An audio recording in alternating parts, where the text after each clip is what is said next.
I had to fix Nightbot.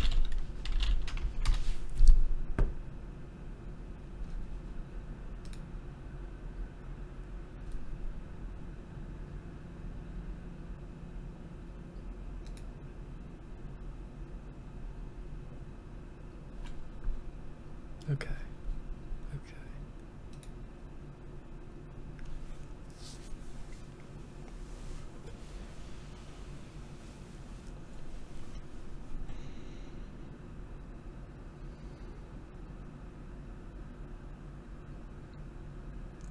I think I'm a very dislikable person at this point in my life.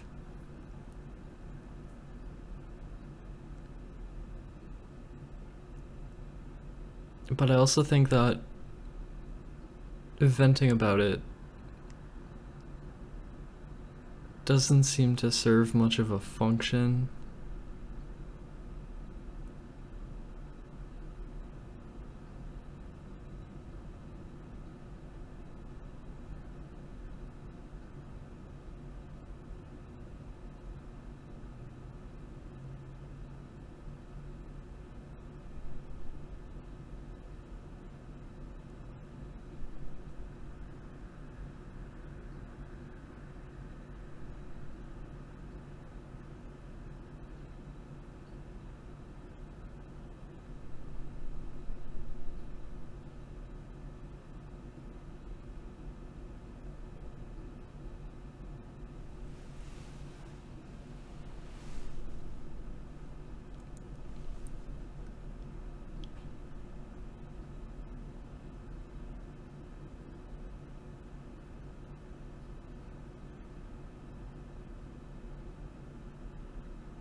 It's gonna be a long week though. I want to start kind of like avoiding a lot of the internet. Like, I know I say I'm gonna do that, but there's like a week left. I did some interview with Source Gaming that's like probably gonna go online today or something. So that might be something to check out.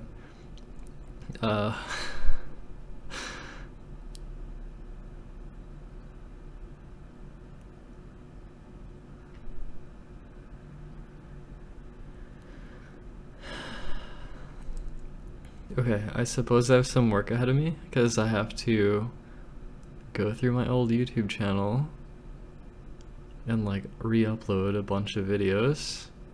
So that's like a pretty heavy workload because like there's a lot of stuff that is not on my new channel yet. So that's something that I have to do. So that's like one thing I can do, but I'm probably also just gonna be hanging out like in Discord. And I may make momentary appearances on stream to vlog a little bit across the next several days because I still want to stream every day. And I thought that maybe I would also do one more past content marathon. So I might put that together soon.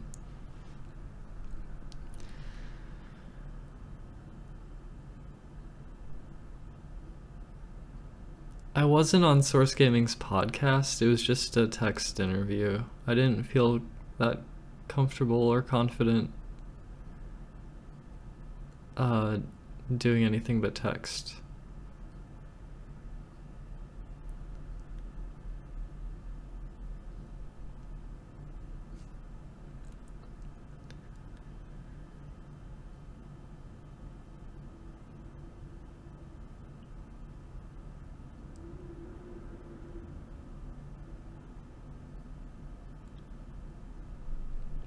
Even with my closest friends in the whole world right now, I still feel distant.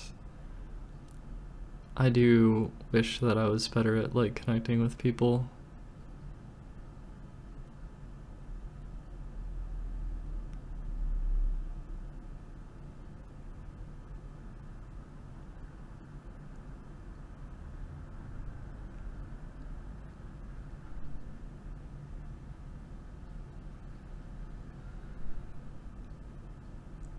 I'm just scared that my wrists are gonna do what they did with Twilight Princess HD.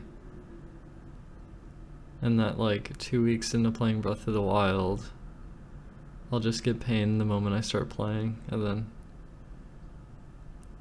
feel like I can't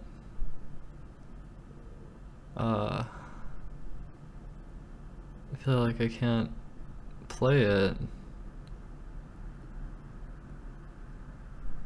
That's what I'm scared of the most.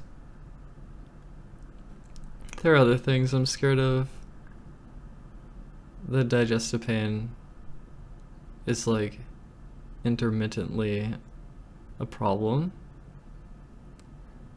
And also I felt hurt and I feel awkward. And sometimes I don't have a lot of confidence. And that could also be kind of a detrimental thing, but that's kind of more of a thing that can be kind of worked on over time, and it's not necessarily like the biggest roadblock. I think that the wrist problem very well could be a large problem that like really prevents me. And yeah, I'm doing my exercises. I could see a doctor and see if that I could get some like wrist surgery or whatever. Like, I could see about that. I think it takes like a year to recover from though, so it's like I'm out of commission. I would totally get fucked basically. And it might not even help, you know? So, maybe I should have done that like a year ago. I didn't though. Sometimes I'm late to some things. I'm ground floor on a lot of shit, but I don't know. I felt like I fucking transitioned too late. Not too late, but like late. And it could have been a lot earlier, and also maybe I could have got wrist surgery. But yeah, I've been getting some feelings like I see people posting about how they got the Switch early, and I'm like, it actually does hurt a little bit. And I think people get mad that I feel hurt by that. I think people get upset by that because it's sort of like entitled for me to feel like I am deserving of like a Switch early. And I'm actually still trying to get one early. There might actually still be a chance of me getting one it's a little bit early, to the point where I could stream it when the embargo ends. I don't know if that'll actually come through though. It might not.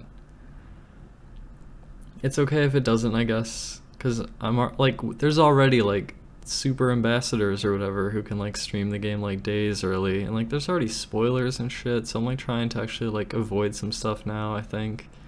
I've already been spoiled a little bit, but like there's more shit coming out now, and it's just like everyone's gonna start to play it soon, and all these people get their early copy and shit, and it's just like fuck. It's like I think it's time for me to just like disconnect a little bit, and so I want to do that. But I still want to do these vlogs daily if I can. I took a bunch of selfies just now. It was kind of nice. Some of them look kind of cool, but I still sometimes get fantasies about cutting my hair short and like dyeing it dark black, jet black. Just being a fucking pale black hair, like short black hair, as a representation of a new era in which I'm past all this fucking like bullshit that's happened over the last year. But at the same time, my hair is actually really pretty a lot of the time, and it's kind of like hard earned. It's just like I can't do bangs with it. I'm like a little bit afraid to cut it to try bangs, and I know that like my hairline is kind of frustrating, and like my hair is not the thickest thing in the world, so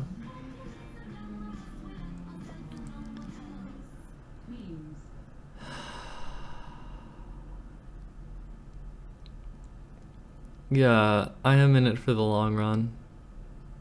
It's just, it would nice to not have to wait like a fucking year for like wrist surgery or something. If I could avoid that, I would appreciate it if I could avoid that.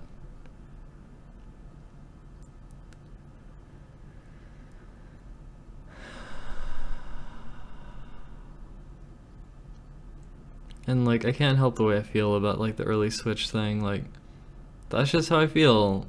I feel like I care more than other people. I feel like I care more than a lot of people who are able to play it early. I feel like I've done more than them. I feel like I've deserved it. And people can try to like tell me that my feelings are like invalid or whatever, but that's just how I feel, and I can't help that. And like it's just part of my identity and part of my ego. Like this is one of the points of like pride, and after everything I've done, I'm gonna be an entitled bitch about this just because that's how I feel, and I'm not gonna change how I feel about that. It's always gonna be a little bit like irritating not being like on the inside. I feel like I have such like value for someone like Nintendo, and not just to market their fucking shit, but actually like having someone with insight. I talked a little bit about that in the Source Gaming interview that might be published today. So yeah, I don't know. It's like I'm a fucking special snowflake with a high opinion of myself, and that's just how it is. And if that offends you, then like, well, whoops, sorry, but that's who I am. So go watch another stream or something. Fucking mute me and unfollow me and be angry at me, because I'm very easily dislikable at this point in my life. I'm very easily dislikable, and I've come to embrace that in a way. I made a tweet very recently, something about please give me a free pass for all my shit because I'm stressed, and it's exactly the kind of tweet that like would piss people off. It's just like my own fucking like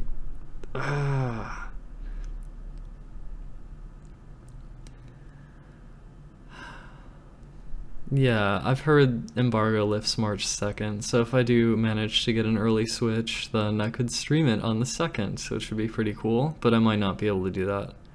That's still unknown.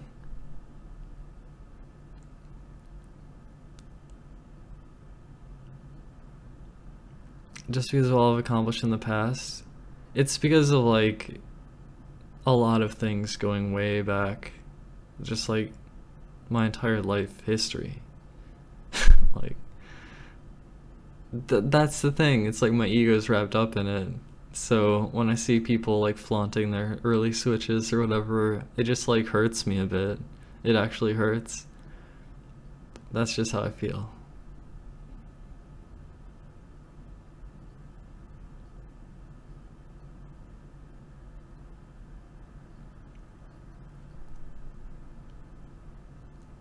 So, even though I'm gonna be kind of cutting myself off from the internet a bit.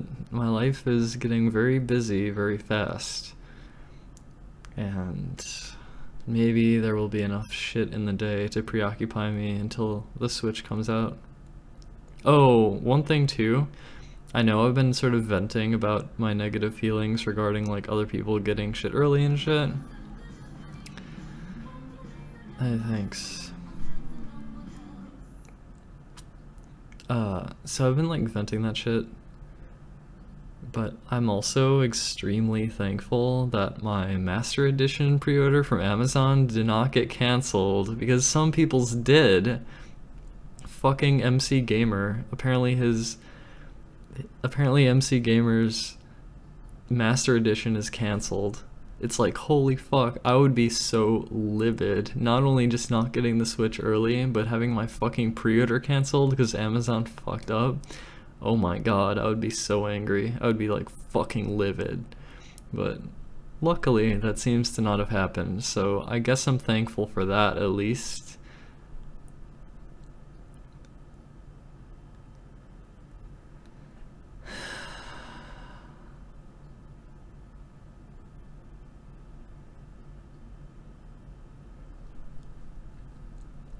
Yeah, it's fine. It's like, here's the thing. I wouldn't even want to play it yet until the embargo ends. But like, I think there's like a couple streamers on Twitch who get to play Zelda early. Then they have like a pass from Nintendo to do that. And it's like, I don't know. I'm not pleased, I guess. I feel left out. I feel on the outside of everything. I don't know. I guess my insane self-destruction of my brand over the last fucking 2 years has left me on the outside of everything. And I guess that's what I fucking get, right? But I still feel that way. And I can start from the bottom and climb my way back up. It's not even the bottom, you know? That's such bullshit. It's just, I'm on the outside. I feel like that. I don't know. I could check my email. Maybe there's a chance that I can get an early Switch. No reply. Oh well. I don't know about that. It is early in the day, kind of, so. I don't know.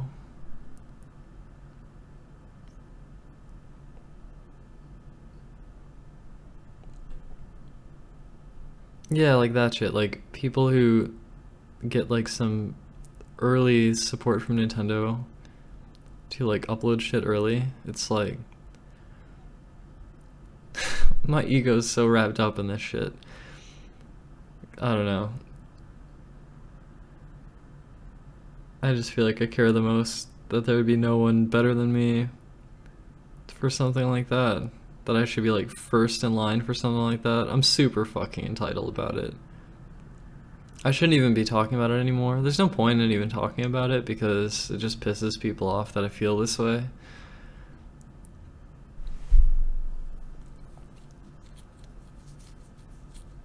And I don't even think I care that much. It just like irks me a bit, and like it's something to talk about in this vlog. I don't have too much to talk about. I'm just trying to like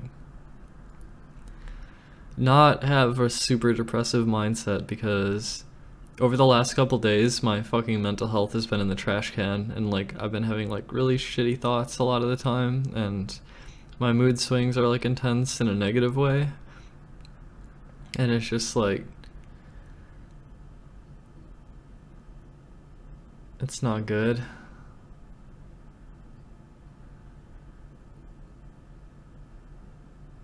So I'm just like waiting for the moment that I can turn on my stream and like plug in the Switch and everything. I'm just waiting for that moment.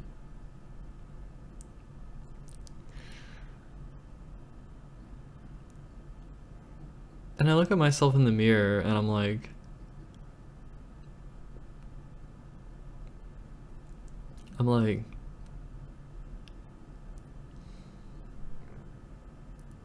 I don't know. I'm like, maybe I should like relax a bit.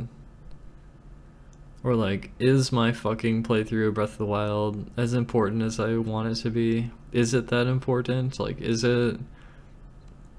Like, is this like... I don't know. Is it possible that I could regain enough charisma to like... Like, is it that interesting? Is it that special? In a lot of ways, I feel like it is. But I think I let myself get carried away a little bit. I don't know. It's hard for me to just like fucking come down.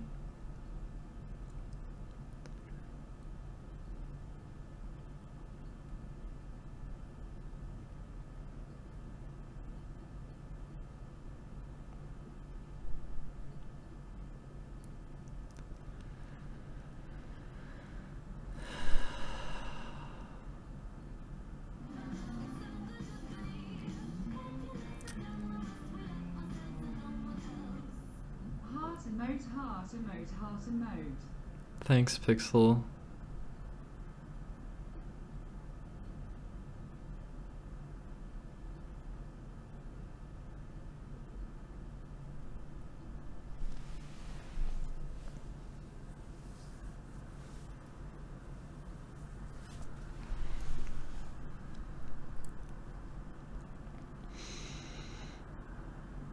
Yeah, desktop audio is muted. I'm sorry about that.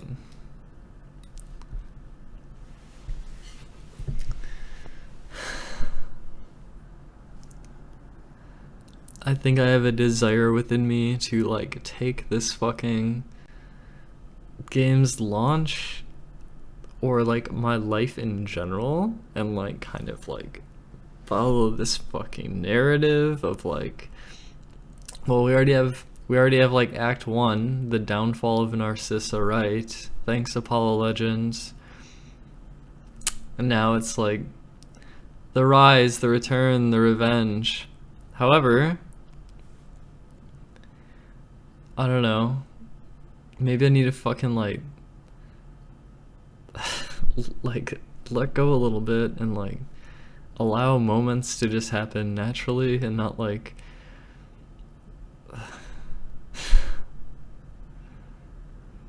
I don't know.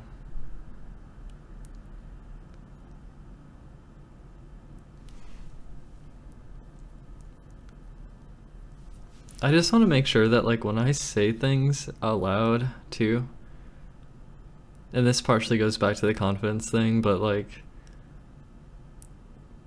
I want to be feeling what I say, you know? And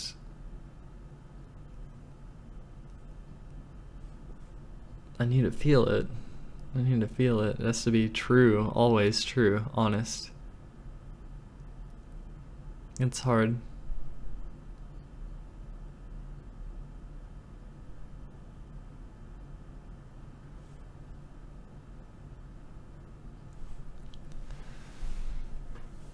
I know, it's coming out so soon.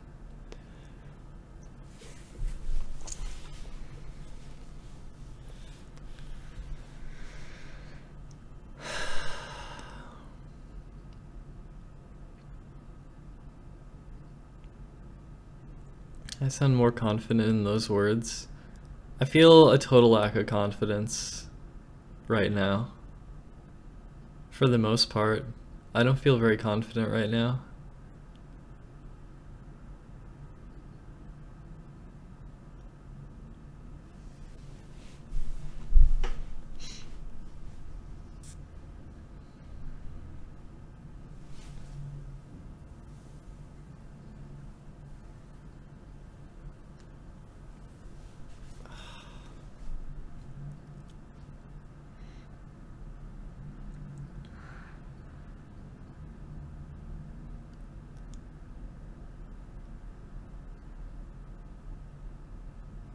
I feel like I made a fool of myself earlier on Twitter because I was like, I'm gonna be distant until Breath of the Wild comes out, but I still think I'm gonna stream every day, and I might like peek on Twitter once in a while, and like I might want to tweet a little bit. I was thinking tweeting selfies and shit, And it's like, I feel like I'm making a fool of myself. I feel like I'm just like, I don't know, I'm just like stressed out. I'm stressed out because I want things to go smoothly and nice. And like, there's so many problems in my life that like, feel like they need to go really well.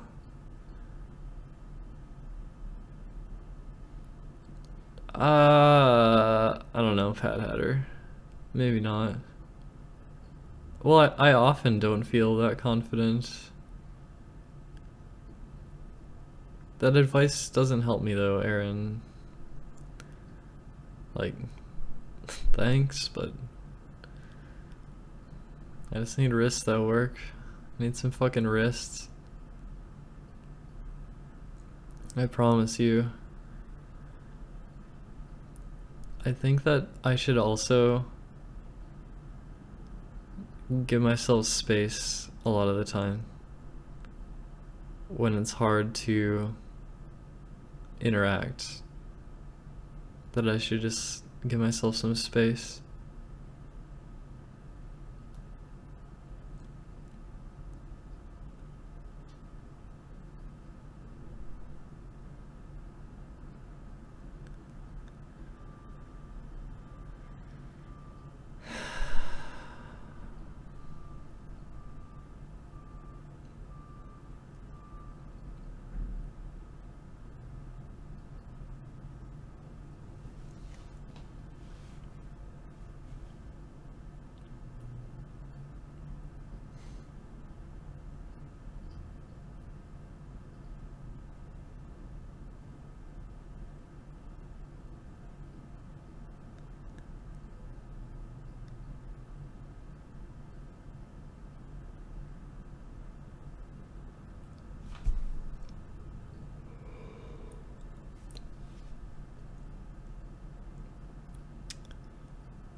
The comeback, Breath of the Wild, the narrative. I've come so far, I've suffered so much. It's finally time. Ho ho.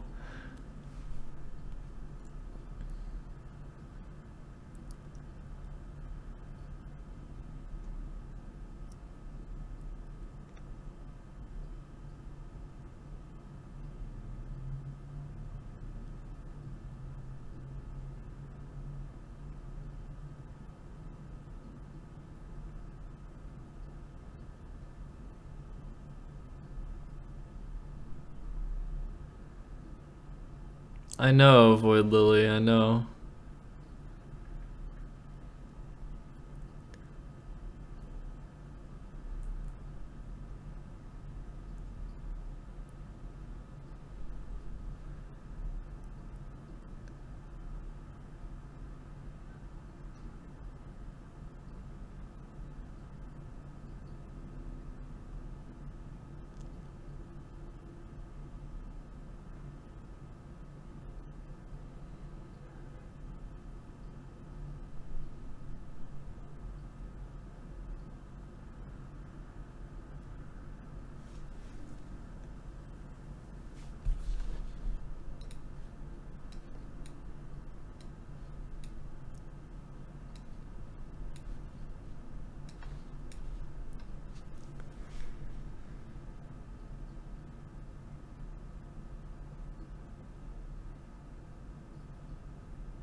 Hamburger boy.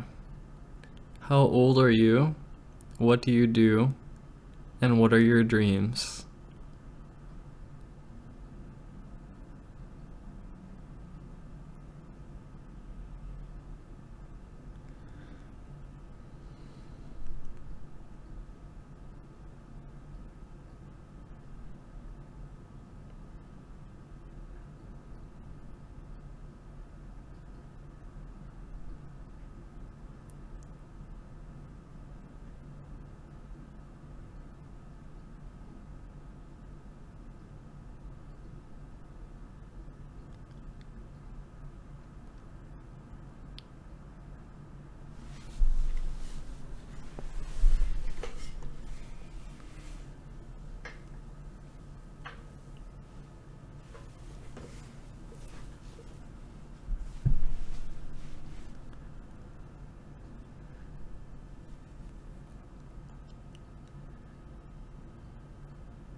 Didn't answer my question, you're banned. See you later. Alright, chat. That's how you deal with every troll in the universe. Because the reason they say that shit is because they want attention. So, here's your attention. Give me your goddamn autobiography. Give me your goddamn autobiography. Tell me your deepest dreams and desires. Oh, what's that? You changed the topic? Okay, well, see you later then. Goodbye.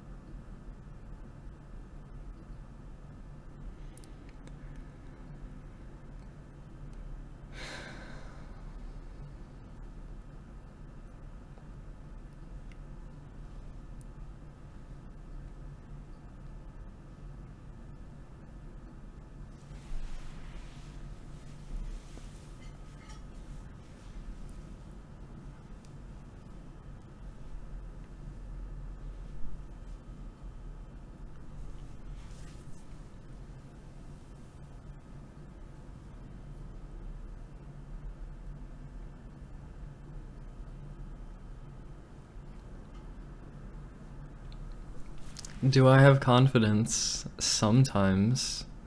Under certain circumstances, I'm very confident. Frequently, when I try to talk to my audience, I lack confidence.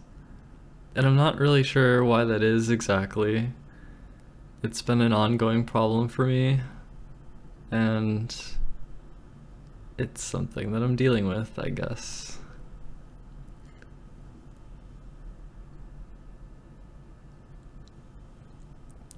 Self-destruction of my brand. Do I feel that way? Well, I think that's a way of looking at what happened.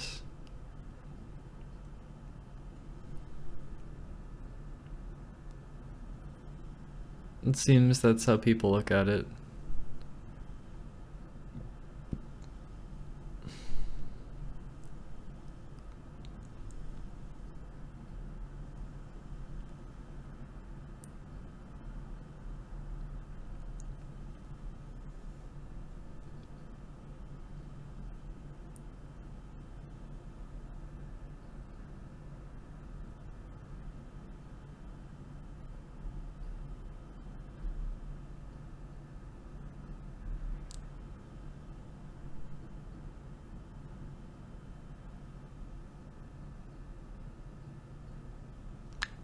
I'm definitely ready to ban 218 hamburger boys.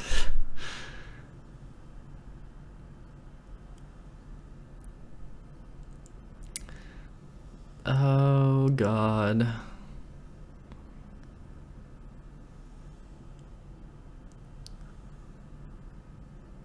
I don't think I'm having a very good day, Bodis Gaming. I think my day is actually kind of stressful and like dealing with a lot of negative thoughts and shit.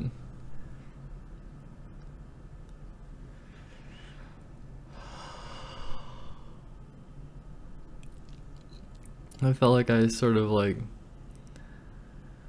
I don't know, I need a break from like tweeting. I need a break from like a lot of internet shit. I would still like to stream to my audience though.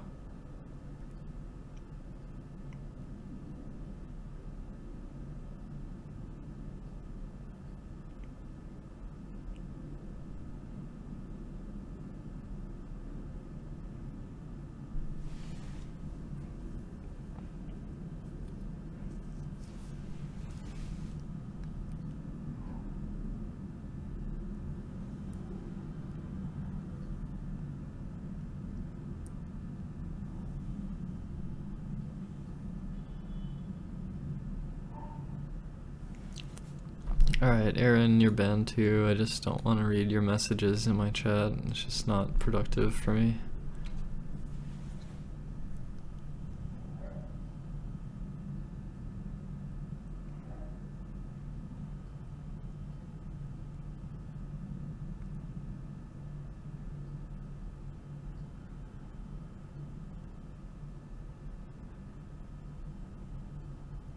I would feel very violated if that happened to Garbutts, so yeah.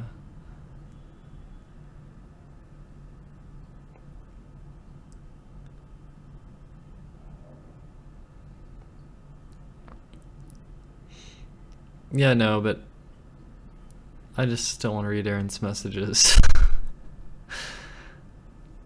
So I removed him. It's pretty simple.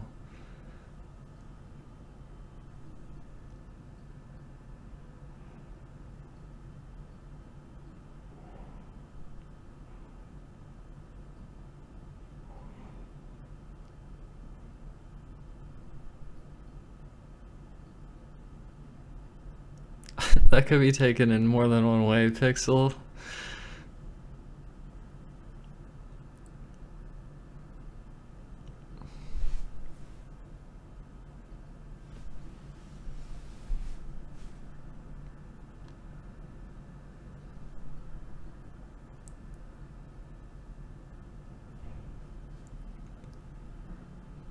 Yeah, I've been looking at my Amazon shipment and it seems like it's still on track, so I don't think there's a problem.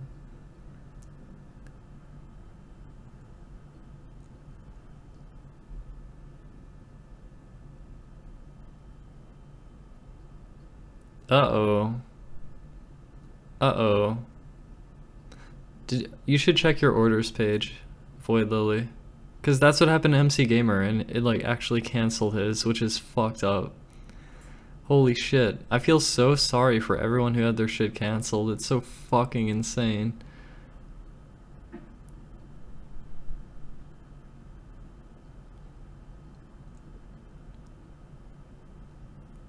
They're not being helpful.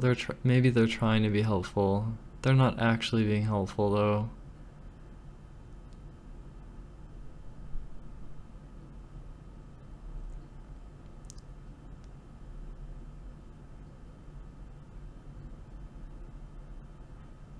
It's still scheduled? Okay. I don't think I got an email. Or wait. Your Amazon order. Oh, I did get that email. Due to high demand. Yeah, limiting all orders to 1 items per customer. And then if I go to Amazon orders, it's gonna be on track still. Yeah, okay. We have the same thing, Void Lily, actually. It's arriving March 3rd.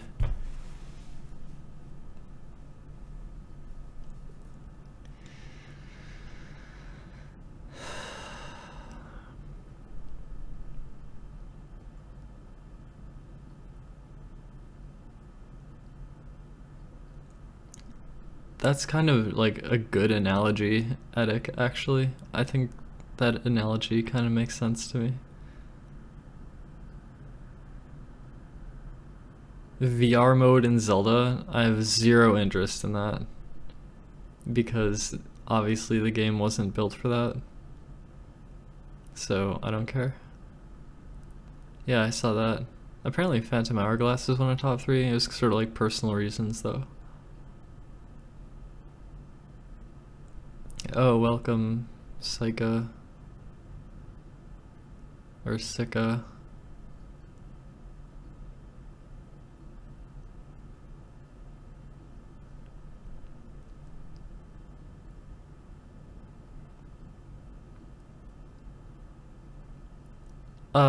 They'd probably patch a glitch if it's like it screws over your save file, which Skyward Sword had a glitch like that. Twilight Princess had a glitch like that. And I'm pretty sure in later editions they like patched it. And I don't mind if they patch stuff, I don't care.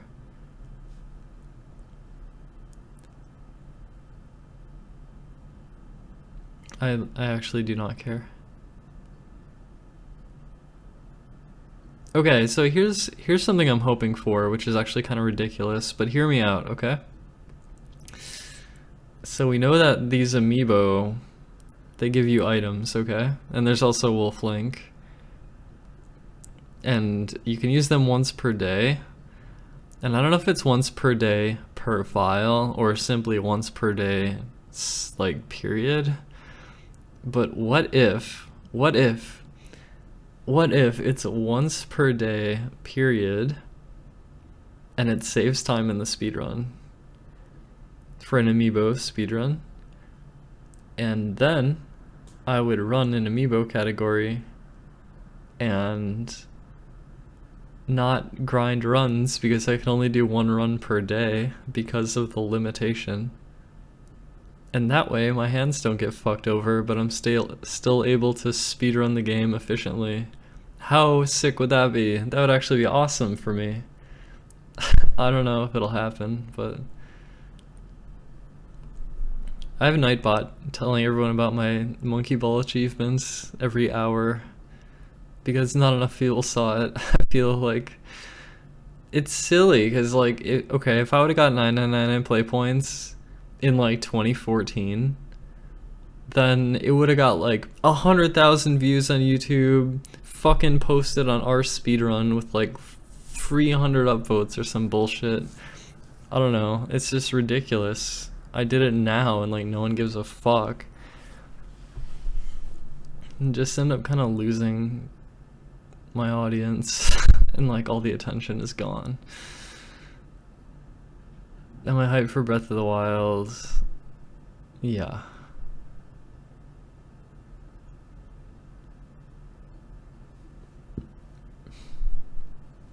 I'm still a bit in my head all the time when I'm like trying to talk to you. I'm still a little bit like that. I want to not be like that so much. It's hard. It's been really hard for me.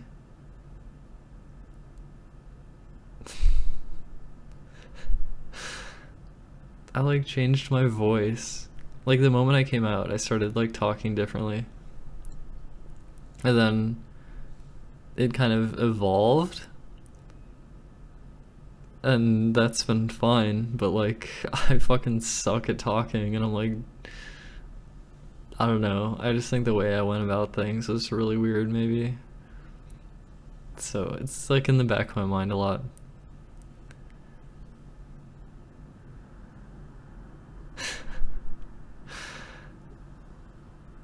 Well, when you say be yourself, it's like, I kind of think there is no self, kind of. It feels like there is no self. I don't know. Well, I feel in a way like I built up a self in the past. And then shifting. And then unlearning and relearning, and it's like just fucking with my brain and like I'm just really struggling. I don't know. I don't know, it's hard and silly. I just think that I probably could have done things like super gradually and it would have been like probably more comfortable regarding like the voice thing.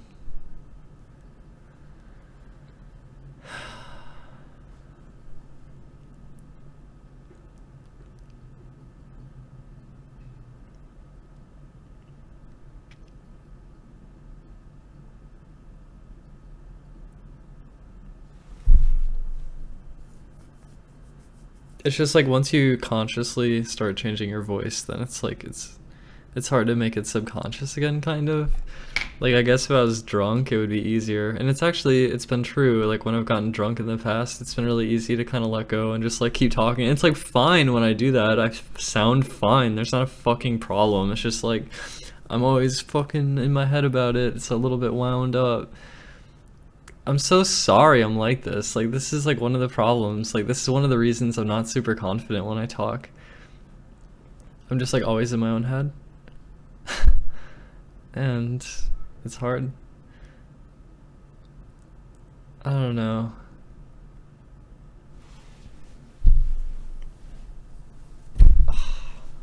And like I know I'll continue to like, you know, it's not like, it's like it's a continual thing. It's like It continues on and on and on. So it shouldn't be. Well, I don't know what I'm trying to say. I'm just like trying to talk.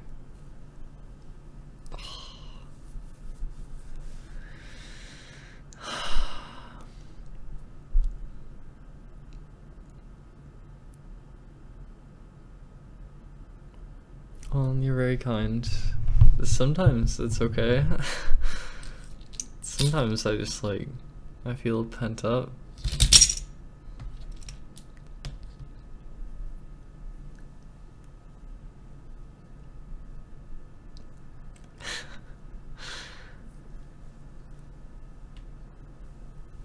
Yeah, that copy pasta, it's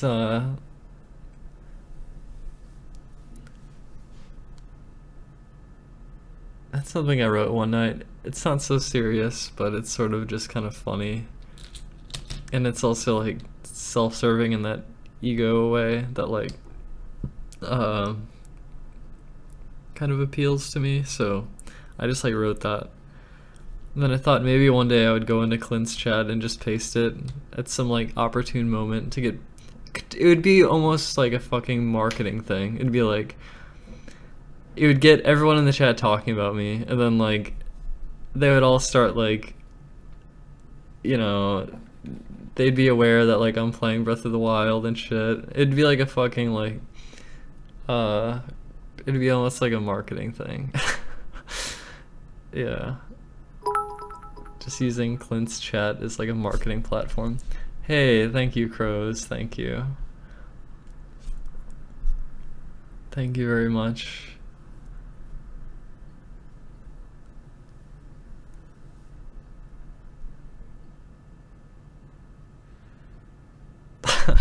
Okay, like maybe you have a point, Shift Dragon. Maybe you have a point.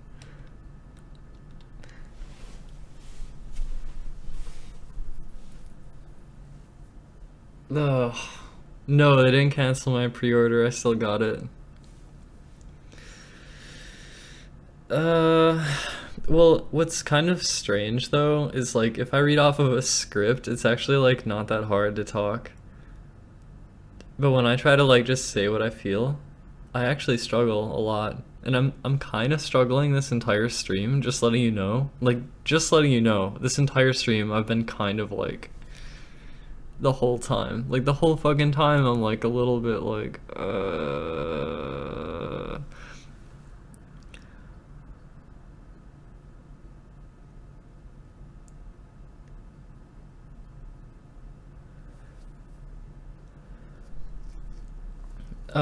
well, Zach, it's like due to the way I approached like the way I sounded. Cause like, okay, like when I was young, like being a girl was like a fantasy and not something that seemed practical in any way. And then as I got older, it was like I started expressing myself more, but I still sort of had like this sort of like brain fog about like how I thought about the whole thing. And so I ended up kind of just like building up this like male identity, and then kind of reaches a point where it's like I don't know, just actually going through with it and then sort of wanting to like rewind time almost and like rebuild and like undo and like I don't know, it's it makes me wish that I would have started years ago, and so that way I would be like at a much more confident state by now. Do you know what I mean?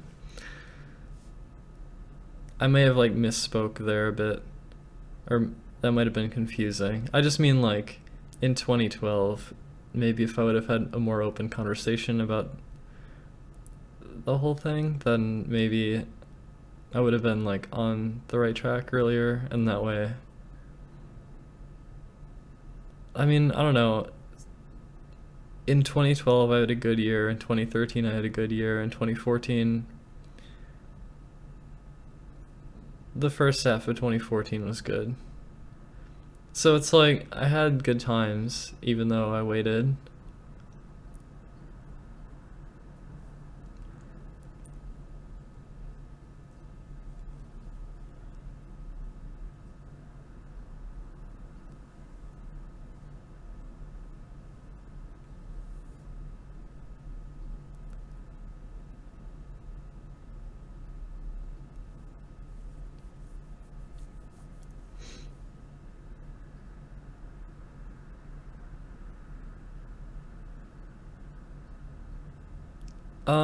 Evium.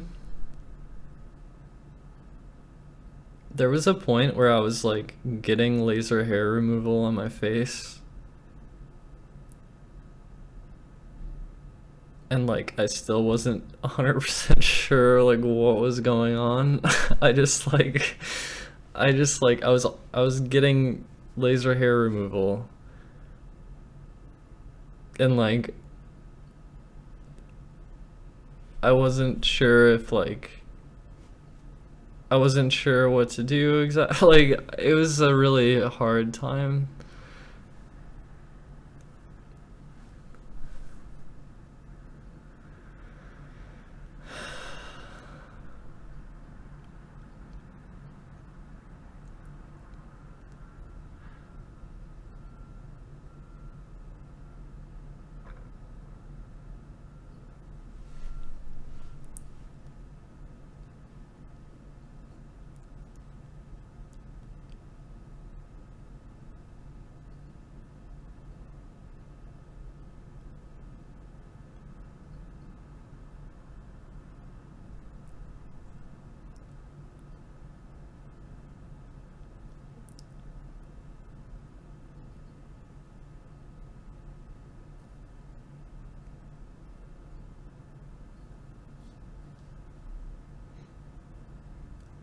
Oh, speaking of like, okay, I know this is a controversial subject, but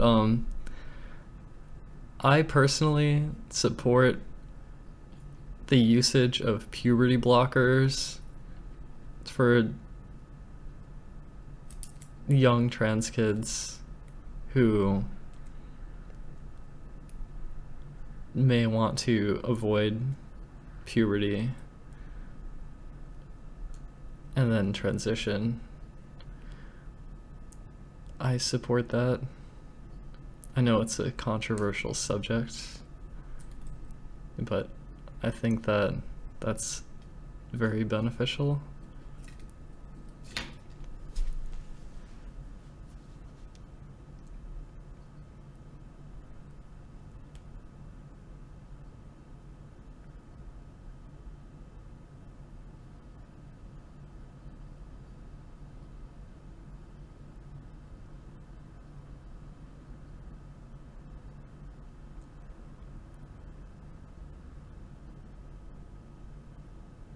Yeah, as like a delay for like them to get a bit older, and then like kind of be more sure. Do you know what I mean?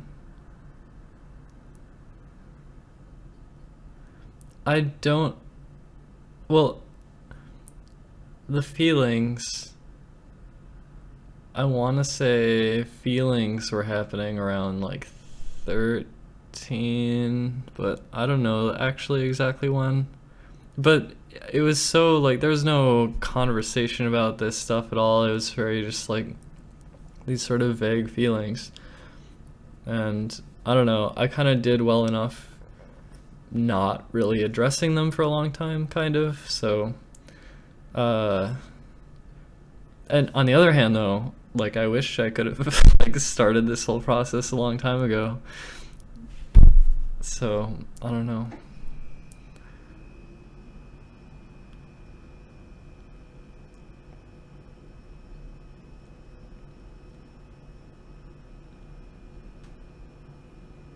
Regarding like having kids, like I think there are like ways of having kids, you know, there's science and shit.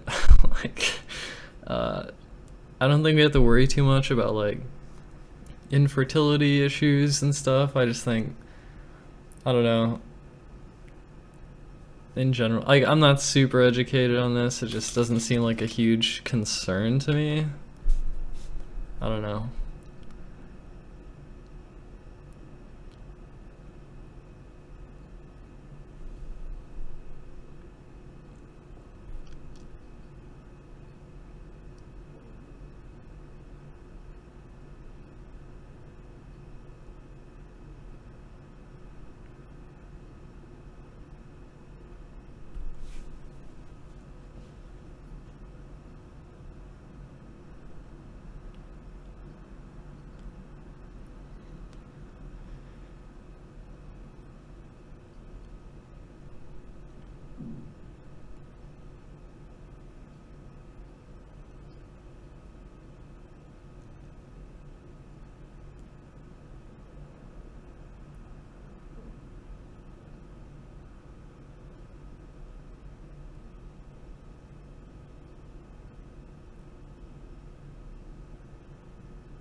Not to change the subject or be very vain, but like, for some reason, I look really good on this camera all the time when like I look much less good like in my bathroom mirror, for example, or especially on my fucking phone. But for some reason, like, this camera is just like, it does me well. It does me really well.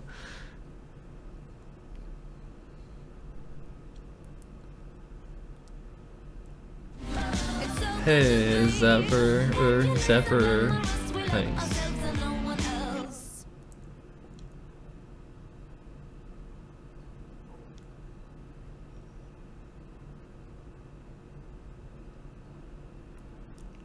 I mean, I hear some discussions about like you'd utilize puberty blockers until 16 and then start transition. That seems cool to me. Although, what are the effects of delaying puberty from like 10 to 16 or whatever? Like 5 years of delay, or like 5 to 6 years of delay? Does that, I don't know what that would even be like though. I don't know. I'm not super educated on this. I just think that being able to avoid the puberty that you don't want, that's powerful. That's very like freeing and powerful, I think. I think that's a very good thing for people to have.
How often do people misgender me? Online all the time. In person, it does happen. It does happen in person. Although, I get gendered correctly in person, too.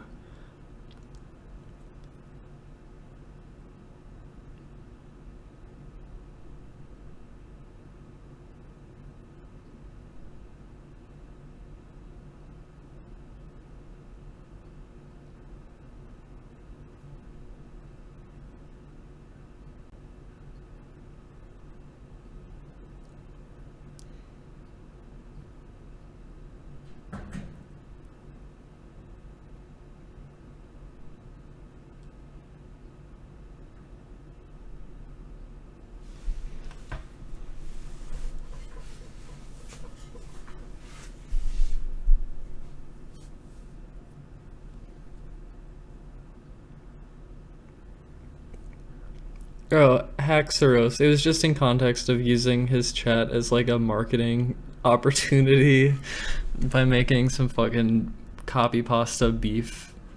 But it's not like it's not much of a thing really. I might not even do anything at all. I mean, I already posted it, so people already know about it. I wouldn't be surprised if Clint already knows about the fucking copy pasta, because I think one of his mods was in my chat or something when I was like copy pasting it or some shit. So it's not even, it's a funny copy pasta. It's just like, I don't know, like whatever. I'm feeling more comfortable now. I think we're talking about an interesting subject, puberty blocker thing, and then I'm feeling better now. I'm feeling better now.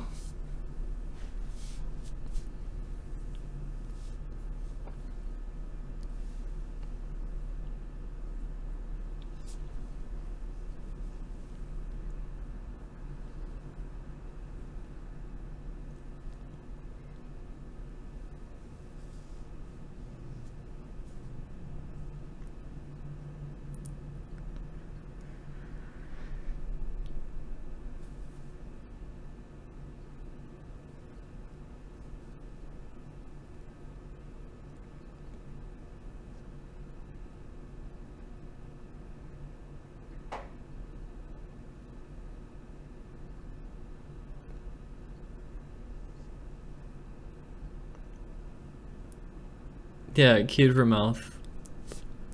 Apparently, puberty blockers will just. Everyone loves the copy pasta. It's good. Yeah. Yeah, puberty blockers just block puberty in general, I guess. It doesn't have to do with testosterone and estrogen. Or, like, yeah. Well, I mean, it has to do with that, but what am I trying to say? It's not like transitioning yet, I guess.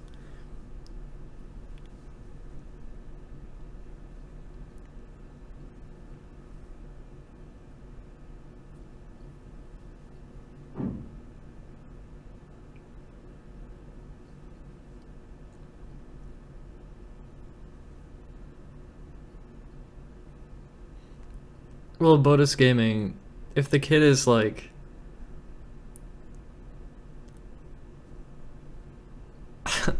like wanting to be on puberty blockers, I think denying that when the option is available is kind of cruel to force the kid go through a puberty that they don't want to go through.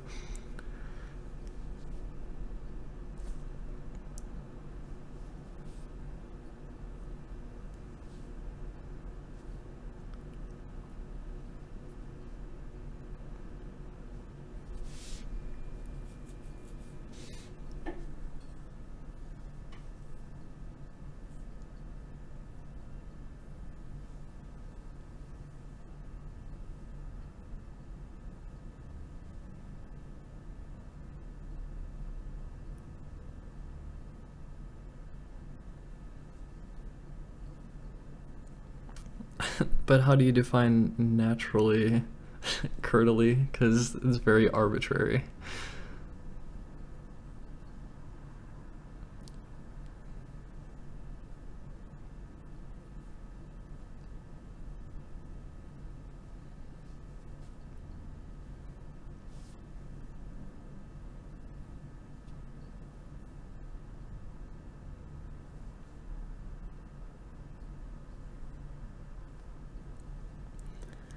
Yeah, I mean, I was on Twitter. I saw that Trump administration was like fucking with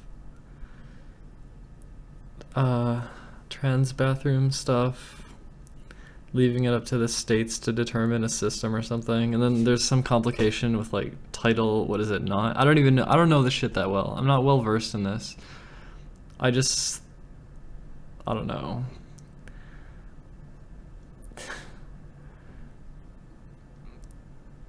That's a whole thing that's going on, and it seems like I don't know what's gonna happen.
I personally avoid all public restrooms.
I don't mind reading the chat.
I do not plan on playing a game. I'm just kind of popping in. But I've kind of said stuff. And I don't have too much to say.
Hey, so people are like, you can't be sleeping on stream all the time because this is the content that turns people off or whatever, but I kind of want to lay down right now. I kind of just want to lay down and keep the stream going. You're not gonna get mad at me for doing that, will you? I'm pretty much just sitting here at this point. I'm not gonna sleep, I just want to like lay down for a bit, so I want to do that. Mad at me for doing that, will you? Okay.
I started laughing thinking about someone coming in here and being like, fucking pissed off at me for laying down again. Like, god damn it. Why can't people just, like, have some chill? Oh well.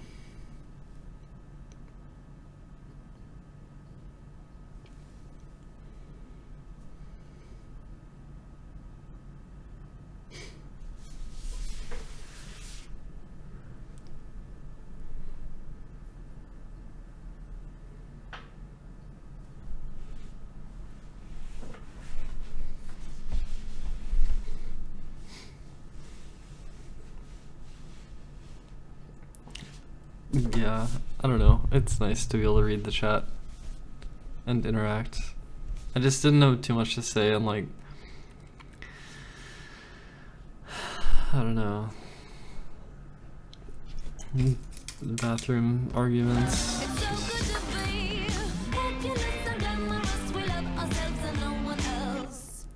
Forking sheath nasi has no gouldemnum chill.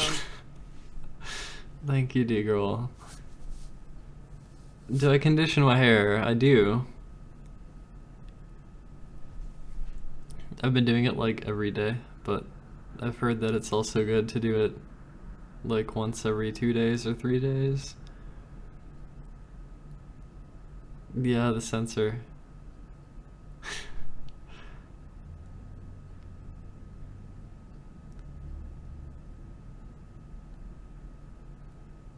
Happy birthday to you.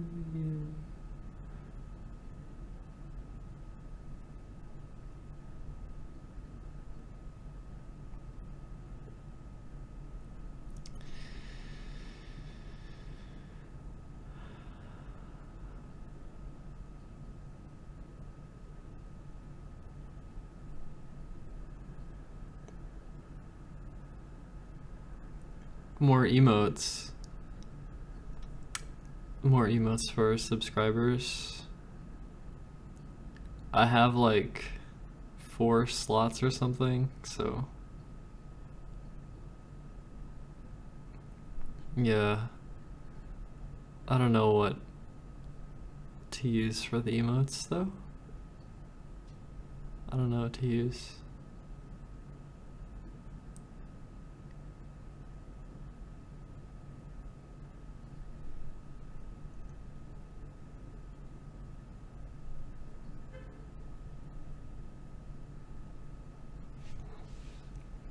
Do you want to know something really irritating?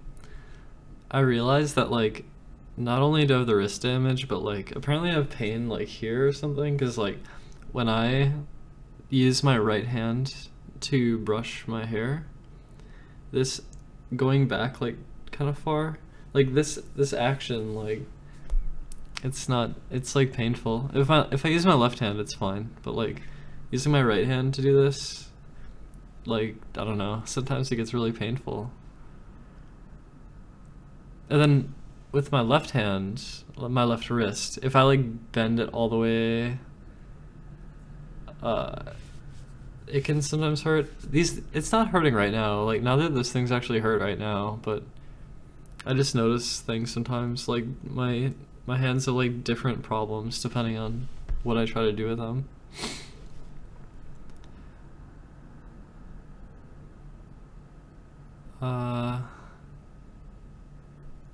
A Mario Odyssey emote. It doesn't seem relevant for my channel.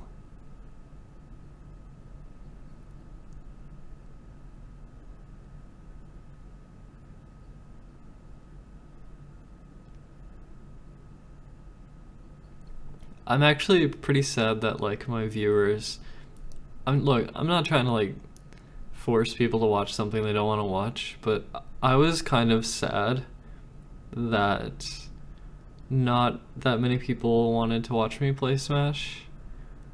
I was kind of sad about it.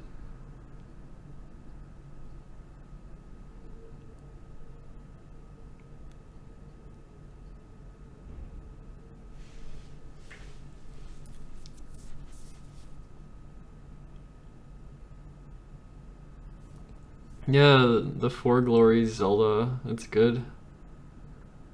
It's good shit, I don't know. Well, I am great at Smash, though. I am great at Smash.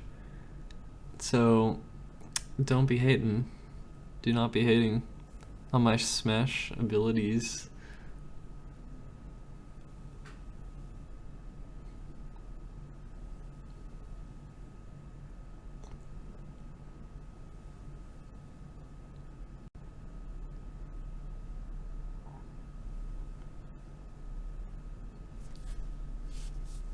Like, I'm just sad that I wasn't able to, like, carve out, like, this space online where I could be a streamer who plays online and, like, kind of get people to enjoy it. But I guess they just didn't enjoy it. I don't know.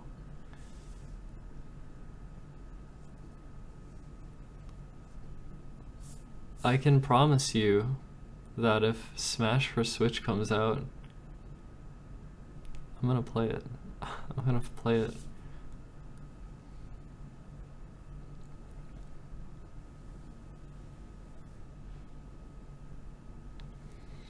Ah, see, Mario Maker. I just like to make levels. I didn't want to play like 100 super experts or whatever. I just wanted to make some levels, so I did. Yeah. Yeah, well, offbeat oddity, it's true. I'm unable to just grind for glory because wrist problems.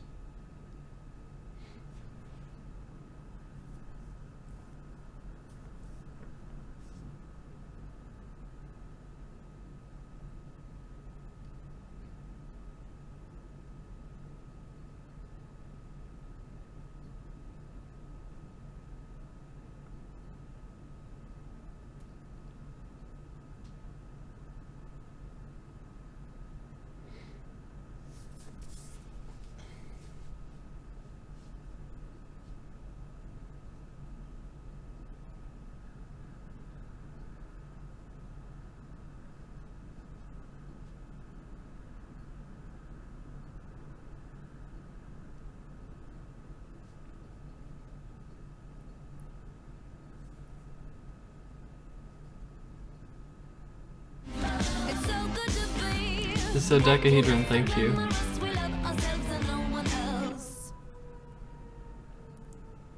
And Zodecahedron, you've been like really kind to me.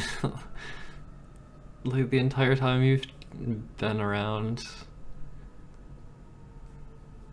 I think I was in Discord once and I was like feeling really shitty and you kind of cheered me up.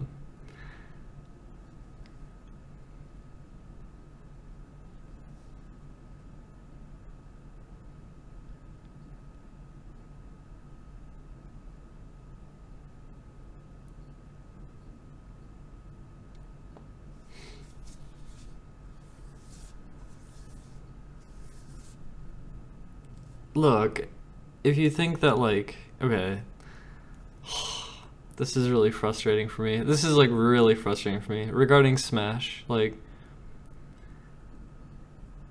my stream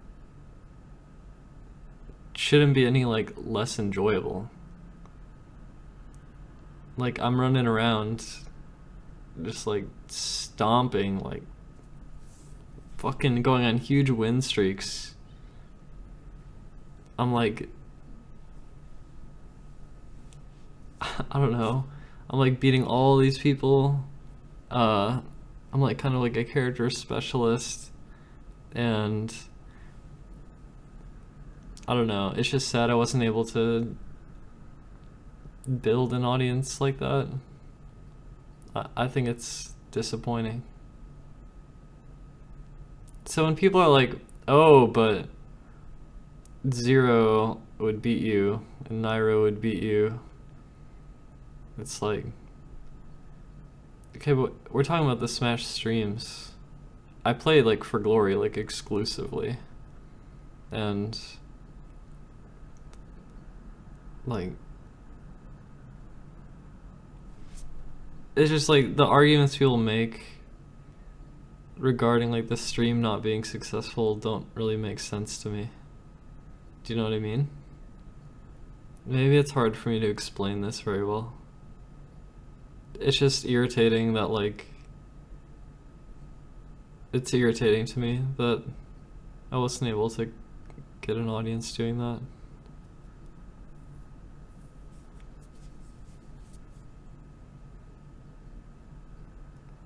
It, like, EFOST, that's like the sort of argument that people make.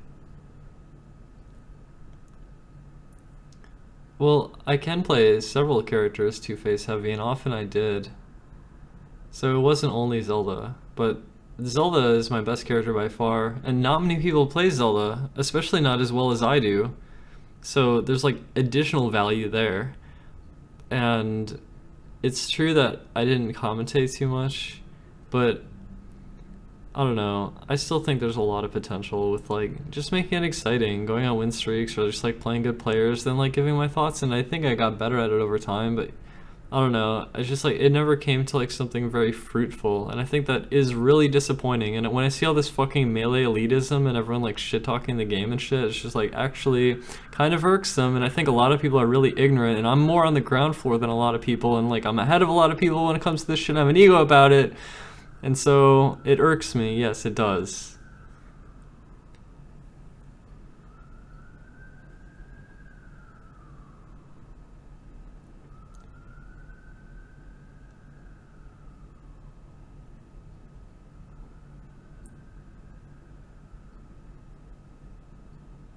Well, I'm just saying, people get a lot of viewers for like win streaks and like Mario Maker. Or like other shit, miscellaneous shit, and like fucking playing some Smash online and like being very good at it and playing a character that not many people play, and I don't know, it just feels sad that it wasn't able to turn in anything special. That makes me sad, and I fucking like ruined my wrists doing it too. I poured so much time into it. It's not that I did it for viewers at all. Like the only reason I played it was because I had a genuine interest in playing it, and I still do. And I would play it like all the time still if I could, but I can't.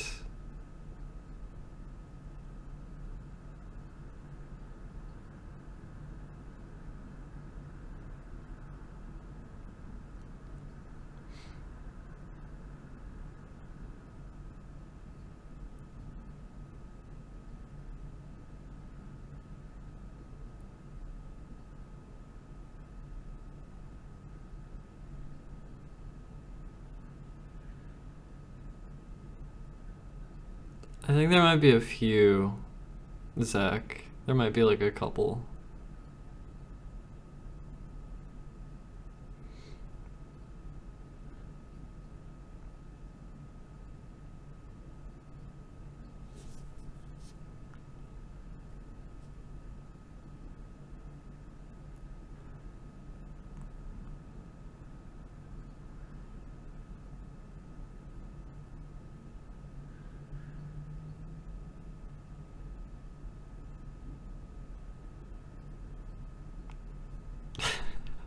The Fable, who are you talking to?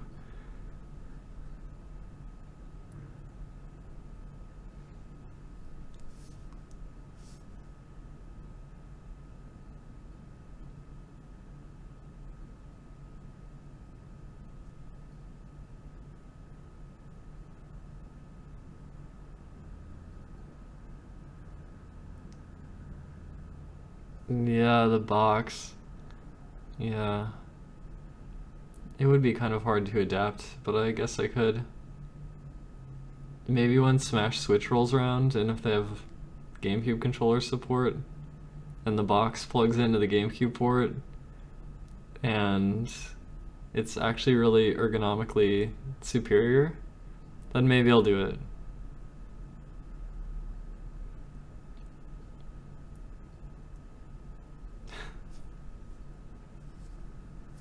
Well, if you're playing Melee Zelda, then yeah. Zelda's fucking forward air and back air in Smash Wii U is like... it's not as good as Melee.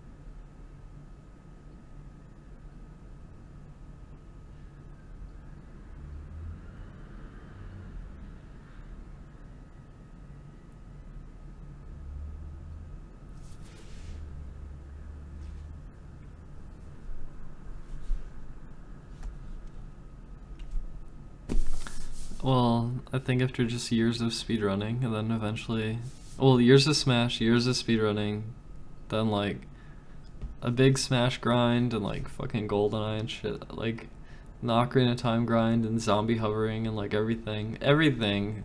But eventually, in 2015, I played like 10,000 fucking Smash matches in like a short period of time or something like that. And it fucked me over. It fucked me.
Are you talking about bending your fingers backwards really far? Like that? It's not good to do that. I can like touch the back of my hand if I really try to, but it's not healthy to do that.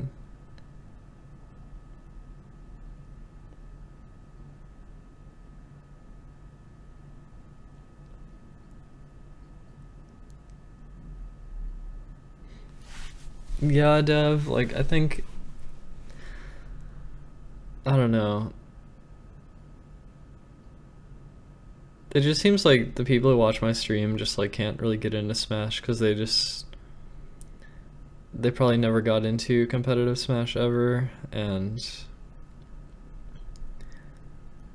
they don't really like feel it watching it. They just sort of just like see something happening, and I don't know. I guess there's a lot of, I don't know, maybe I fucked up. Maybe I could have done a better job at like getting people to care. I don't know. In the past I've been able to get people to care about things, and I think I kind of failed to do that with Smash.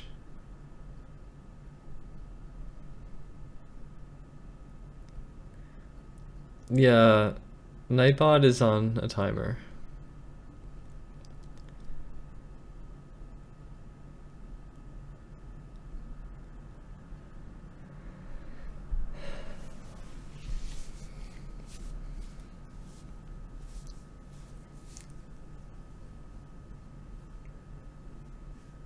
Maybe someday, Icy.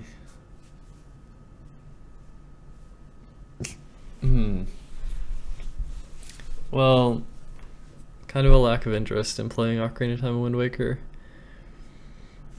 You know how much time I played those games already? Lone Wolf Tea, thanks for subbing.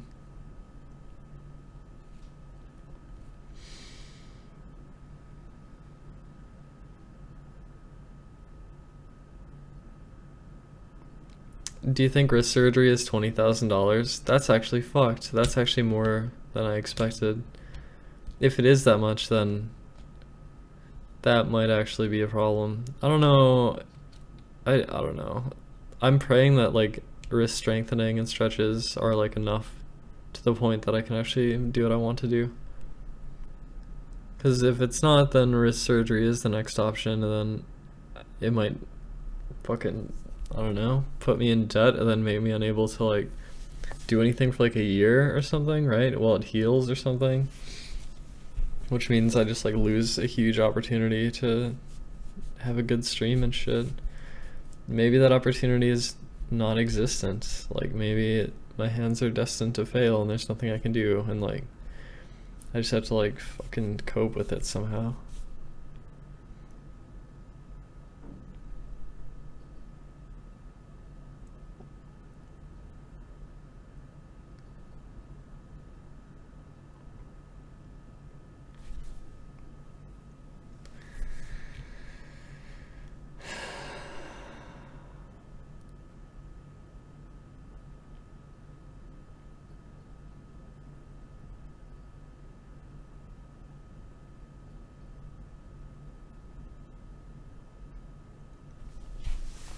If the average cost is $2,400, then that's not too bad. The recovery time worries me, and I don't even know if it'd be actually helpful though. It might just be bullshit.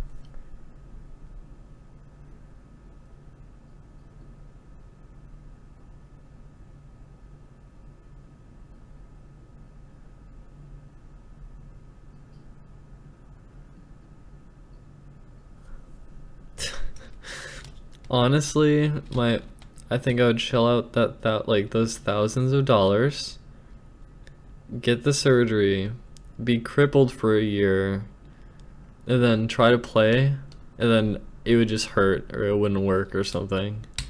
I feel like it would just like not even fucking do anything. Like that's what I would expect. Yeah, I know. I wanna just play Zelda already. Like fuck. We have like a week to kill, a week of time. How are we gonna do that? What are we gonna do? I'm actually more busy than you might think though. I will, I don't know, maybe this week will go faster than I know. I still have to upload shit.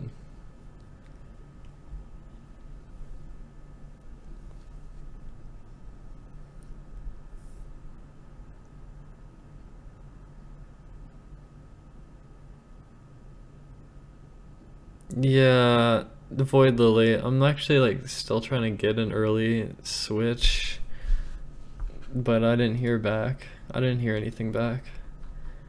So, I don't know. I might just have to wait until midday on the 3rd. Then everyone else already has their stream going for like 36 hours.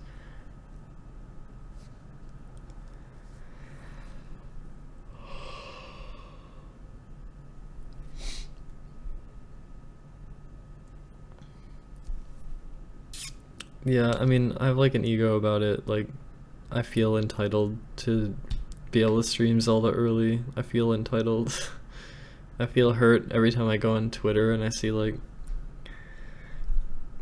oh, D1 has it early, Hungrybox has it early, Witwix has it early, this other person has it early, this other company has it early, and oh, there's an unboxing from these YouTube people and all these other people are playing it and everyone has the fucking system except me, and it's like, fuck.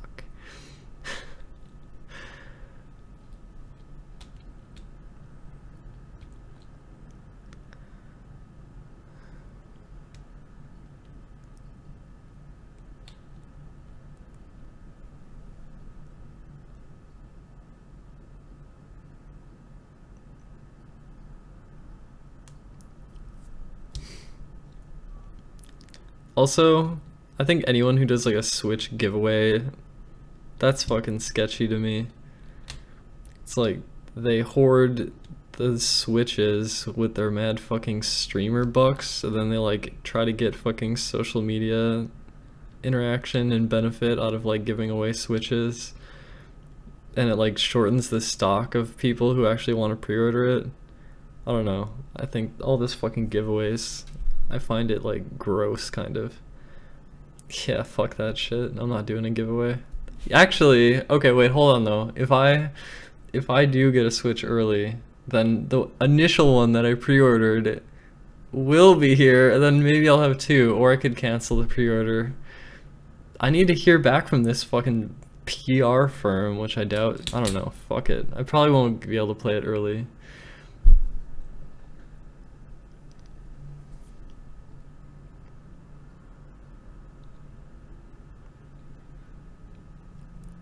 Well, Artonius, I've fallen off and like I've fallen off, you know. I've lost my audience. I've lost the attention. People think I'm crazy, and people seem reluctant to be involved with me, and like I don't have any connections, and like I'm just on my own, and like I don't know. That's just my situation, so.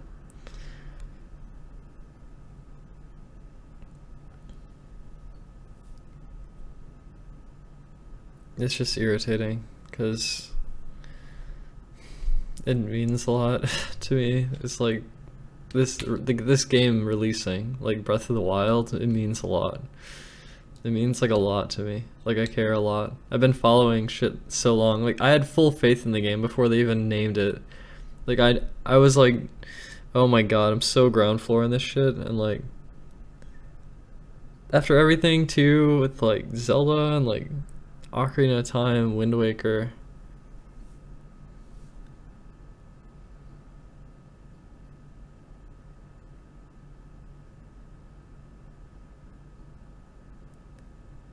I don't know.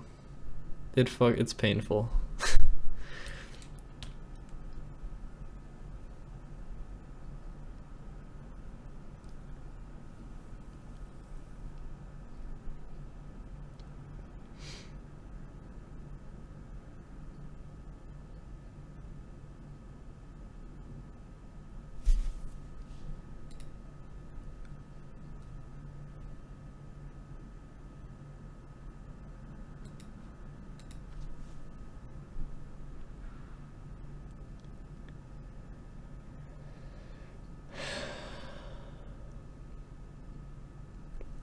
Wait, a rear view. Wait, what?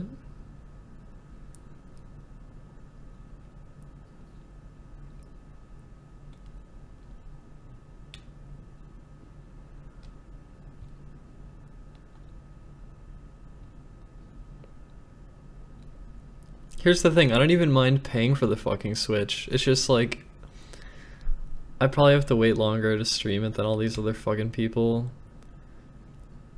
All these people with the big streamer privilege, after I've fallen off and lost my relevancy and everyone left. I'm fucking bitter as hell.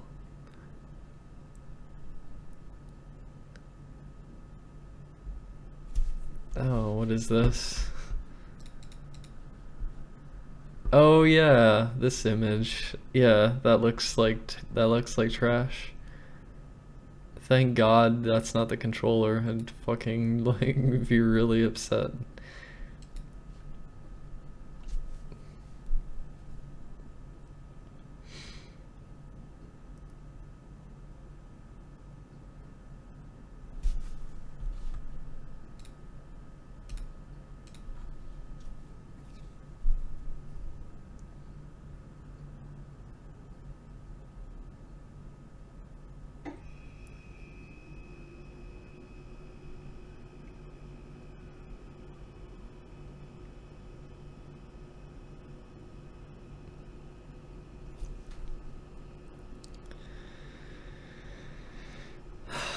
My ego just flared.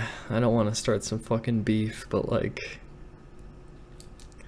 I've done a lot more than that kid, Franny. I've done a shitload more than that kid.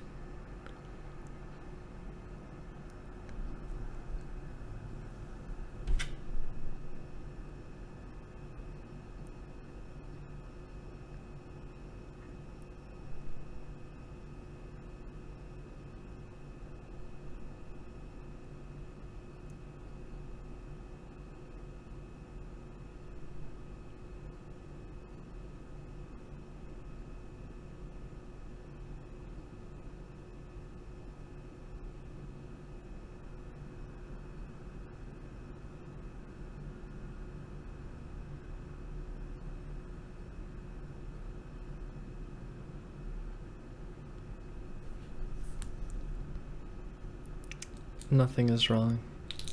There's nothing wrong.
I will work for it if I can. If my fucking wrists hold up, then there is nothing stopping me from like soaring, okay? If my wrists are fucked, then what can I do? I'm just like fucked.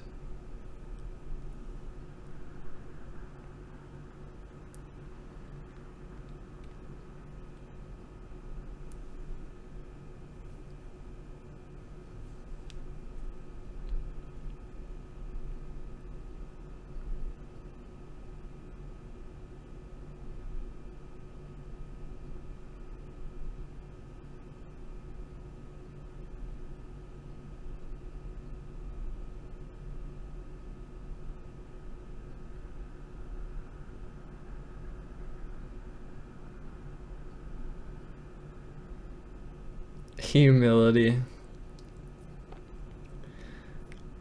Once upon a time I was humble.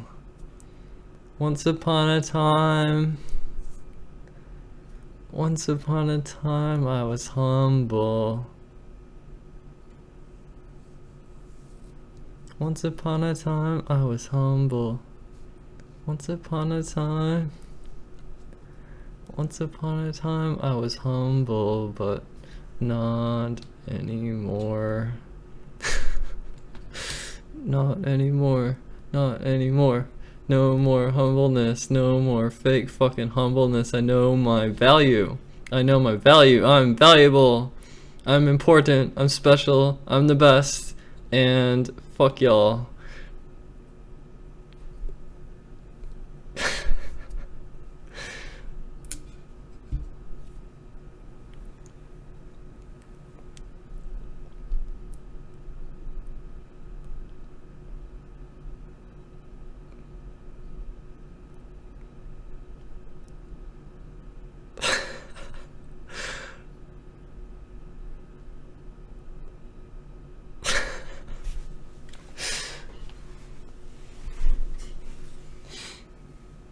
Yeah, I got the really bad freestyle skills.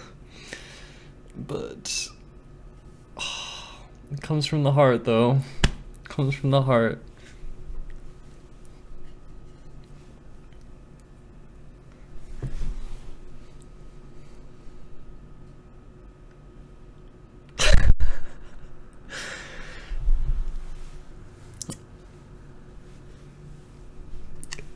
Be self-confident in spite of criticism. I'm on my side. I'm on my fucking side. I'm a self-interested human, and I'm woke to it. And I can signal that. And maybe you see it as self-destructive, but I see it as as honest.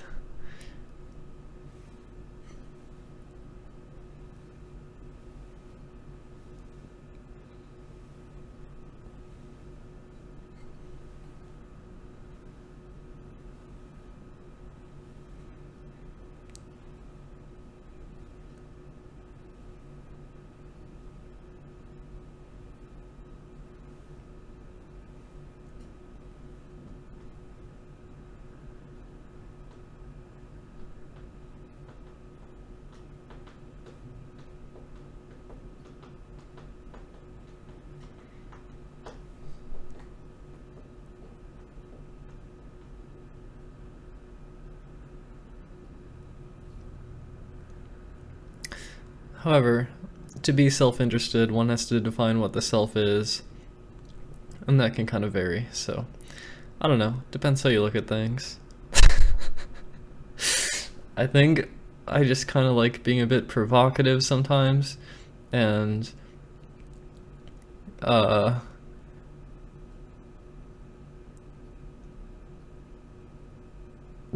I don't know, I did a whole bunch of that last year, and it seems like that's been part of the brand self-destruction. Like, kind of lost a lot of support from people. It's kind of fun to just be like, fuck it all, I'm a free bitch, I do what I want. Especially after you see people being kind of like unfair to you and like treating you kind of negatively anyway, to the point where it's like like the positive things you do kind of get ignored. At which point it's sort of like, well, fuck it, you ain't on my side, so I'm just gonna be a total fucking bitch, and like you can just witness me witness me be a super bitch. And I don't know, that's a bit of the concept that I was playing with last year, and I still, you know, it still sometimes comes up.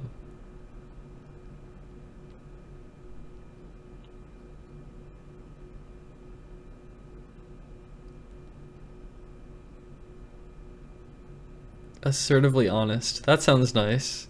Sometimes humble is if it's honest. If it's honest, that's fine. See, what I did was I was on my side and I was a total bitch, and I was like a little bit into the realm of hyperbole just to get that extra reaction. And I think people hate that. People fucking despise me for doing that.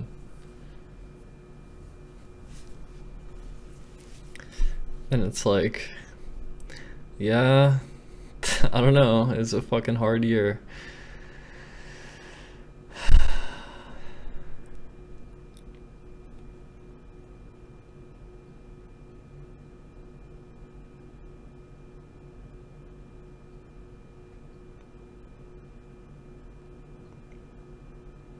Like, okay, an example of being honest, okay?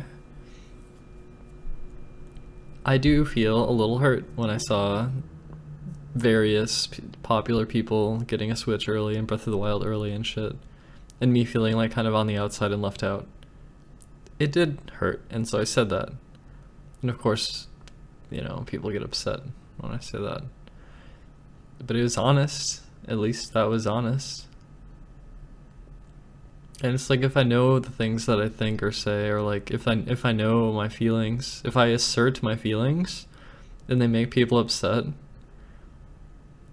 like, does that mean I should like shelter my feelings or not say it, or like hide away from and like not be honest about it? Like, I don't know, maybe I should just be honest about it. And then if I get too fucking irritated, if there's too much pressure in a situation, then I'll play into the hyperbole and pull the opposite direction, which makes me look like a total fucking bitch. But it's like, I'd rather be on my side than just like giving in to some shit, you know what I mean? I don't know.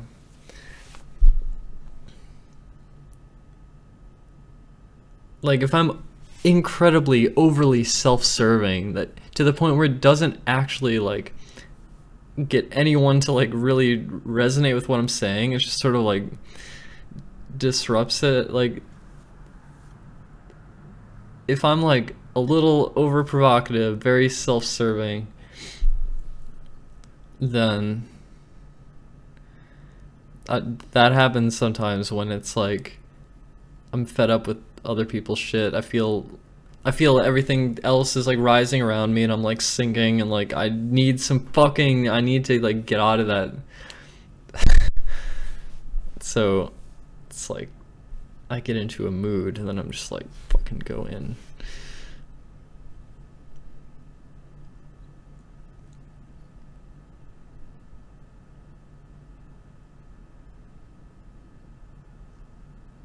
Well, I don't even know what you mean though at this point, because to be honest, like all that provocative shit last year, I do want to dial it all down, because now there's something that I really want to do that I think people could enjoy, and it could be really special. And I want it to be really special, and I'm like really hoping it can be. And like because of the wrist problem, like maybe things are actually like really fucked, but maybe not though. Maybe things will be okay.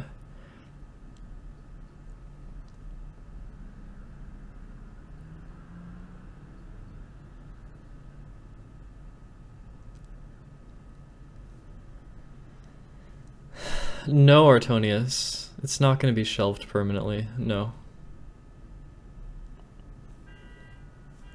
What's unclear? I don't know what you mean though. Like, consider this situation. Breath of the Wild's coming out in a week, okay? Once that game drops, the only thing I'm going to stream is that game.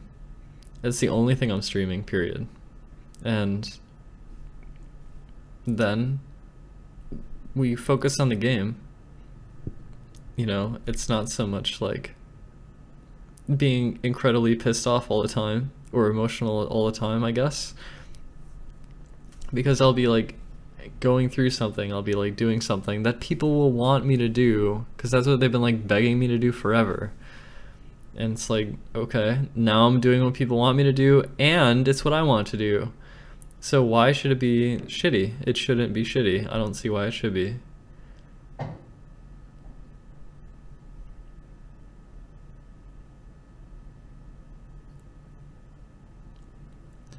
Well, Ocean Mud, I did a lot of awesome shit in the past, and like I know people appreciate that, and I know it was impactful and it was really good, and like I have a big fucking ego. That said, it is like feels like something I need to live up to, and when people compare like what I've done in the last year or whatever with like some of the best moments from my past or whatever, then they make me out to look lesser now, like I've completely fallen off, and that there's like no hope for me, and that like things will never be good. I don't know, I think they're discrediting me too much. And maybe some of what I've done last year has been really hard and sort of like unattractive and like easy to hate. It's like I'm pretty aware of that. And at this point, with Zelda coming out, I just want to have a good time. And I hope that everyone else wants to have a good time too. Potential emotional void when things don't go as well as I hoped as soon as Breath of the Wild hits. Well, here's the thing. The only thing holding me back would be my wrist problem. If the wrist problem is a problem, I'm trying to temper my expectation. Like, I sort of expect to kind of run into problems after like 2 weeks. And like, I know if that does happen, then it'll be really hard for me, but I will try to work around it the best I can. And it might be bad enough that it's like totally crushing my spirit, in which case, like, I don't know, I'll probably have to sit down and like have a chat with my chat and talk about how shitty I feel. And I'll have to get through that, and it'll be hard.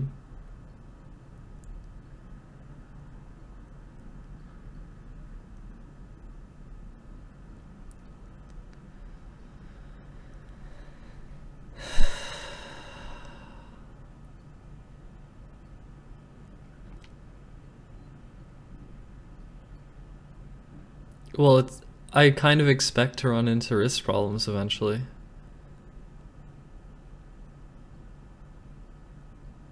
I just think it could happen. Like, it could happen pretty quick.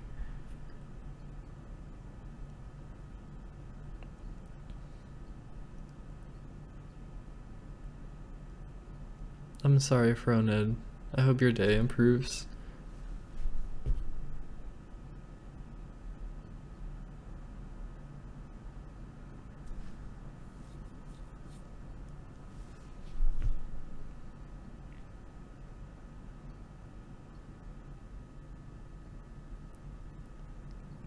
I can try the Switch Joy-Cons, the Pro Controller. I can try different things. If my wrist problems didn't exist, I don't think there's anything that would hold me down.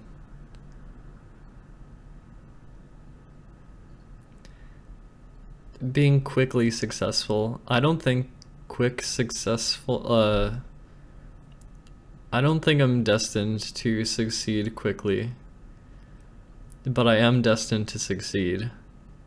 Assuming I don't have wrist problems, but I do, which means that maybe I will never succeed.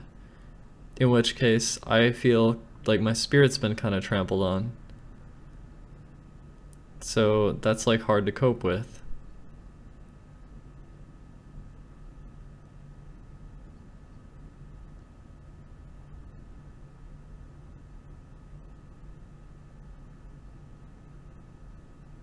You can hold one in each hand, which might be okay. I don't know.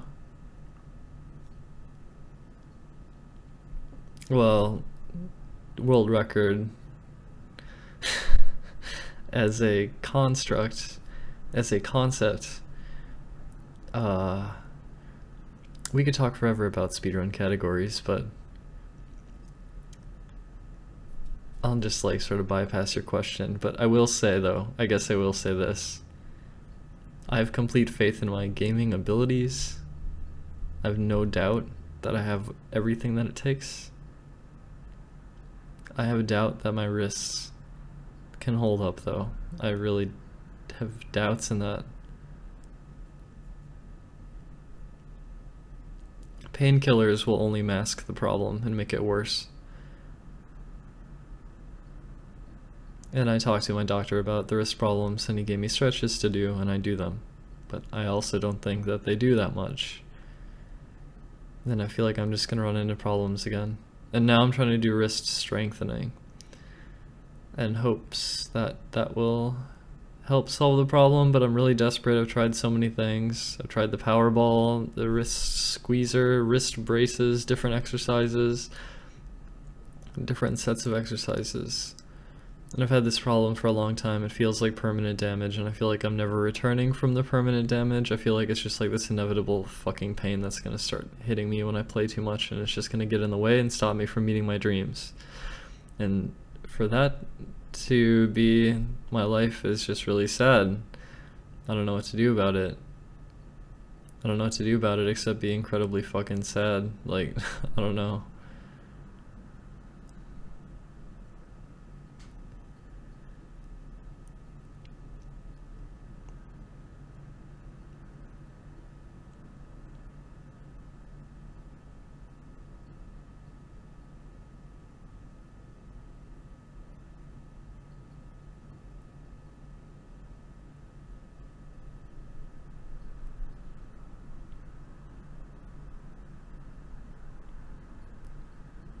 I mean, I hope so. I actually feel like my wrist here is actually kind of hurting right now.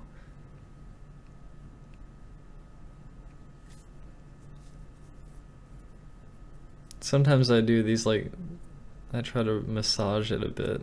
I don't know how much it helps.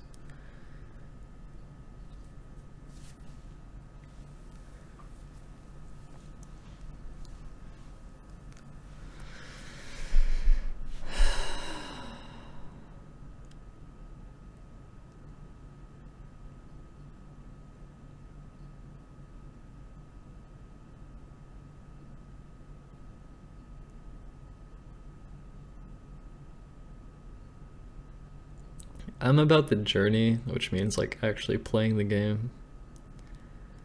And that's what the wrist issue gets in the way of, so without being able to do that, I don't think I have much of a chance at like doing anything else that interesting with the game. I think the interesting part is the journey, being able to play it for everyone, for myself, and to have that experience. And so I'm just worried about it. I don't know.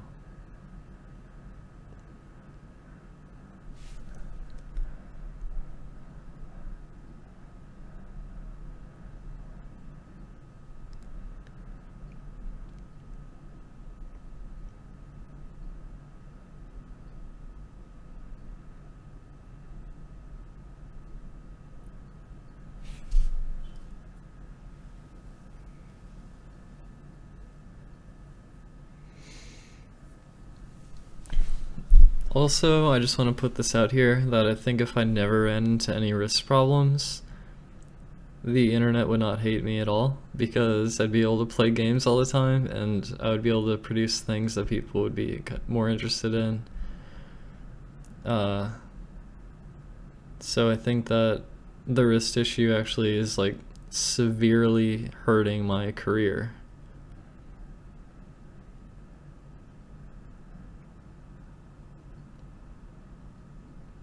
I don't like the sound of that, so probably not gonna shoot you a message. Take it easy though.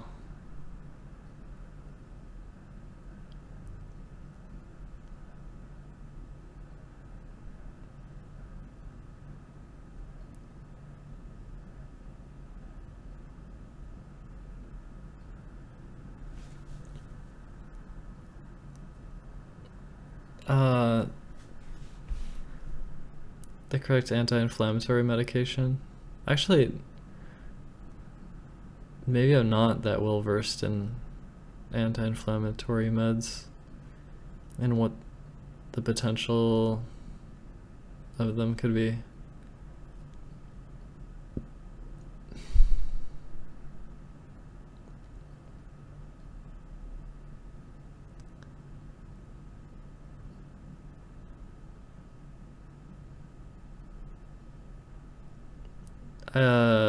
Just years of gaming, but when I did the Smash Wii U grind in 2015, I think I was playing like 7+ hours straight, like daily, and like just fucking destroyed my wrists.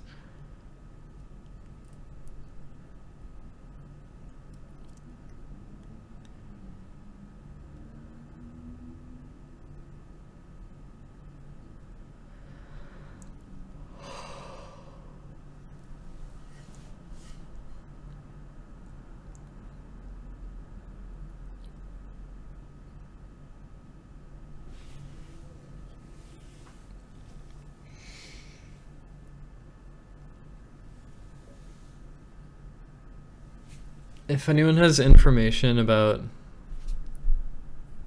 meds that could help with this issue, like, let me know. I guess I never looked into that too much, other than knowing that painkillers would not be a real solution.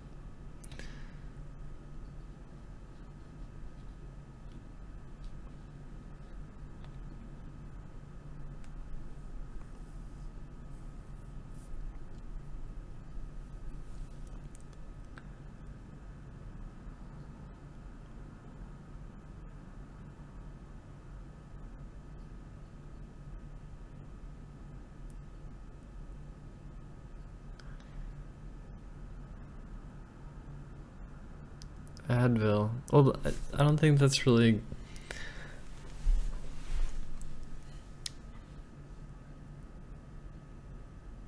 I think Advil won't help me. Maybe it would mask the pain for a little bit, but then I'm gonna just get more pain later, right? So, I don't know. If there actually is some sort of medicine that like works well, then I don't know. There's probably not. I don't know.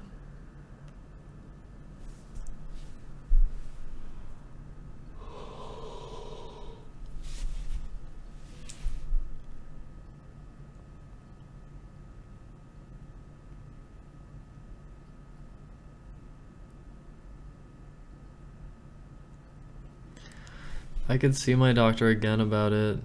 I already saw him about it once, but I will see him about it if I run into problems again, which I probably will.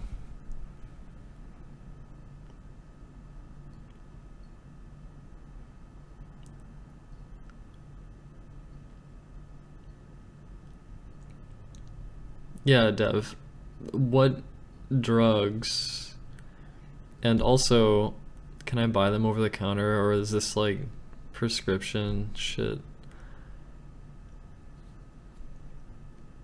I tend to gen, although in the last month I haven't that much. I've been kind of on and off wearing the wrist braces, It seems like they don't do that much from my experience, but I could keep doing it. I don't know.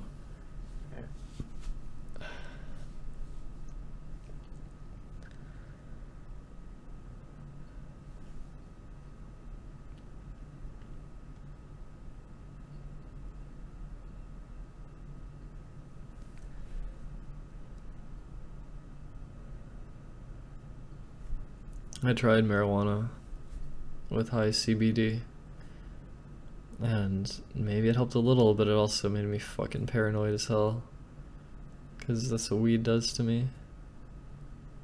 And I know you can get like pure CBD or whatever, but like you need a fucking medical thing for that.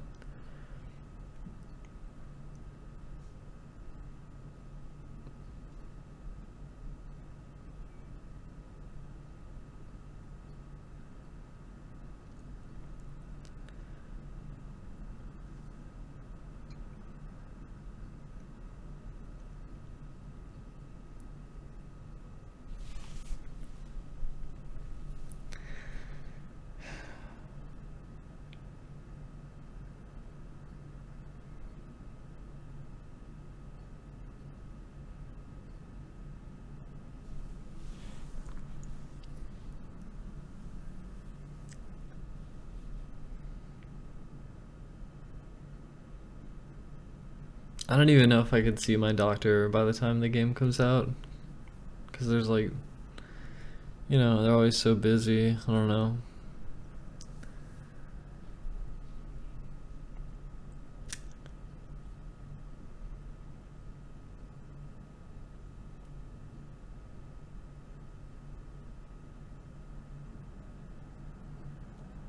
I'm feeling like having coffee right now. I'm so tired.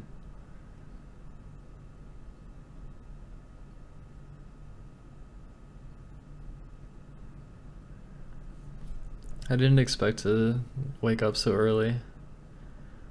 My sleep schedule's been kind of fractured. I had some strange dream. There were like, there's like this place with like flowers, and like there's this person, like an acquaintance, and like there's some like scoring thing, like some sort of rules, and like me and this other person knew that the acquaintance, we knew how to like kind of make the acquaintance lose, because I think it was like a zero-sum game of like the goal is to win, and like figured out a way to make this other person lose or something. And like I can't remember anything about it, fuck. But eventually there was like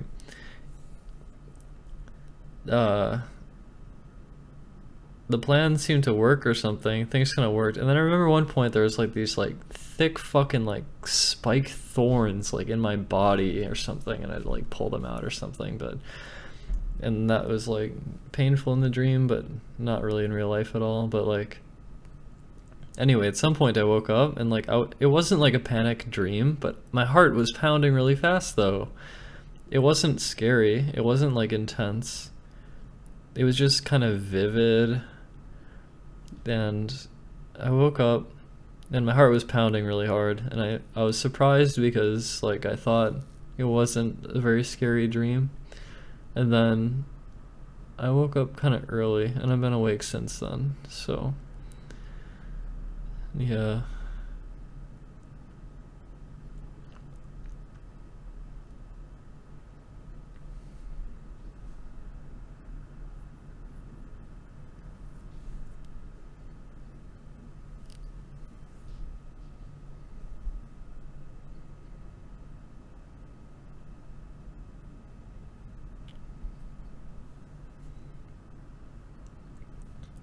I don't know, they were like imagine you get like prickled by something it's like sticking in your skin, except they were kind of like thick and like hard, like spikes. Like they're sort of like a bit thicker than, it's not like a needle, it's like kind of like a thicker sort of like, it was like shaped like this kind of, and it was like not super long, and it wasn't in super deep, but it was like kind of thick. And there's like a bunch of them like in my skin or something.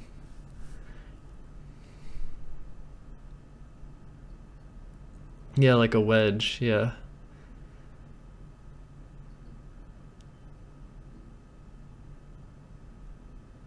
I guess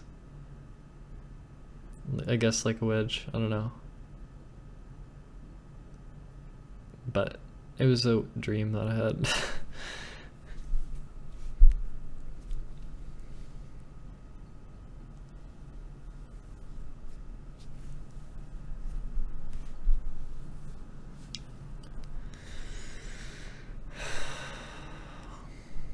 I fucking cut myself shaving a little bit or something. I still have to shave a little bit. I think I still need a couple of months worth of electrolysis. Well, I don't know, it could be a long time. I don't know how long it takes to really get rid of all the hair. There's still hair growing in. I'm gonna have another electro session on March 1st, I guess.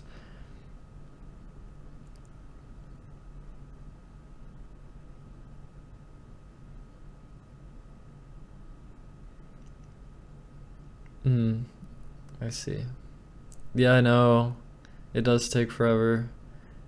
I've been doing it since, I want to say like July or something. And I think given a year's worth of treatments, then I think most of the hair will be totally gone. So I think it takes like a year going like twice a week for like an hour at a time, something like that. It's like a lot of sessions, and it's expensive, but it's worth it. My hormones are covered via my insurance. You got electro for a year and a half and it's still not done. Oh, my insurance does not cover electro. I'm just paying for it.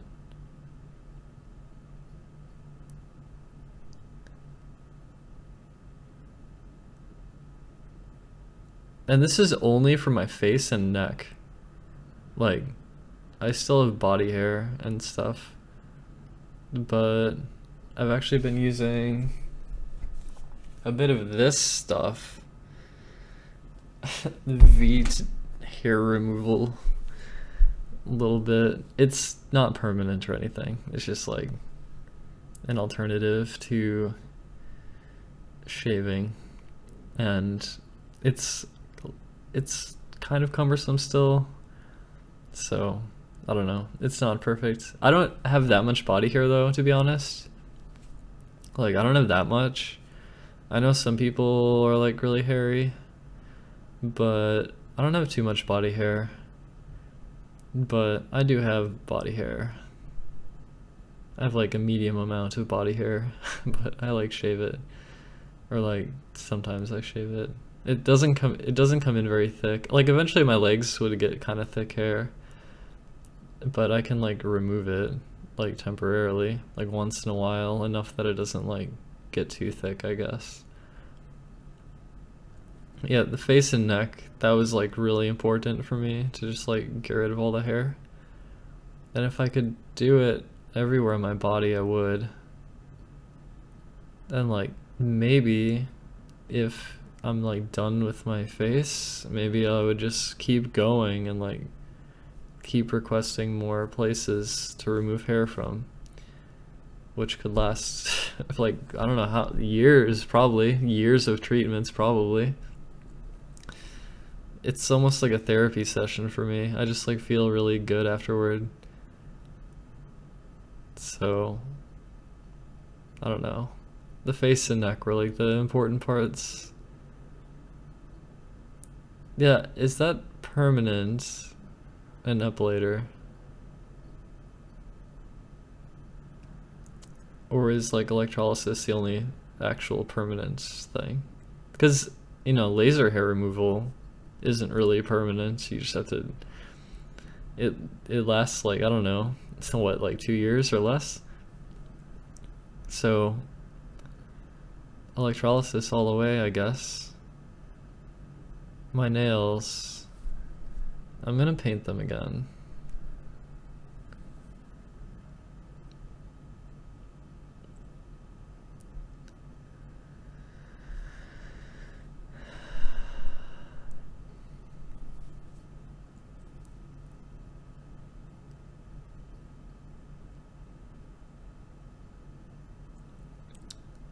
Oh, okay.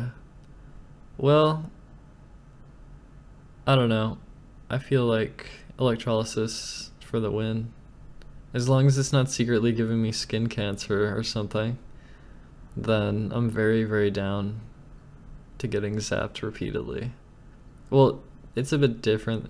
It's like, it's more like getting like stabbed a little bit and then like yank it out over and over. It's not so much like a big zap like a laser is. Like laser hair removal, it's like and it's like it can be quite painful, but that's more like getting zapped. Electrolysis is more like getting poked and then yanked out, and then poked and then yanked out, and then poked and then yanked out, over and over and over. And like there is like electricity involved, but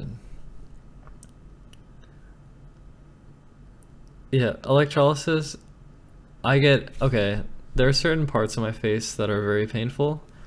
Very close to the nostrils, it's very painful. And then right here, this little area right here, that's really painful. And I guess like certain areas like on the cheek or like something. Like there's certain areas that are really painful. Particularly angelic. Yeah, thank you. And actually, well, like I said earlier, this camera does me big favors all the time. Like, I look best on this camera, frankly. So I'm like most comfortable when this is how I'm being like witnessed or whatever. But here's the thing too. When I just became self-aware for a second, because I was like talking about electrolysis and like where it hurts, and like I actually got carried away about what I was talking about, that I forgot to like worry about anything. Like I was carefree again. I was really carefree in that moment. I'm almost crying now because it actually felt really good to be carefree. Like half the time when I try to talk to everyone, I'm super self-conscious and I'm freaking out internally sometimes, and like I'm really like judging all the time. But like when I was just talking about electrolysis, I was like enraptured by the topic of conversation, and I was able to just like let go of all that like fear or whatever the fuck. And like it felt so, like I caught myself like mid conversation, I kind of just caught myself that I've totally let go, and it feels so good.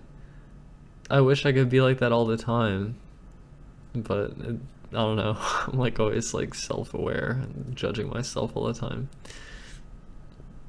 But yeah. See, I want to like live for those moments. I want to live for the moments in which I can like actually like be a person. Because a lot of the time, I'm like falling apart. Yeah, I mean, I kind of became self-aware again, focus trees. But there's a few moments there where I just like, I was totally carefree. I let go of all the fucking self-judgment. I just like let go of it. It felt so good, actually. I wish I could just do that all the time. It's hard.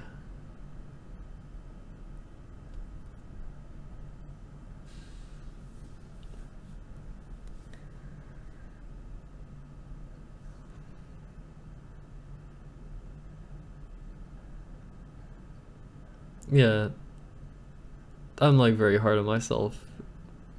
I'm extremely hard on myself because I read like every piece of like hatred out there, and like any sort of criticism, no matter how unfair. And like once you read a huge variety of like shit like that, I feel like what happens is like you just feel like you have to be perfect, and it's very easy to not be perfect in your mind, and then like you just start to fumble around and like feel shitty, and that way like your self-confidence like kind of goes into the shitter. So I don't know. Yeah, I went to school. I graduated college.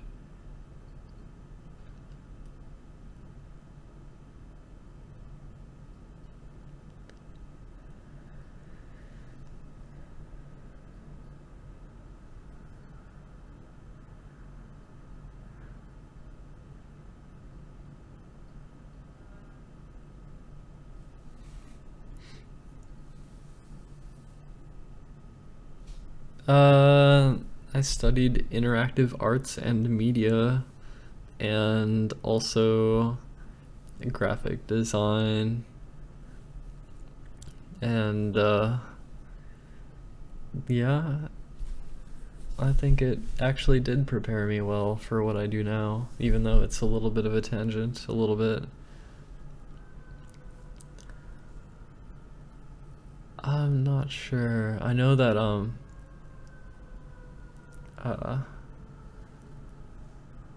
yeah, I could listen to it. When did I last work on my game? I think it was January or late December. It's on hold for now, but I'm not gonna shelve the project. Like it's already, I put a lot of work into it. We're not done with it. We're not done. Although I feel like I'm not doing it efficiently, because I should use either Vue or React or Angular, and I'm not using those. I'm just using fucking jQuery. So sort of, also, I don't know, there's certain issues with like scaling things up, and also I'm like not very comfortable with like MongoDB, which is something that I should be very, very familiar with if I want to have all the functionality that I want to have. So I don't know, there's a couple things that are sort of like tough.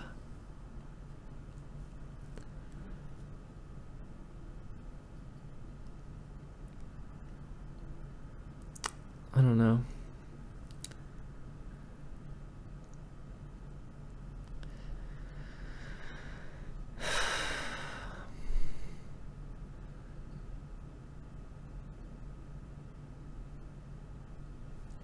Yeah, that's a pretty good idea, actually.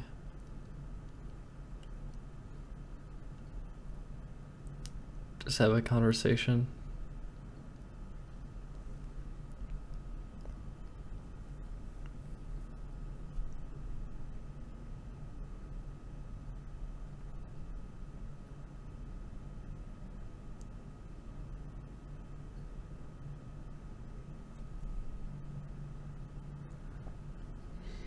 Yeah, I want to be a bit less self-judgmental. That doesn't mean being okay with being like super rude or anything. I just mean like not feeling like I'm failing all the time.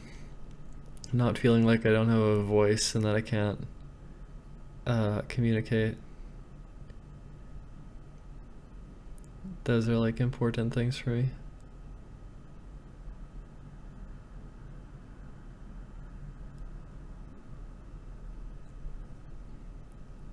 By additions, we're just talking about like voice conversations. I think that as I play Breath of the Wild, perhaps I could take breaks periodically to do wrist exercises, and then in the meantime also get on voice conversation with like miscellaneous people in the Discord, and that way it sort of like fills the silence, kind of. It's kind of a good idea. It's like a way of like making the downtime more interesting if it needs to be. Although in a way, maybe I don't always need to do that. I don't know. Yeah, that's true, Nathan.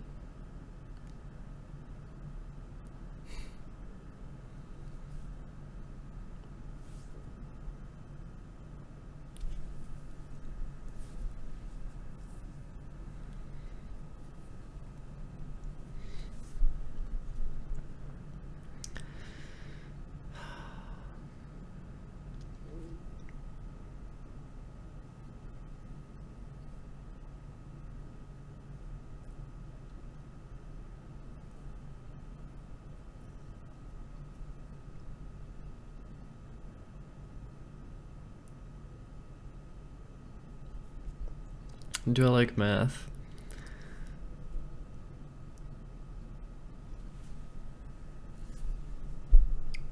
I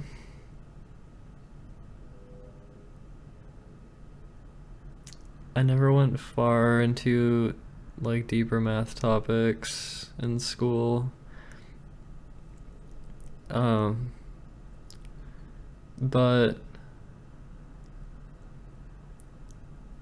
I think I do see the beauty, especially in 2014 when I sort of like I don't know how to say that. I've talked about this before. I feel like it comes off as like maybe delusional or like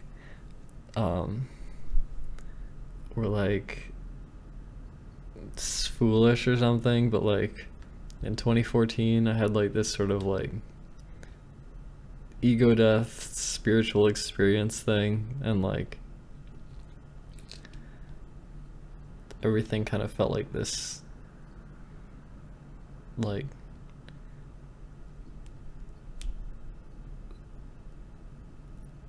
I don't know. I'm sorry, I don't know why we're talking about. I went into this from talking about math. I think that well, actually, okay. So during that time, after that happened, I actually was in this crazy like sort of frenzy where I was like, I had this notebook and I was like writing down all these like. I was getting high a lot, and like I was like writing down all this like I was writing down all this shit of like taking like really simple like mathematical systems of like just like 1 and 0, and then like trying to create different like structures out of it and stuff. And I was just playing, I was just kind of messing around. And I don't know, I was in this crazy frenzy and like I thought that after that sort of spiritual experience that I like kind of saw like the beauty of nature or like the beauty of the universe. And so yeah, I am the enlightened one, bow before me. Just kidding. But it did feel like a raised awareness. And it felt kind of life-changing. Because it sort of like almost pulled me into a different direction, and then like speedrunning felt kind of meaningless, and I was coping with a lot of shit and like trying to figure out what to do, and like I don't know, it's sort of just like changed my flow. It's like sort of like moved me. I don't know. It kind of changed my perspective. That's when I got more into like, that's when I got a lot more involved in reading about like automation and like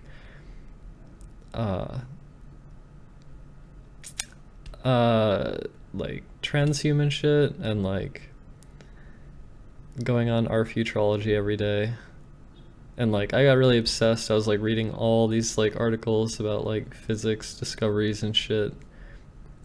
But I mean, I can't do anything useful with any of the shit that I read, and I probably didn't even really pick up on too much, but I got really obsessed, and then I don't know, it's like my whole worldview changed after that. I don't know.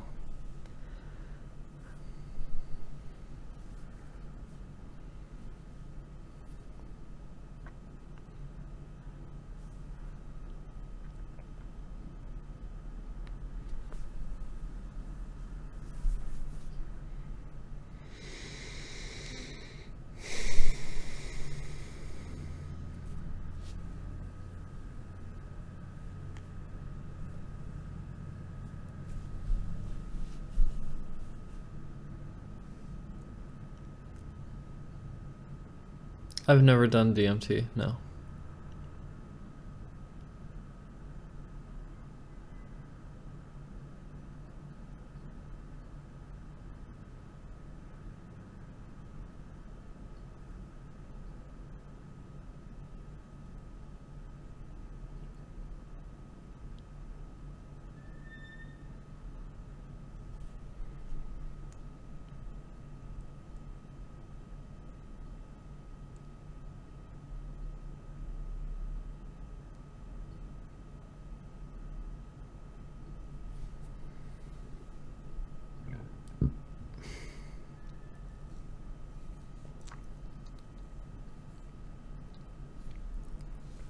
Well, it kind of led me to this point where it's like,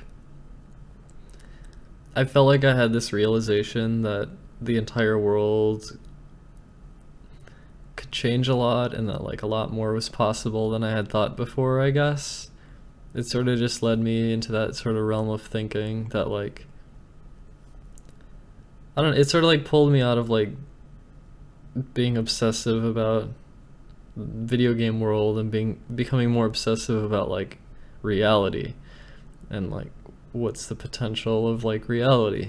And it felt like there's huge fucking potential that like things could totally change, and that like there's like I got obsessed. I started reading a lot, and then I felt like I wanted to do something more meaningful in life, and playing Ocarina of Time felt really meaningless. And then I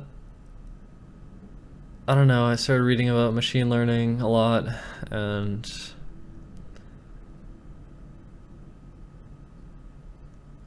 I had a couple little ideas of silly things like, I don't know, like what would be a way to get into machine learning? Maybe I could make like a melee AI bot, and then I didn't do anything, and then other people are doing that now. Like now it's actually a thing now.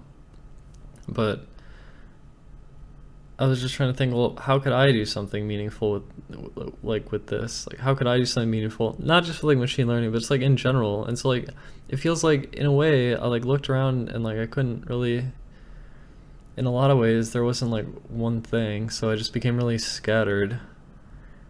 And then I don't know, started to, I guess, maybe like retweet things that were interesting a bit more, post things that like were relevant to this whole thing. And then like, you know, the political shit from well, that's later, but like I got really frustrated with like the election last year, because, and like the entire year before that, like all the politics leading up to it, because like no one was talking about like any of the shit that I was like interested in that felt like it could actually change the world in a positive way and like actually like make a big difference. And like it felt like politics was totally like fucked, and I don't know, I didn't know what to do. I didn't know what to do at all. And now it feels like I actually want to jump back into video game land and just like, because I guess during the time I sort of realized that like I did have a large impact with what I had done before, and that like it was meaningful to people, and like I kind of knew that before, but I don't know, I guess I don't know, I guess part of me was just really burnt out. I don't know, it's weird. I feel like I'm a little bit contradictory. I just know with this game that's coming out that it's like sort of like the perfect thing to sink myself into and like kind of be a platform and like having a voice, having a platform and people to communicate, and like not only that but like spreading ideas that become memes and they spread around, and it does change the world, it does make a difference. And so to have the platform where, you know, we're having a good time, I'm comfortable, and like then I started thinking about the existential problem of like being a human and like what do you do with your life before you die, and like there's like religion and there's like people who are like really nihilistic and don't have like, it's all meaningless and shit, and like, you know, different beliefs and shit, and like I sort of came to my own realization about like what I do in my life does become something, like there's an impact and the impact is real, and like I think that if I die and my brain ceases to work, then my consciousness will cease, but the world will continue on, because that's like the most likely thing in my opinion of what happens, because I think that in a way that I'm just like, all my conscious experience happens inside my head, and that the world around me is around me, and like maybe all this simulation theory shit is right too, or like there's some other shit, but like from what I can tell though, like the best thing to do is to sort of capture my life, kind of capture it, and you know, regarding like the power of algorithms growing and shit, like what else could be possible with like large amounts of like data of my life, like, and that's becoming more and more accessible. So like in a way, like I don't know, everyone freaking out about like Snowden's revelation with like fucking all that shit, like the government knowing all your data and shit, like all these tech companies knowing all your personal information. I sort of like am happy to like rescind my privacy, like not publicly, but like I'm happy to like rescind a lot of my privacy in order to sort of capture my life in data, kind of, and that way maybe be able to make some sort of jump to the next like stage of existence, because frankly like the human body is like not very useful. I mean, it's very useful, but it's not like ideal. It's not ideal at all. And like, you know, every year things advance more and like the world can change, I think. And like part of it too is that we have to be really wary, because it goes into this whole like technological like religion and shit, and like I think it's like really easy to fall into that kind of way of thinking, and then it just becomes another religion, and then it's like you're not actually staying grounded enough to actually like do what needs to be done to like ideally live your life. And so I try to not only keep my head in the clouds but also keep my feet on the ground, and so I can actually like sort of navigate this human experience to do the best that I can to continue on, because I think that sort of like desire to survive is like deeply ingrained in like people and society in general and humanity in general, and not just individuals but like as a whole as well. And so it's like I kind of want the entire world to prosper, and that's why I'm also like really kind of pissed about Trump and this fucking like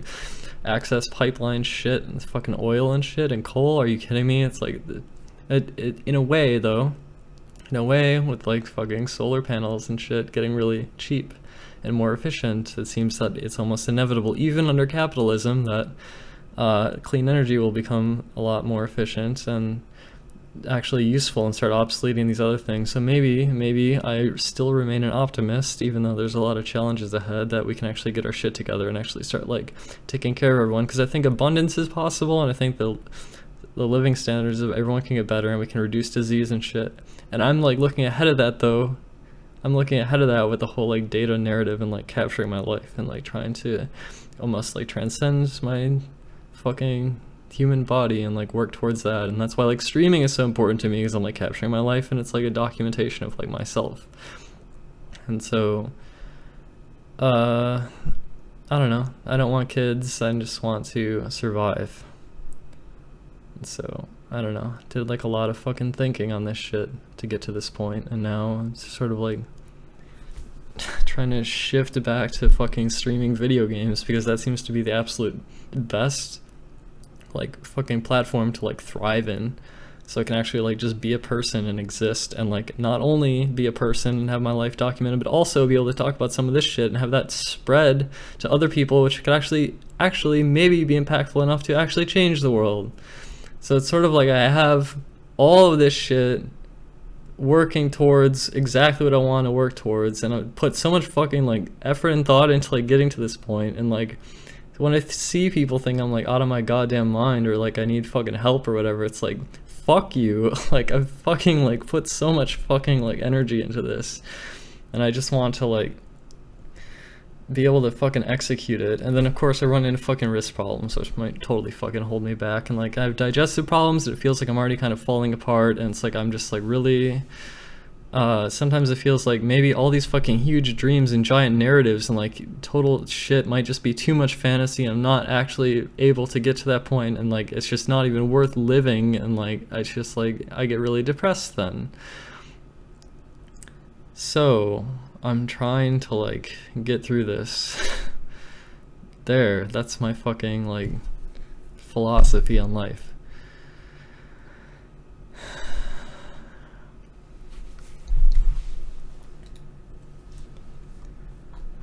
I wasn't reading the chat. I've been really fucking just shooting rapid fire.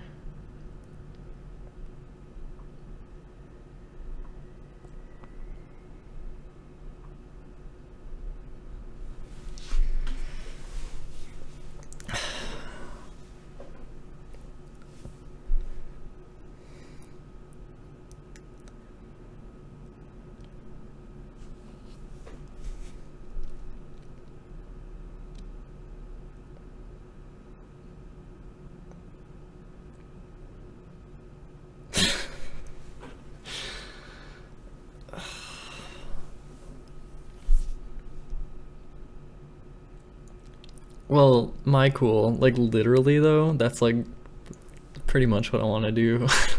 That's like just what I want to do. I mean, it's funny because I can go through all of that, and then you can say, well, you just play video games and talk to people. It's like, yeah, that's exactly right. That's exactly where this leads. And it's like, it's funny because like, I don't know, maybe there's like kind of a part of me that takes like everything I've gone through and tries to like weave it together. But in a way though, I think I do believe in myself, and I think I do have perspective with that. So I don't know. It's hard to navigate this life though. It's really hard.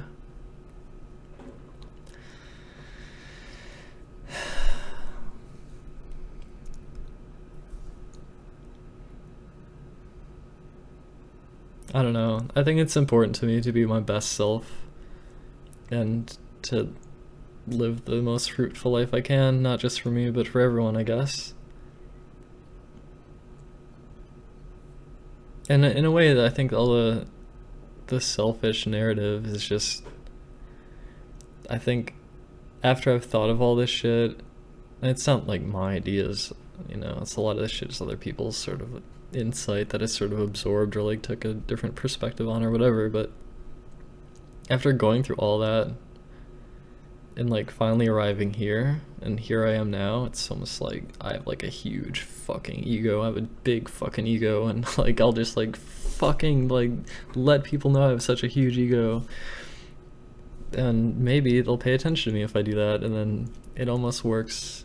I don't know, it's weird. It's a bit it's like I'm partially self-serving, but I'm also like I just like believe in myself, and I just like think that some of these ideas are like important. And even though like I don't know, me saying all this shit, it probably like it's good and bad, right? Well, it's good. I think it's good. It's good for me to say all this shit because like, well, I don't know. I think some people might interpret it as being fucking like loony bin or something, but honestly though, like what's your fucking like existential like solution to like like your life? Like what are you working toward? Like where's the meaning in your life? Like what? I don't know.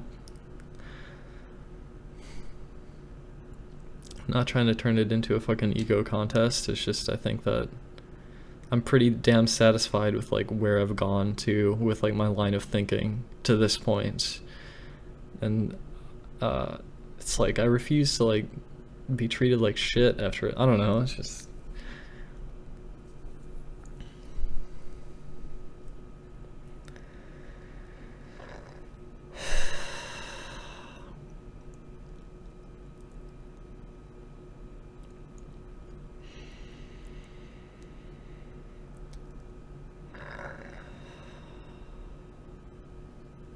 Jesus, I feel like my heart hurts or something. Or maybe it's my boobs growing.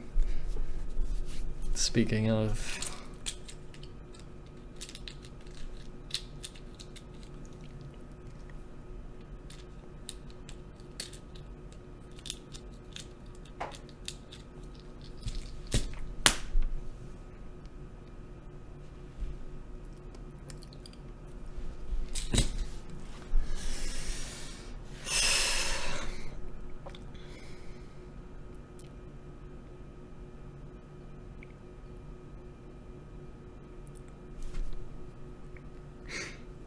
I don't think I have to really like...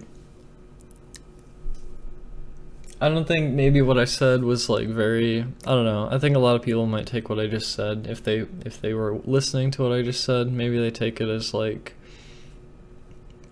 haha, loony bin or whatever, but like... Or maybe they're just not sure what to think. Or maybe they kind of agree with me. But... I don't know if it's worth even talking more now about that. I don't know.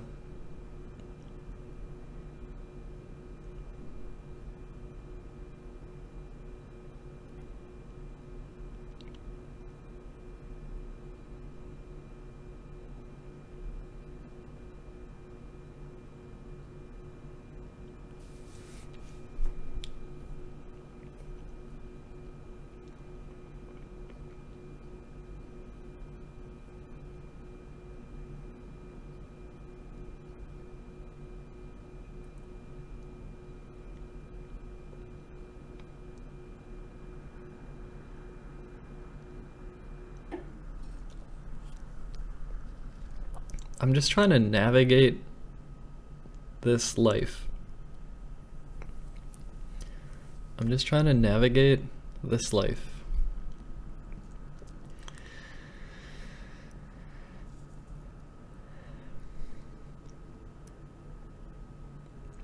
Okay, why do I think I have a huge ego? Well, it depends what it's about, but like, okay. Well, I don't know. I was bullied a bit as a kid when I was really young, but my parents loved me a lot, and like, my parents let me be very free, and I pretty much just followed what I was interested in doing, and by doing that, with also some support from my parents, I was able to do a lot really, like a lot more than I even realized. And when I finally realized the fucking impact after everything, it sort of just like instilled me with like, well, I don't know. I don't know. It's not just about like getting a shitload of viewers watching me play Zelda, you know? It was like everything that slowly led up to that, and like what happened after that, and like just everything. I don't know. I just like...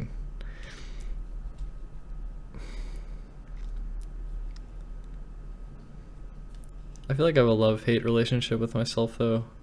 I don't know, it's weird actually talking about this. For some reason it's really weird. Maybe I need to like think on that more. I feel like in some sense the ego is merely like a signal or a symbol that is like useful in like, I don't know, like,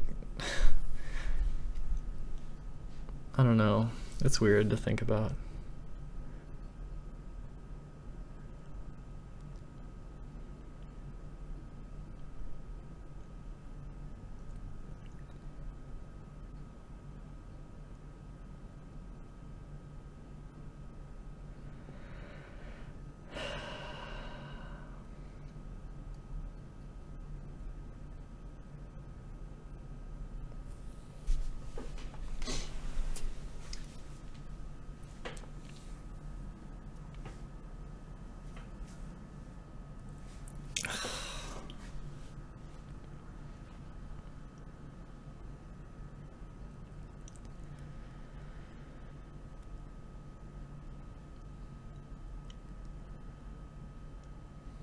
I actually feel happy right now. Am I cool? What? Thinking like this will never lead to happiness. I feel happy right now. I feel happy right now. Like, why do I feel happy right now? Because from my perspective and from like where I'm headed, I guess, it seems that I'm on the right track all the way. It's except the wrist problem might fuck me over. Like, I don't know.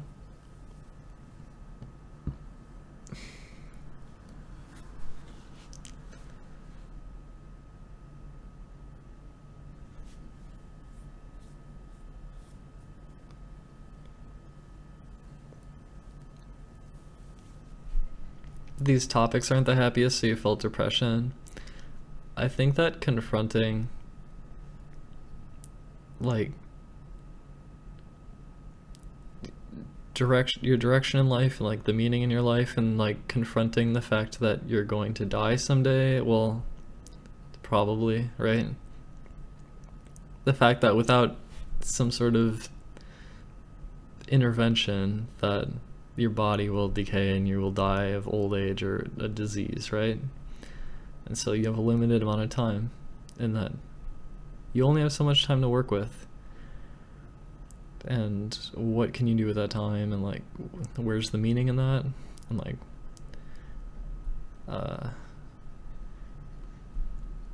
I think that topic can kind of be hard to deal with. I feel like I've, in a lot of ways, I've sort of come to terms with like this stuff as well. Well, I mean, just after everything, all that shit I just talked about, like, that's my way of coming to terms with that.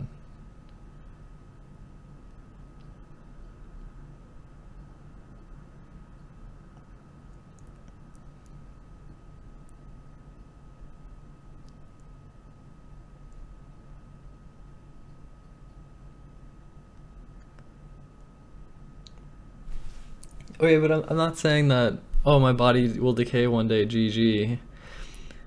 I'm saying my body will decay one day, GG. Oh, okay, no GG, because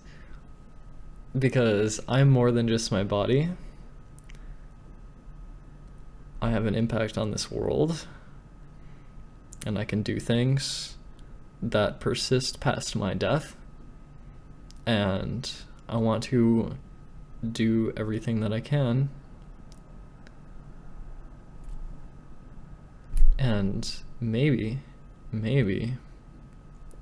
not, but maybe there is a way to make like a jump.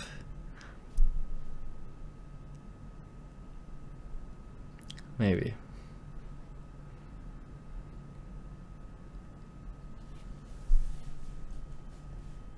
I don't want to totally count on that, but even if there's not, though, even if there's not a way to like make a jump, it's like you can still do a lot. So, well, yeah, am I cool? A way of persisting beyond your human body. But, I mean, when I say that, you can take it in a lot of different ways, though. So, it's like you can already do that, right? You can have children, or you can, like, do something. I don't know. You can create a huge library of artwork that you've created, or music or something, or, like, you can have precious friendships that affect other people, and that spreads, and it's rippling out, and it has like a little ripple effect that influences people in different ways, and you can leave behind writing, and you can do all sorts of things. And it feels like one of the best things that I can do at this point is to stream. It feels like streaming is one of the best things I can do. And even if I died right now, even if I died tomorrow, we still have all these streams, and it's sort of like a piece of me that's out there. able to be copied and replicated and witnessed and interpreted. And it's kind of like me. It's like me. It's like myself isn't my body only. Like, my stream is part of me too. And so when this body doesn't work anymore and I'm not around anymore, you can have the stream still, or the videos, or whatever else. And so part of me is spread everywhere then, and I don't necessarily die when I die. But maybe we can go a lot further than that though.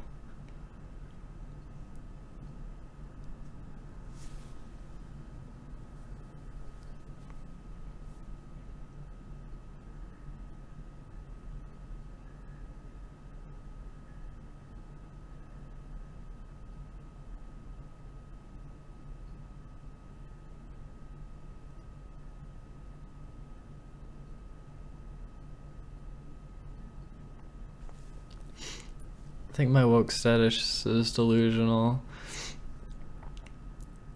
I don't think it's delusional. I'm not saying that I'm like, I don't know. I think I have put a lot of thought into it though. I'm not trying to say that your way of living is incorrect. You're free. You are all free.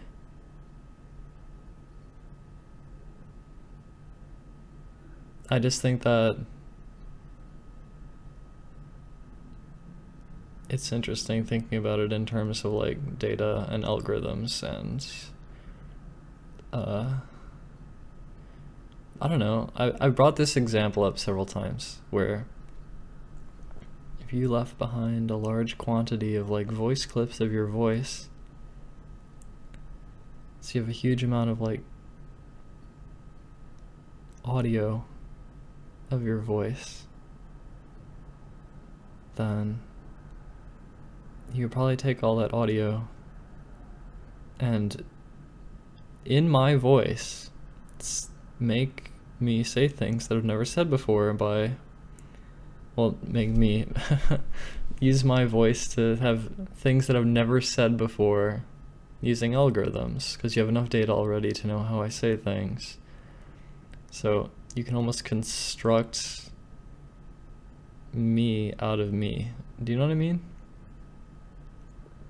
Same with video footage, right? You have all this video footage of me, lots of it. It's like you can kind of construct me out of the video footage, kind of. And unfortunately, even with like video footage and like voice,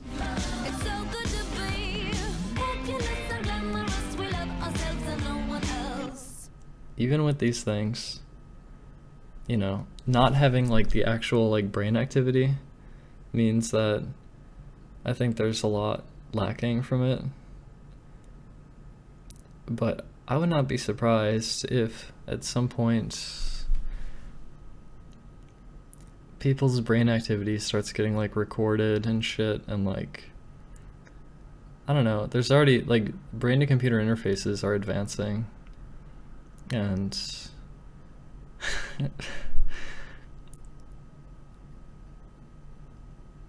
I'm just saying, like, I don't want to just like resign to the status quo. Do you know what I mean?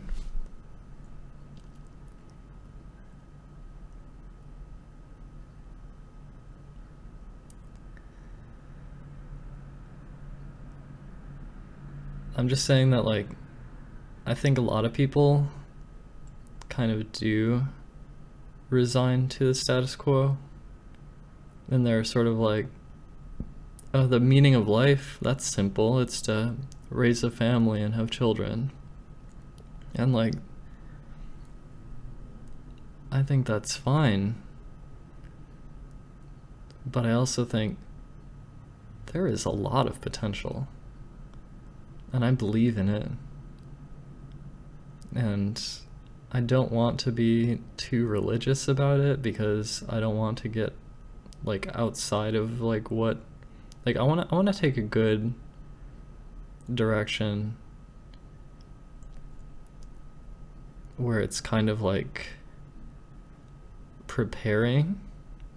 I want to take a sort of approach where I'm sort of preparing, okay? But not totally, like, that's why it's important to continue to like read what's going on and sort of follow this stuff as it may happen. I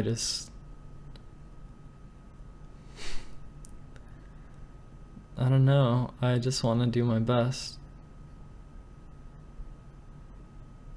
Because imagine if you could make it. Imagine if you could make it to like a jump where you're alive. You're alive and you have like backups and you have like an instance and you get to experience and you could go on Twitch TV even. Like you would still be alive. You would still do, right?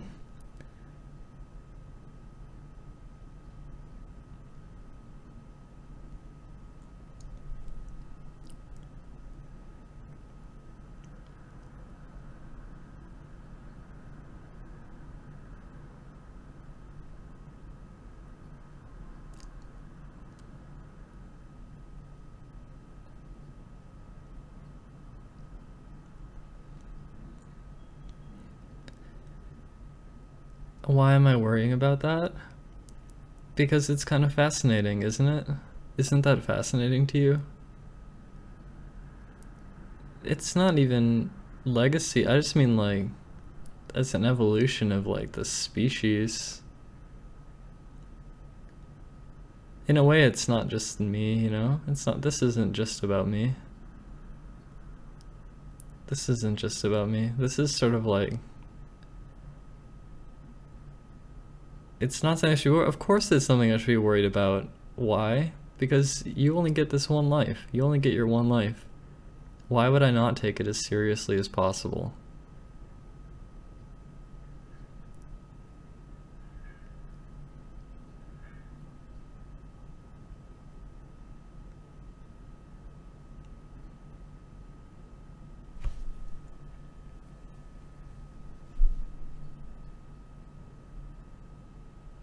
It's not about necessarily remembered, it's about survival.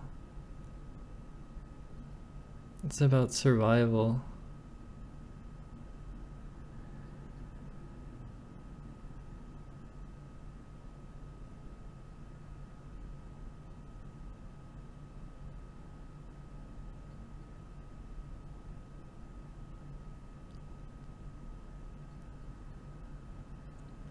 Survival and replication, sure.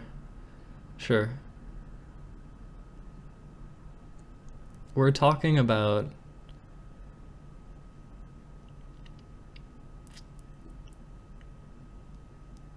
it's such a deep top. This is a deep fucking conversation. I don't know how to like sum it up.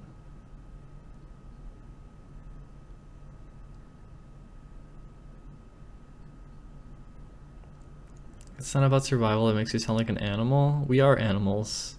We are fucking animals.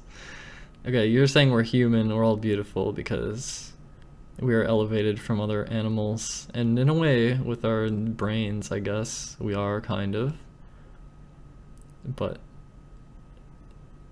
who are you to say I'm wrong about this? Am I...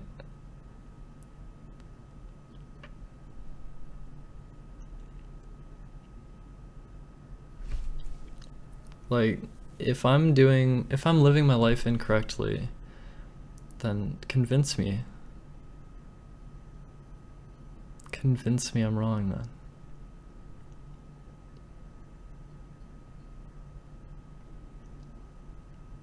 Okay, my cool.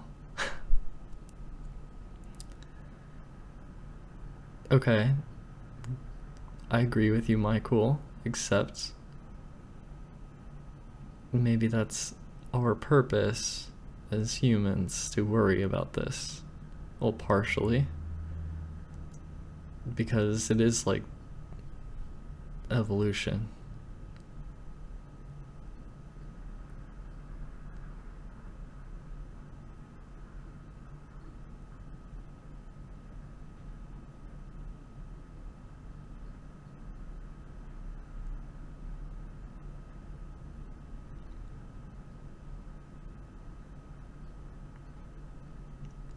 My cool, what is our purpose as humans?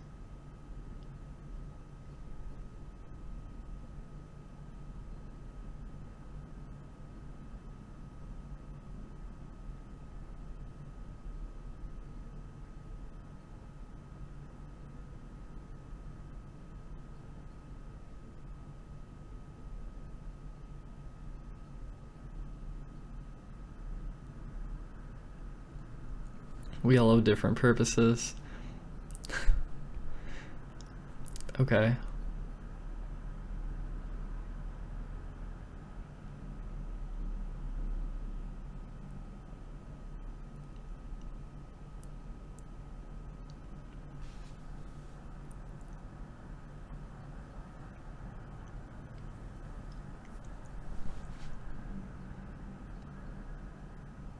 No, I mean, we are different, but we are also part of like a whole of humanity. And time passes and things change. And I think that some of these ideas that I've talked about, I think some of them start to come into being, kind of. Some of them are already here. And I like to take a look at where things are going and align myself with that in a sort of preparation. And I think that's smart for me to do that.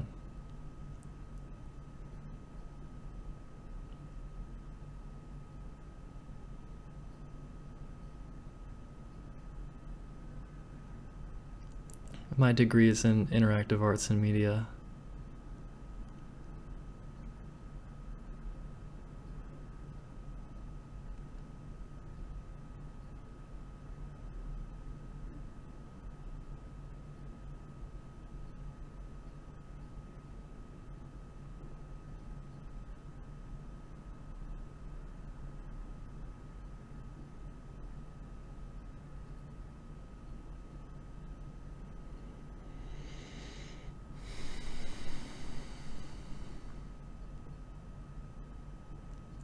Should be a philosopher.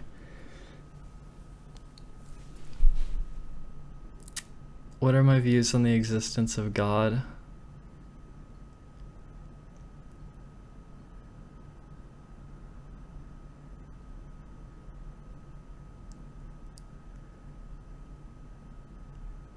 There are like rules that exist, that seem to exist. There are like forces of nature. There exists like matter. These things like exist. We experience them at least. And here we are. We seem to be living in an extraordinary time. And we're these creatures who can like observe the universe observing itself, right? And I don't know what I think of God, but I don't know. Yeah. In a way, well, I don't know. I don't know.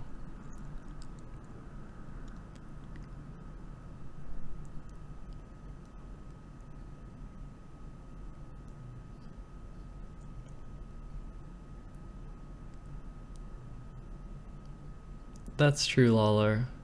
I guess that's true. I guess just being alive is extraordinary.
What is more fundamental?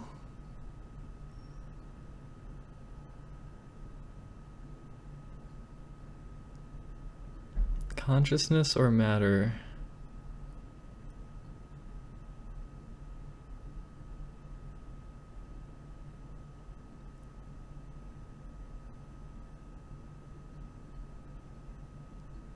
Consciousness is a strange thing.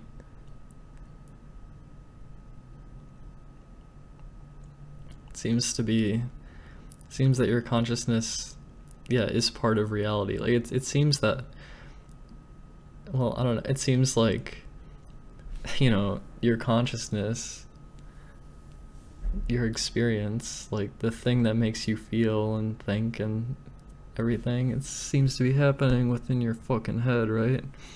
And there's like this there's like this brain activity that, but it's weird though, because it's like, I don't know, I guess it could be like an illusion where it's like, it could, I don't know, it's weird, but like, I'm kind of under the impression that like, all of my consciousness happens from my brain, and that it's just all here, all of it, and that I don't know, you start to see things that like interface with the brain, right? Like we already have our natural tools, like our fucking like eyeball and shit, right? Looking around, and like you can control things with your brain, control my hands and shit. And it's weird to think about, kind of.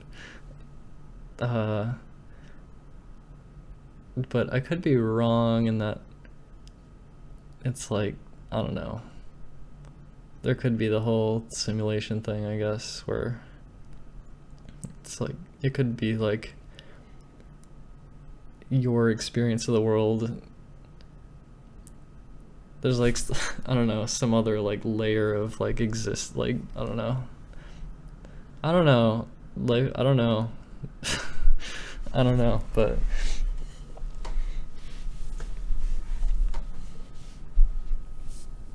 it's weird. I don't know.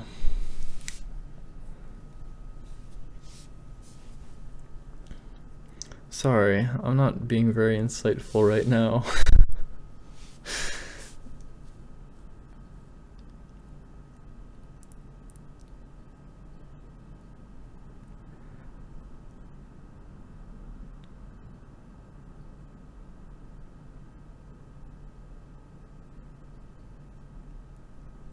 I don't think I really can be very insightful. It's just like, you know, I just saw some video of Stanford like fucking putting something on someone's head and like using only brain activity they can like control something. And so I guess the point of what I was saying though is that like,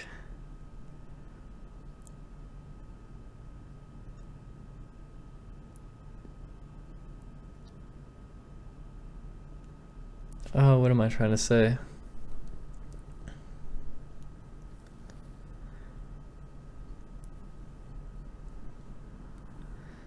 I don't know, just like stop for a moment and think about the potential of like brain to computer interfaces. Not to get into this what is more fundamental thing, because like I don't know what to even say about that. But like, you know, there's already able to control like a keyboard just by thinking about it, that like exists already. So you can take like signals from the brain and like do stuff with it. You know, there's already like prosthetics and stuff and everything, but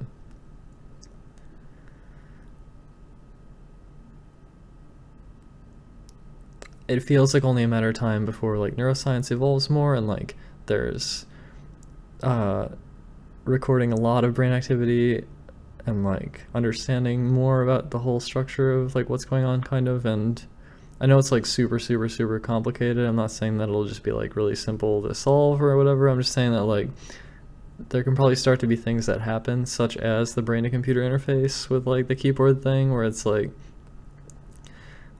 at one point are we going to just simply start like recording brain activity from people, and then suddenly you have like this consciousness that is like actually recorded, like their thoughts and shit, as like this like big chunk of data, and then like run machine learning algorithms on it and like figure out like what comes out of it. Or like, what am I trying to say? Like when someone wants to do this thing, then this is what the brain does, and when someone wants to do that thing, then that is what the brain does. Then sort of like breaking things down, and like I don't know, it's really like it feels like there's all this crazy potential with it.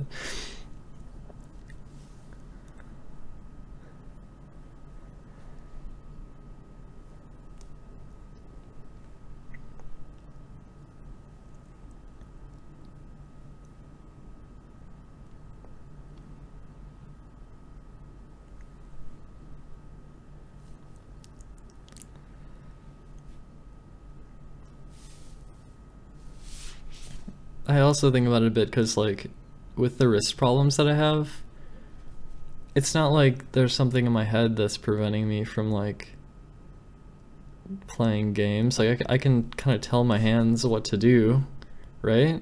But then there's actually like some sort of like injury or like issue with like the actual like hardware of my wrist or whatever, right? And like it's like getting in the way, but I'm still able to like send the signal to my arm from my brain. I can like send the signal to like do things with my hand, right?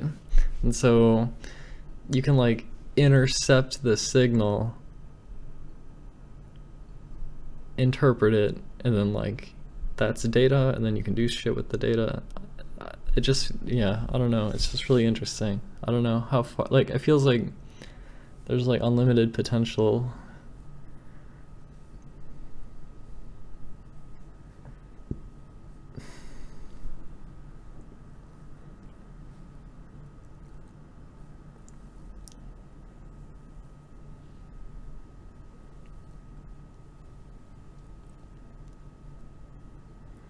Language, a fountain of infinite creativity. There's a huge amount of things you could say, yeah. I mean, don't you think you could have a machine that also generates sentences that aren't elsewhere? They could even have a huge data set of like everything that's been written down on the internet or whatever, or like in some giant fucking database, and like come up with new combinations of words. I know, like you go outside, everyone's like changed to their fucking smartphone, right? And that's why it's a little bit frustrating. I mean, I guess I'm blessed to be alive now, but I also feel kind of sad because like we still have like health problems. There's like all this shit, like people's basic needs aren't even met still, and like we age and we die, and like, and so when you think about like potential versus like reality, it seems that like it's easy to dream big, but maybe it's that's why I just say I'm trying to navigate life. Like I think it's just hard to navigate like the reality of what is around me now, and like the potential of what could be, and how to go through life. What's the best way to go through life?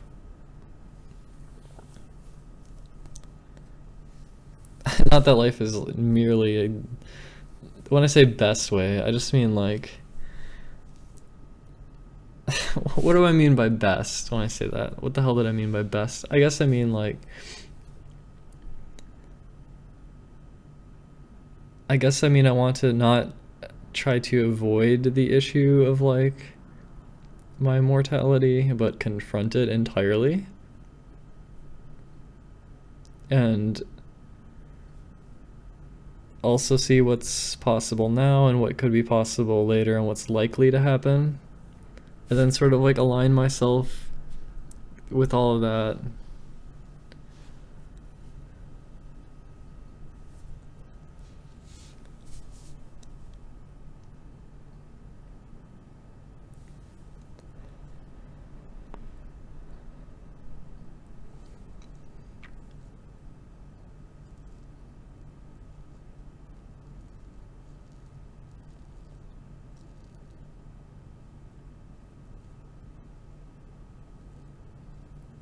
Yeah, we're all dying, right? We're all dying. We are all dying. No human has yet lived past 150. So we're all dying. And sorry, what's your problem, Juicy?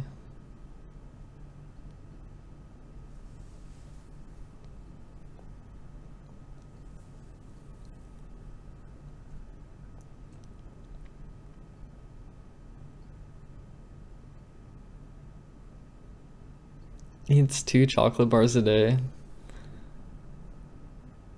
It seems that women live longer than men.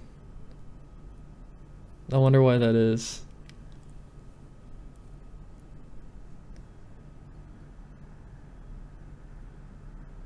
Twitch doesn't always give an inadequate response. I just have to ignore people who aren't like giving me anything back.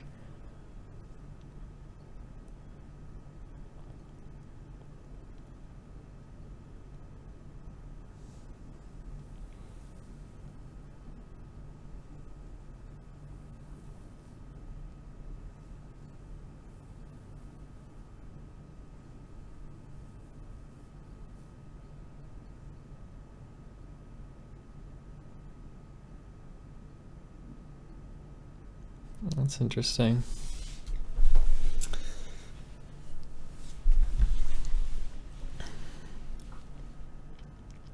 Well, I think the argument like, oh, if I could live forever, then it would be meaningless because, well, whatever argument you're trying to make regarding that. But if you just say, well, the moments I live are special because I don't live forever, so they're limited, I don't think that's an argument for saying that everything's fine and that things shouldn't be better than they are now, and that we shouldn't work towards a better future. And I don't know.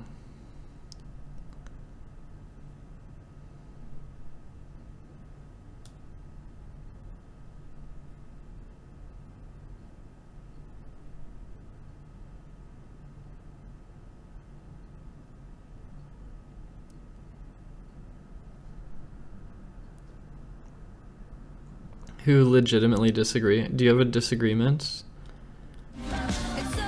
Hey, Rent-A-Cat, thank you.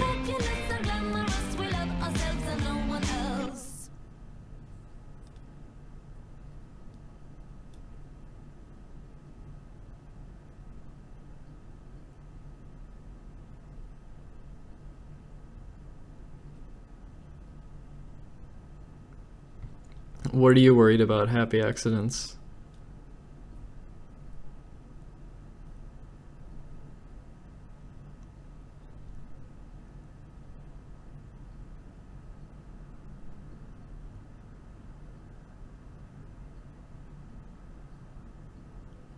Because if you think I'm like approaching this topic incorrectly, like if you think my argument is flawed, or that like if you think I'm not thinking about it in the right way, then please explain that to me and try to convince me. Generally where my mood has been, well, I think that's a lot to do with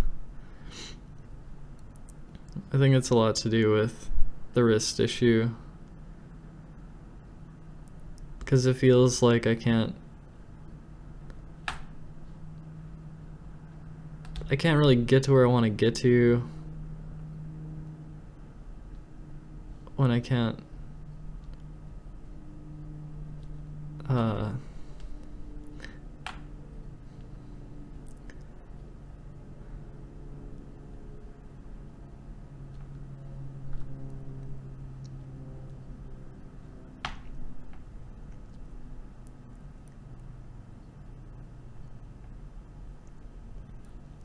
Juicy, you say I'm in a tunnel? Sorry, what? You're not sure my emotional intelligence is working well? I get mood swings, and sometimes I get in dark moods, so that's true. So it comes and goes, I guess.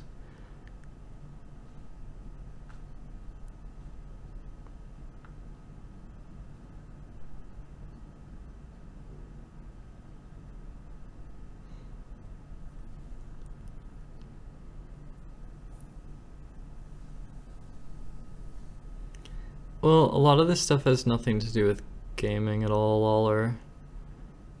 It has something to do with streaming, though.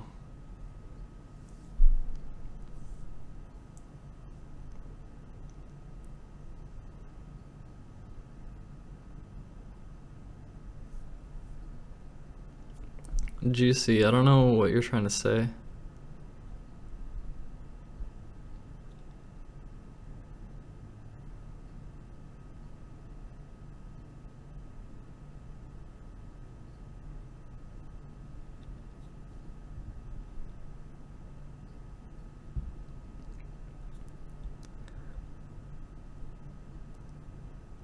I don't know about like numbering it, Wolf. I'm feeling a little wary because of my wrists, but all I want to do is stream the game. It's like all I want to do. Someone debate me, fight me. I feel like I went on a cool rant like a while ago, and then since then I've been like significantly less awesome, and now I'm sort of just like waiting for comments in the chat that I can respond to.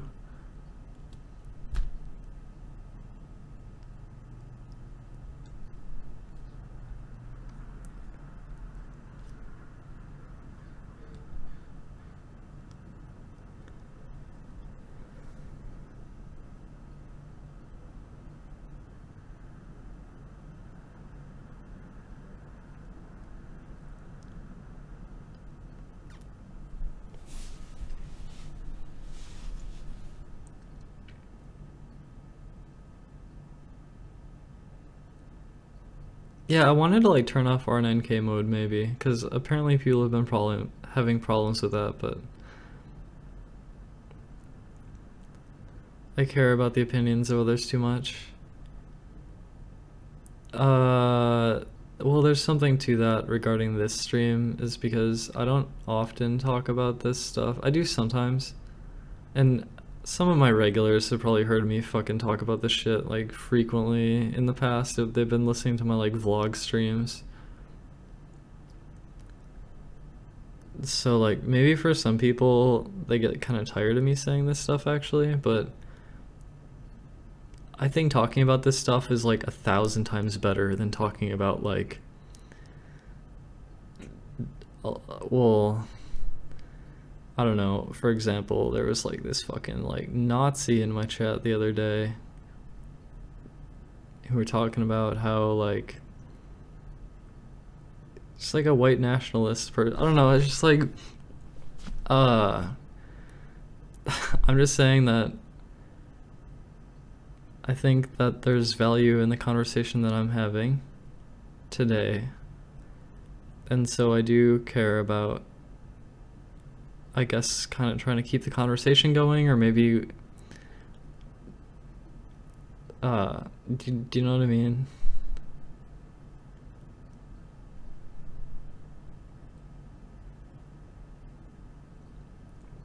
Oh, yeah. UFGTX.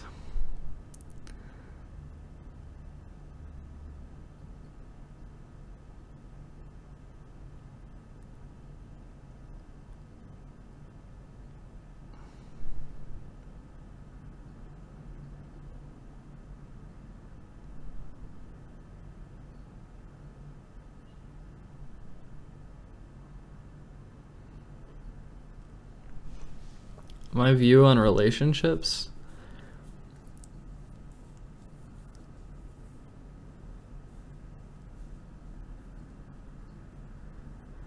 I actually don't entirely know what my view on relationships is. I don't even know.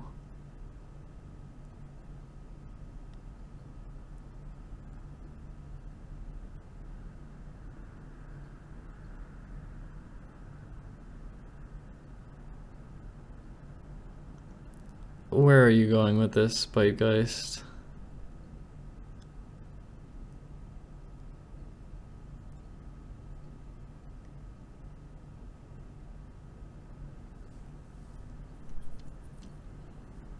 Do I think every problem bends to rational thinking? No, I don't.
I don't know what you're trying to go with here, Bitegeist.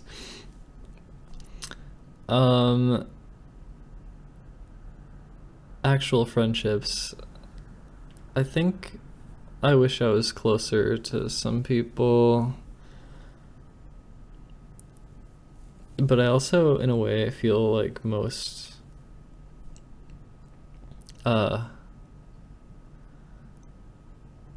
well, okay, like on my stream, there's a different sort of relationship happening with like my chat. And in a lot of ways, despite how much I stream, I'm still like incredibly lonely. I'm like incredibly lonely. But there's a lot of good from the stream too.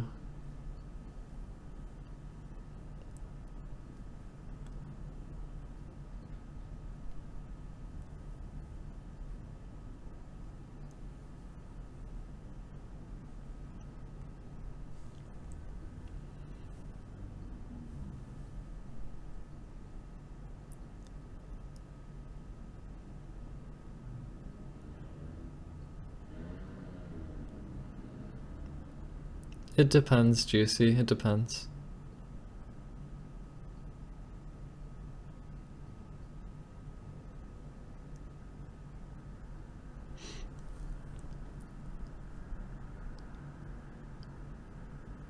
Yeah, happy accidents. I think that I don't have a strong relationship. Okay, here's how I think about my relationship with my stream, okay? My my connection with like an individual in my chat, I think oftentimes that is very weak. Oftentimes. But when there's a lot of people, it's like I have a relationship like showering down on all these people. And maybe it's very weak. Maybe some of them are stronger, but it's a connection with like an entity. And that entity is not individual people, it's like a mass of people. And I actually crave that connection a lot. I crave it. But yeah, a relationship with an individual is different. And I am lonely.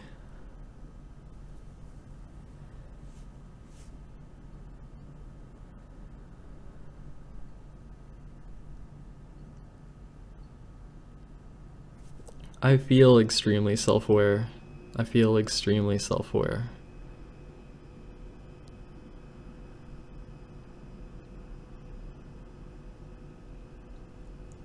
My parents want me to be happy.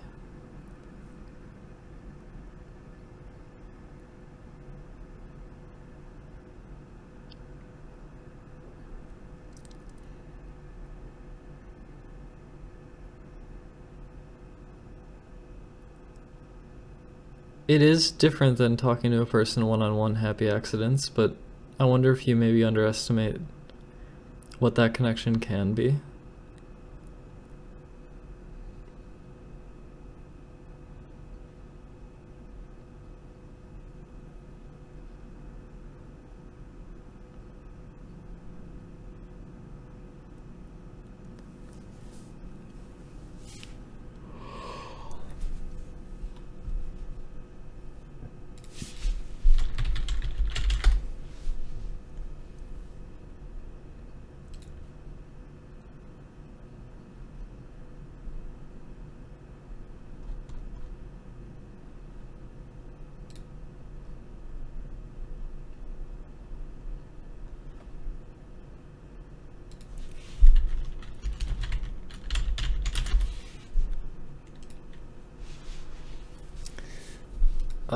Hold on. Okay.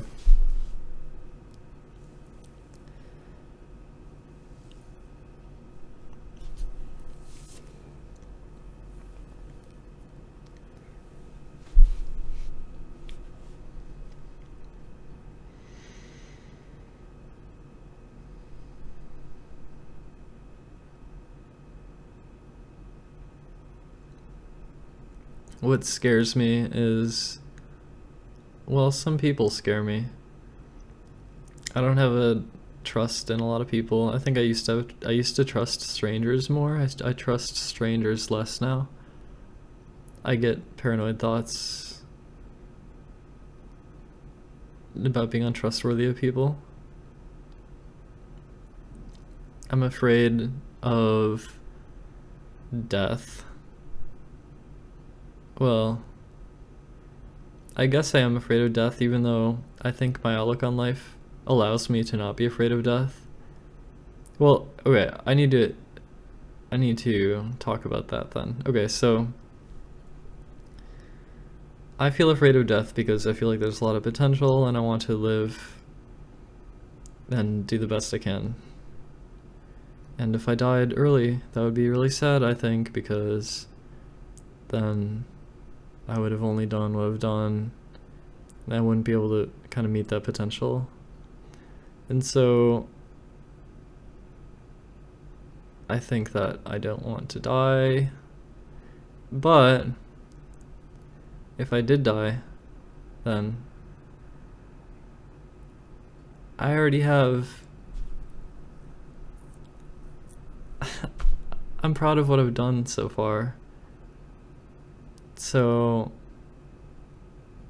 it's like I should be able to accept death, but I kind of don't want. I feel like I'm not.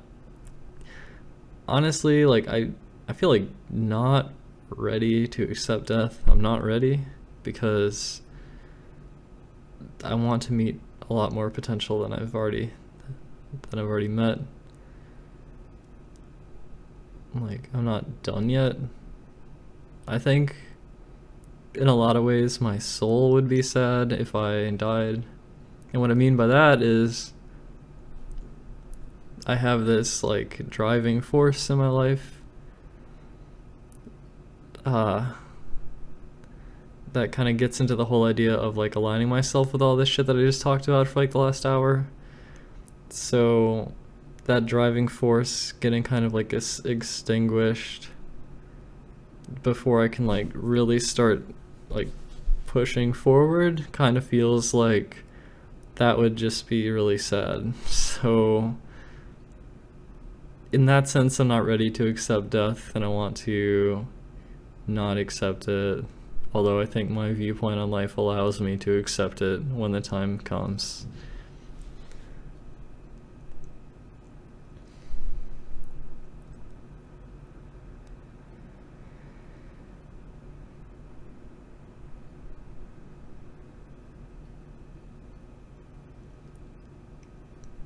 By potential,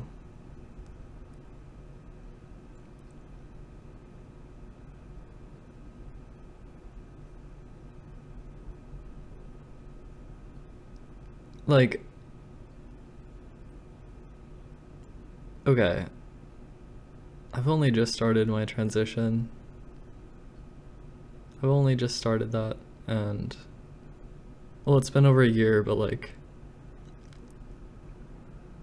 I haven't been able to like thrive yet. Okay? And if I died like now, then what people get of my life is that I did a bunch of cool shit, and then I transitioned, and then I was really depressed and sad, and then I died. And that makes me upset if that's all there is, because I want to thrive and soar higher than I've ever soared in the past. And to not do that like hurts me on an existential level.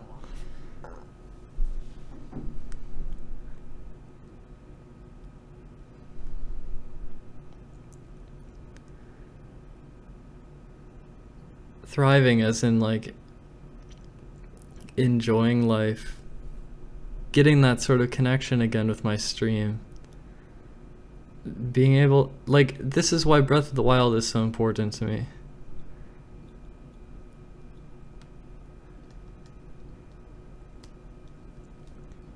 What's something that I find funny?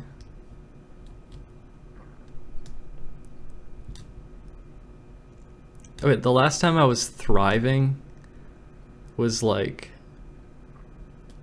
July 2014. Okay? It's 2017 now. I need to thrive again. I need to do that.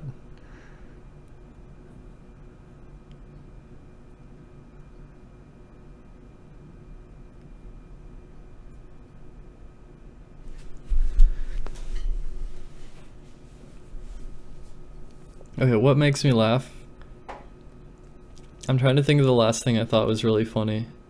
Okay, the last thing I thought was really funny is when Sendamos came into my stream and I got in voice chat and he was trying to catch a fish in Ocarina of Time. So he could do the gold scale glitch, but to do the gold scale glitch you have to get a certain size of fish to do it. And so he's trying to catch a fish, and he's playing in the game's language is in Japanese. So he catches some fish, and he's like, is this big enough? And I didn't know. And he goes to the fisherman to check if the fish was big enough. And he talked to the fisherman, but he couldn't read it because it's Japanese. And then he's like, I think the fisherman just told me to go fuck myself in Japanese. And for some reason that was really, really funny to me. I was like cracking up.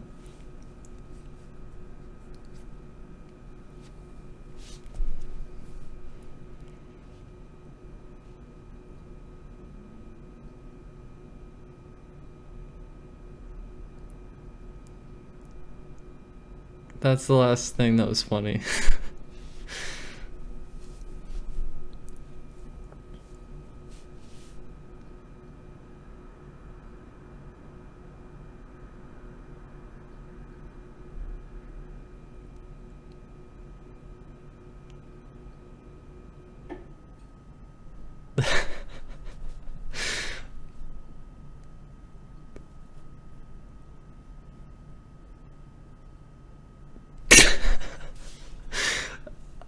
It's really funny. What the hell? Why is it so funny? It's like the fisherman would never say go fuck yourself in the script because it's like a Nintendo game.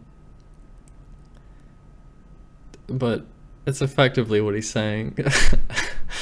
Because it's like, there's no prize for this fish. Go find another fish. Go fuck yourself. And he couldn't read it, so he's like, that's how he interprets it. Go fuck yourself. And it's just really funny. I don't know. I don't know why it's so funny, but I think it's really funny.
I am the wise sage. You should all bow down to my insane wisdom and insight. I have such perspective above all of you. I am the greatest.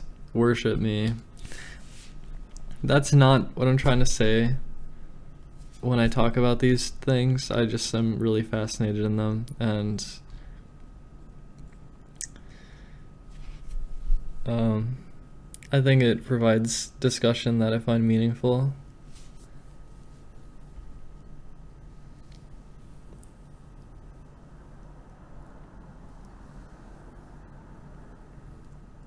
Have I cried today? I don't think I actually cried today. I just kind of teared up. I didn't actually like expel tears though.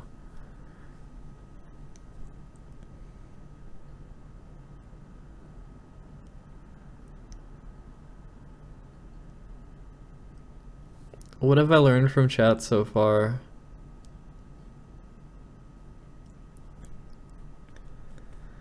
Actually, that's kind of an interesting point, because I feel like I haven't really learned anything from the chat, but maybe I still feel fulfilled because at least I got people thinking about this stuff. But maybe that's a bit cult-like, but I don't know. That's why I'm lonely. Fair.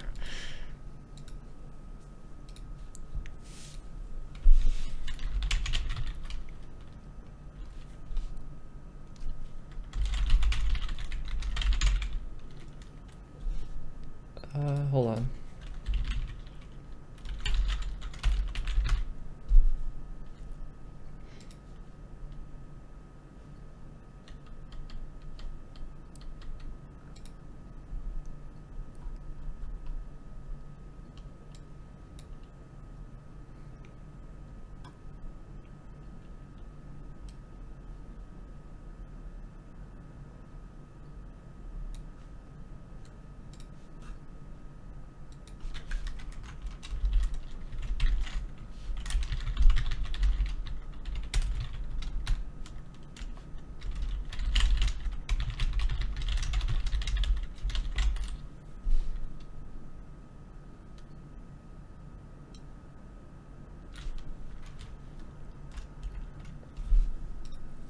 Okay.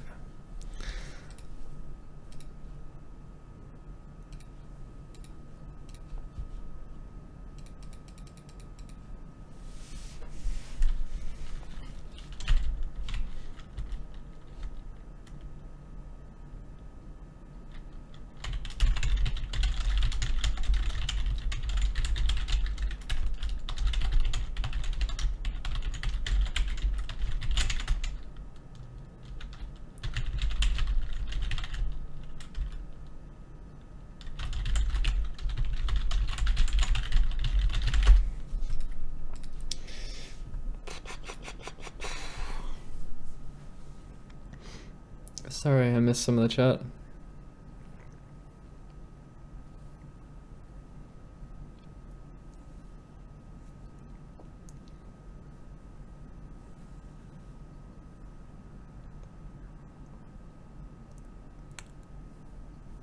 Do you ever regret transitioning? No, but I regret not doing it sooner, and sometimes I feel self-conscious about how I look or how I sound, but that gets better over time. And one thing that's kind of irritating though is like sometimes, depending on like lighting or whatever, I feel really self-conscious about how I look. Like on the camera, like on the stream right now, like I feel pretty good. Kind of. Sometimes I think I need to get a haircut, but I don't know. It's hard for me to figure out what I want. But I don't know. I'm feeling pretty good.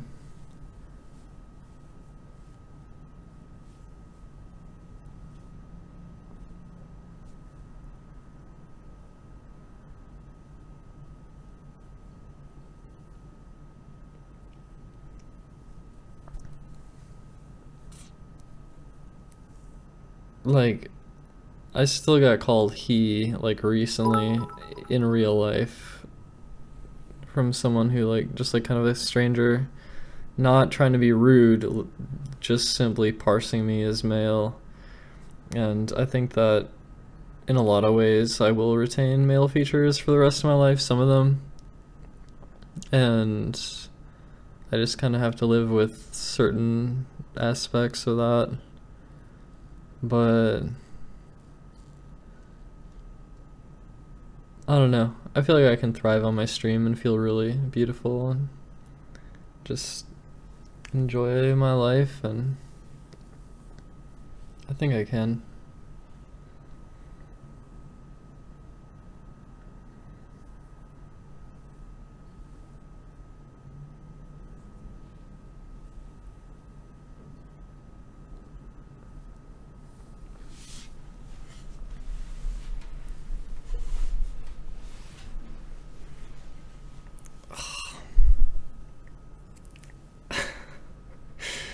It's like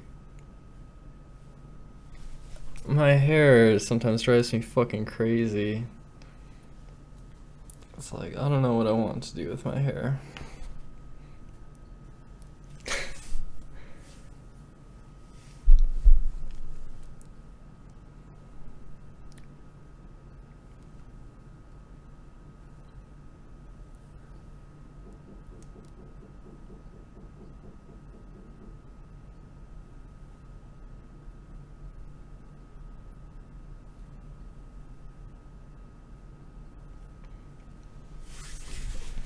Yeah, it's just like, okay, there's times where like, certainly not now, certainly not right now, but like there are times when I just like kind of parse myself visually as like an old man. Because like there are parts of myself that remind me of my dad. And I hate that feeling so much. I love my dad, but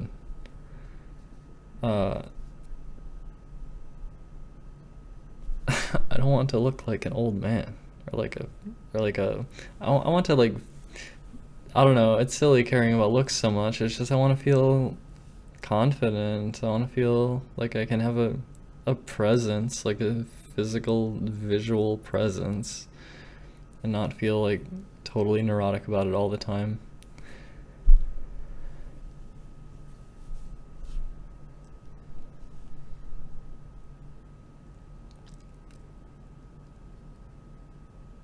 I didn't get upset at this stranger. I just like, okay, I felt bad though. It's like I felt bad.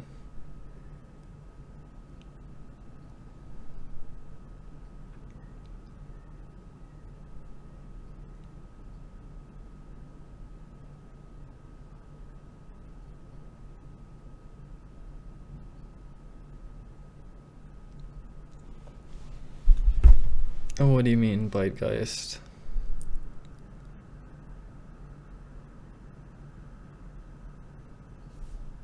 Depends, Juicy. It depends. Sometimes I'm hiding. It depends.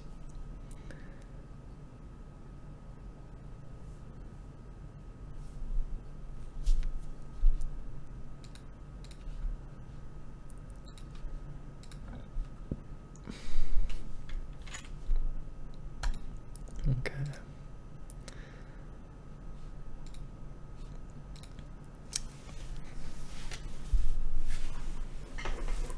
Like, okay, I think it's about time I'd like comb my hair, I guess. So like,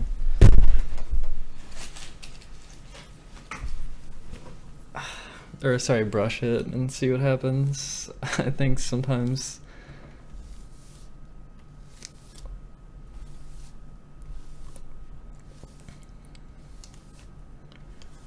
I don't accept aspects I see in myself. I need to come to terms with them. Well, some of the aspects are a bit like dysphoric, and I would want to not really come to terms with them. And I don't know. Some people do different things, like facial feminization surgery, but I don't know.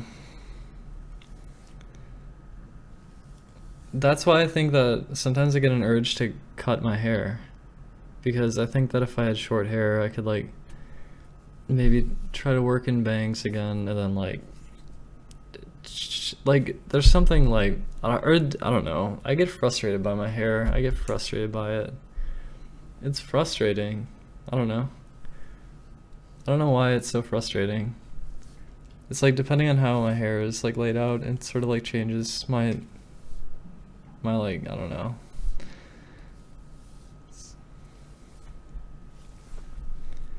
Yeah, I'm on estrogen. I am. Yeah, short hair can be really good.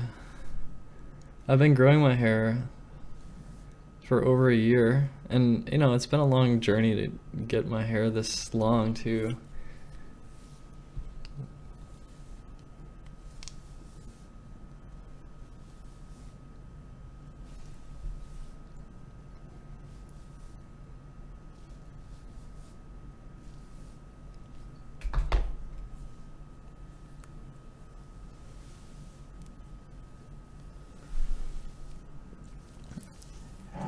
I don't necessarily just associate long hair with feminine.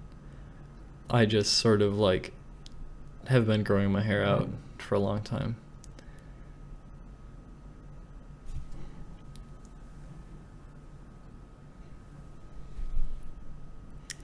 Yeah, I don't know. Hair is hard. And I get really mixed opinions about my hair, and I have mixed opinions about it. One day I'm like, I'm gonna cut it and dye it, and the next day I'm like, I'm gonna keep it and grow it.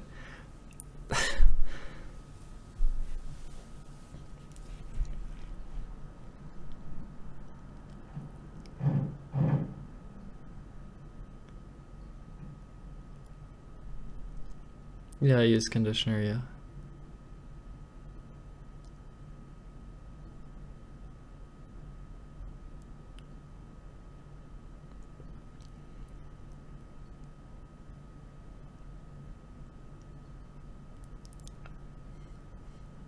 I don't just accept it, Bitegeist. I don't just accept it.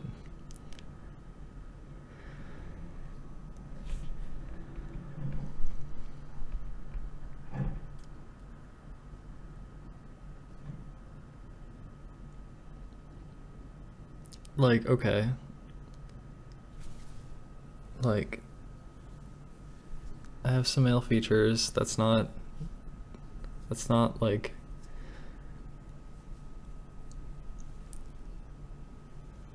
what am I trying to say? I just want to feel happy about myself.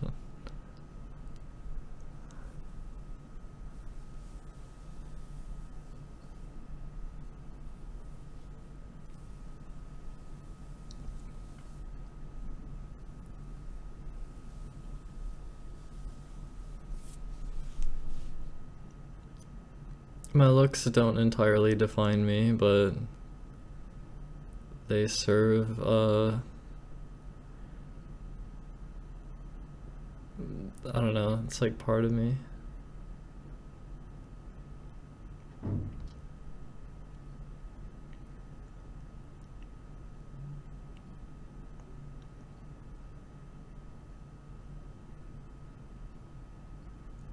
What are some male features that I have? My hairline, my broad shoulders, sometimes like my fucking Adam's apple, and like,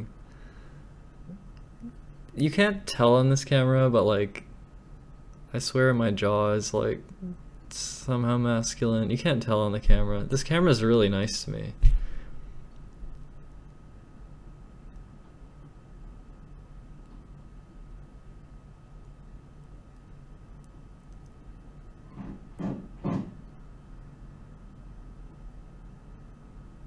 My nose is a bit large, I guess.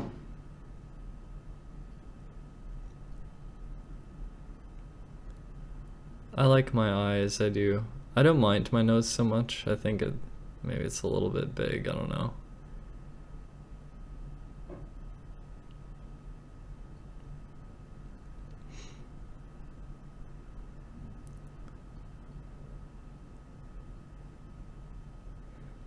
Yeah, I mean, I've tried a million things with my hair. I've tried a million things. One thing I can... Oh wait, where? I don't know where.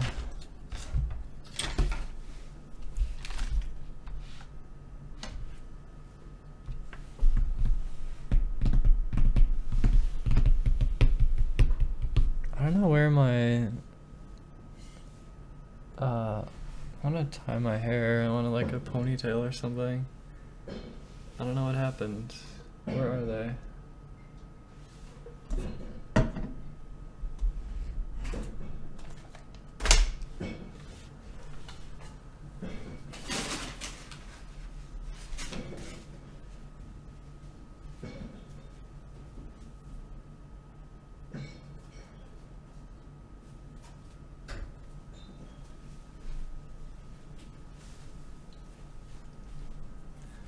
I should make my bed too.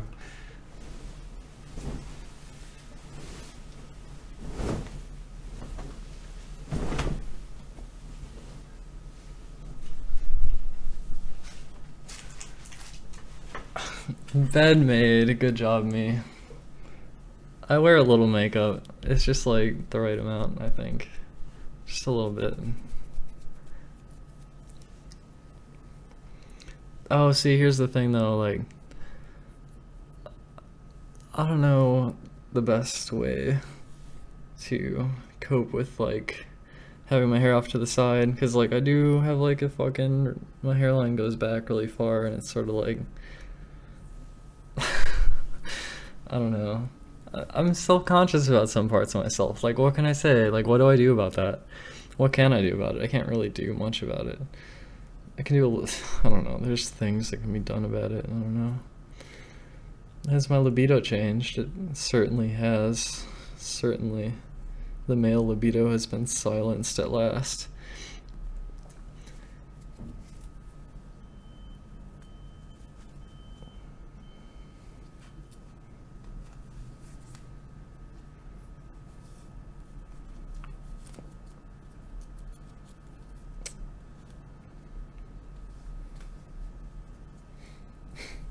Okay, so what's going on with my hair? What the hell is going on with my hair? Something's weird. I don't know. I don't know.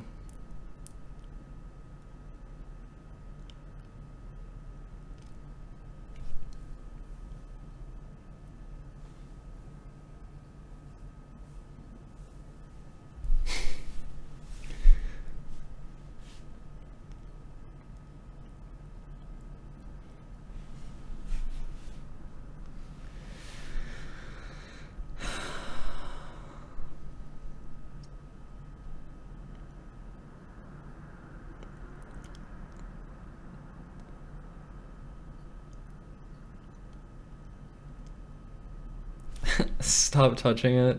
Just let go.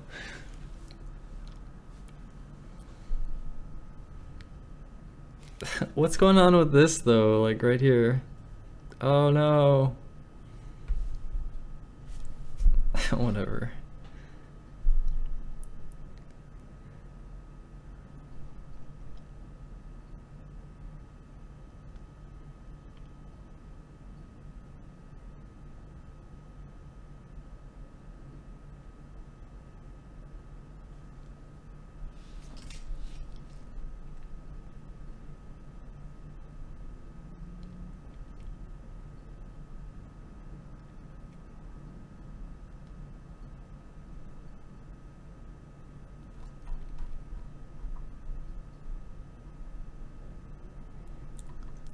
Team Kennedy, you seem like a creeper who I'm tempted to ban just because I don't want to read your posts.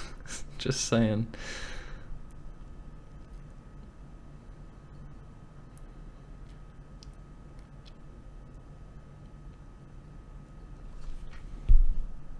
Do I look good like this? Do I? Wait, hold on. I need to look at my mirror. I have a nice big mirror.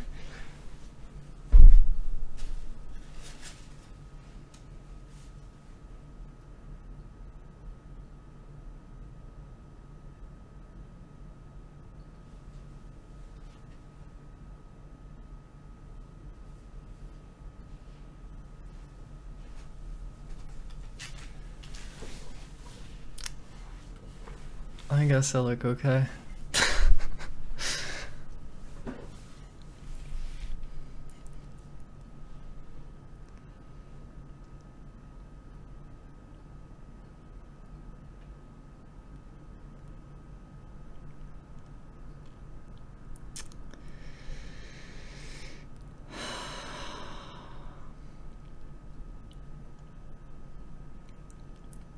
Do you think I should go out like this today?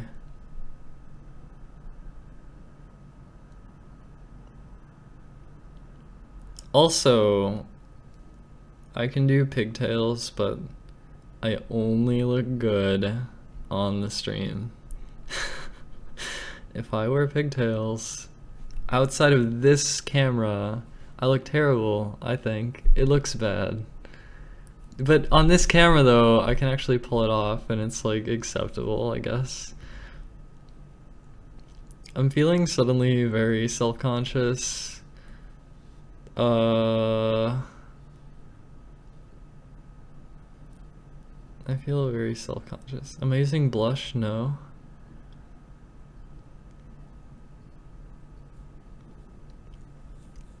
Well, yeah, exactly, Bitegeist. Kind of, yeah.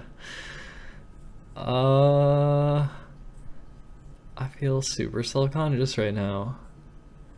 I've become self-aware again.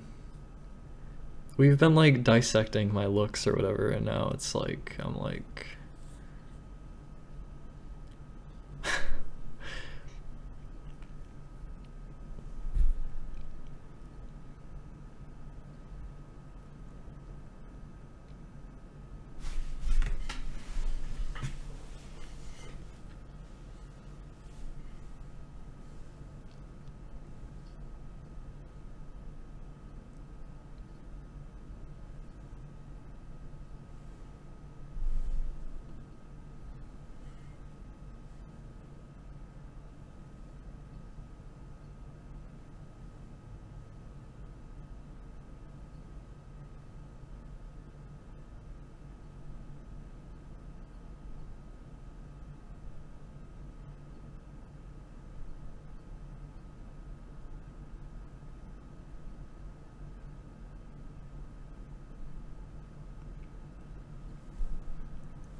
Like, I'm not that worried about my shoulders, and I'm actually like 6 feet tall, and it doesn't bother me. Like, I'm fine with my height. I think my shoulders are a little broad. That combined with some other stuff sometimes makes me feel blah. I feel like we're just like addressing the parts of me that make me a little bit neurotic right now, which I suppose is okay. Maybe it's okay. Maybe it's healthy, actually. Maybe it's healthy to like address things like that. Yeah, I don't wear heels. I just wear little shoes. Some shoes. My feet are pretty big, so not little shoes, but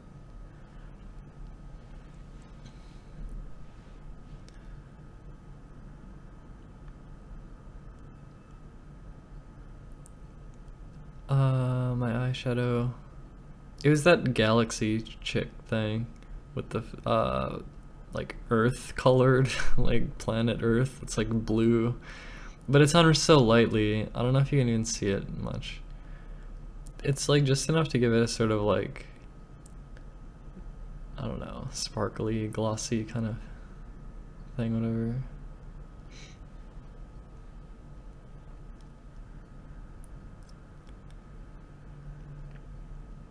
I don't go out drinking. I don't do that.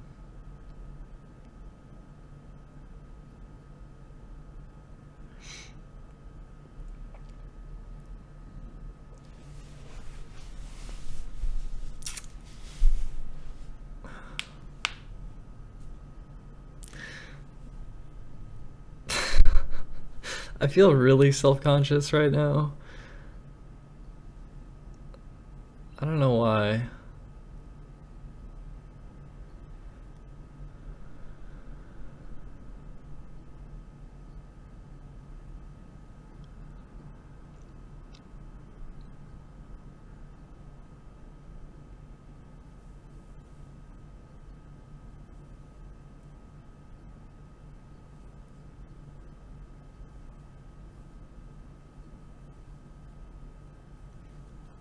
My chat is definitely an alternate universe. Welcome.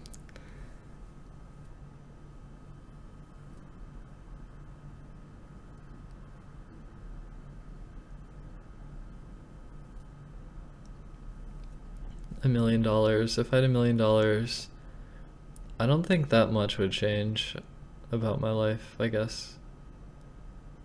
Not too much. I would probably use that $1 million to like, I don't know. I don't know.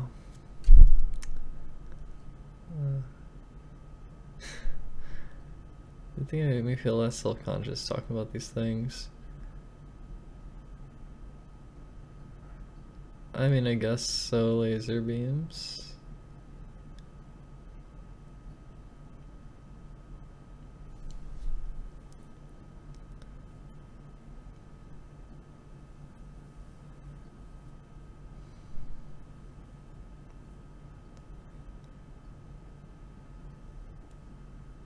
Yeah, that's weird. $1 million is like, how fast do you go through $1 million?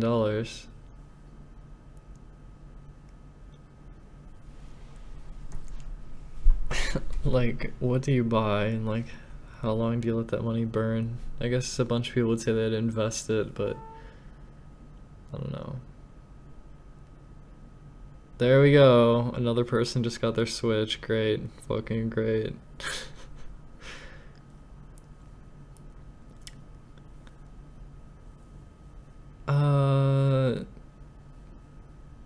I think there are some queer spaces that I never went to, that, I don't know, I just stay shut in my room. Mostly.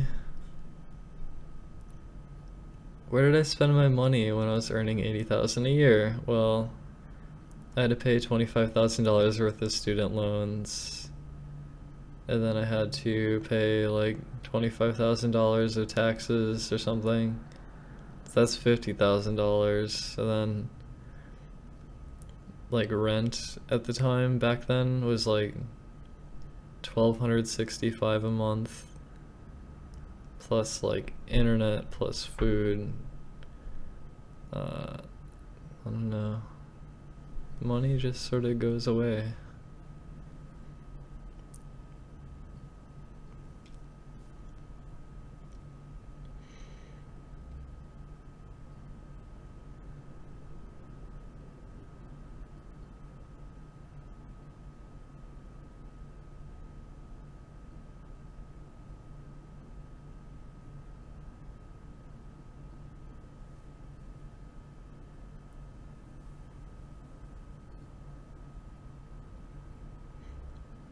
Who is HMK?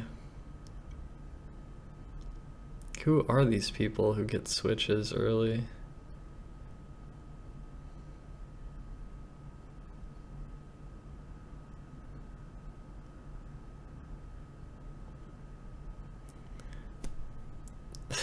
I just feel disappointed. Oh, I should check my email. What if I get an early switch?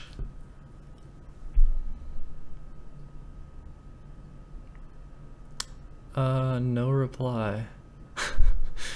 Alright then.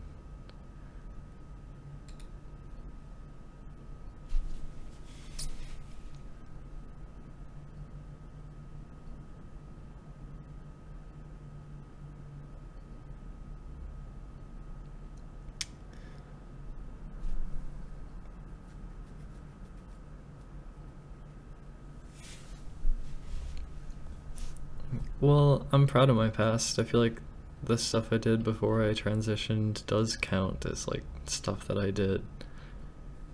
I just think that going back to the concept of like what happens if I like die shortly, or if I am I afraid of death, I feel like if I died soon, then I would be really disappointed that I wasn't able to do a lot more. Live a long, happy, healthy life. Because then I feel like people would remember me for like transitioning and then like getting really depressed and then dying. Like, that's so bad.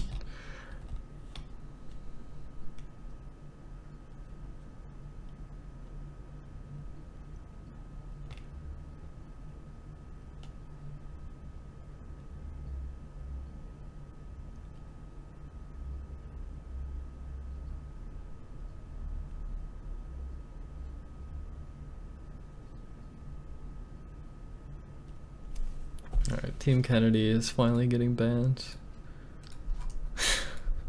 Just don't want to read any more of those messages.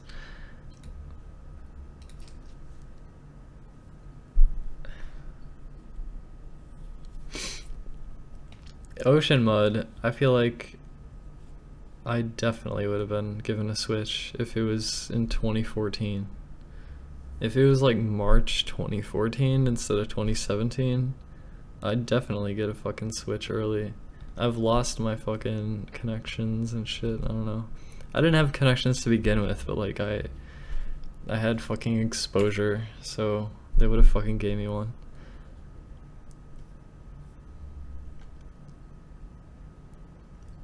There's a chance that I might get one.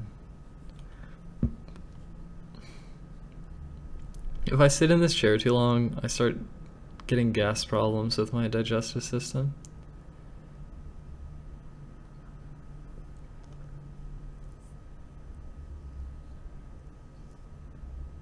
You feel like I want to cry. I don't think I can cry right now. I don't think we're in the mood to cry. But it's nice to cry. I like to cry.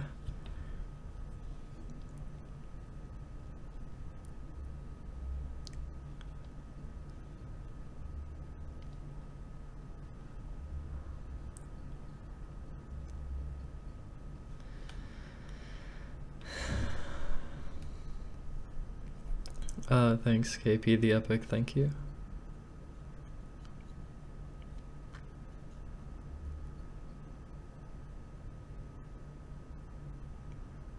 Well, here's the thing though. Even if I get a Switch early, I would wait until I'm allowed to stream, and then I would fucking stream Zelda. I would wait.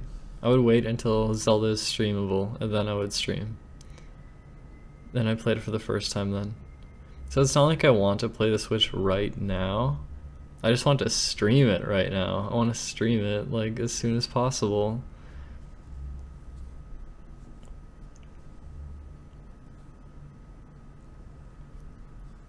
Why did I transition?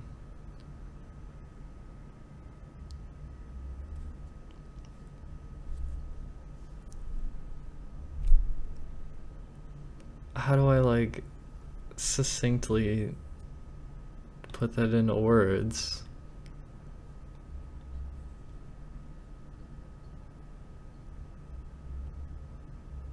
I don't think I can put it into words. I don't know.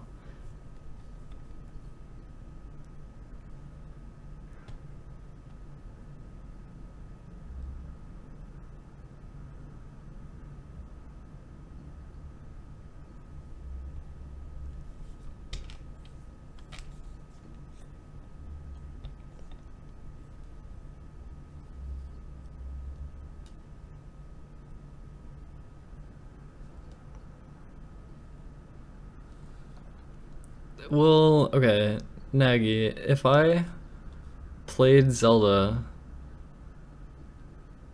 and I didn't get to share that first experience with everyone, and then like the embargo ends and I'm already like deep into the game, that would be kind of like frustrating for everyone else.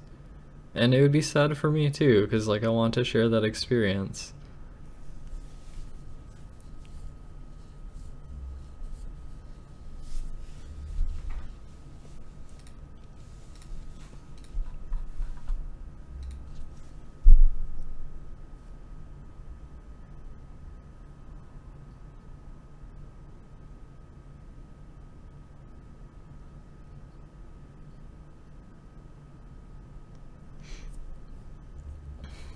I was rebroadcasting old stuff because I wanted to kind of show some of the adventure from the past, as Breath of the Wild's coming out soon, and that Breath of the Wild's going to be the new adventure. So it's kind of like a lead up. Yeah.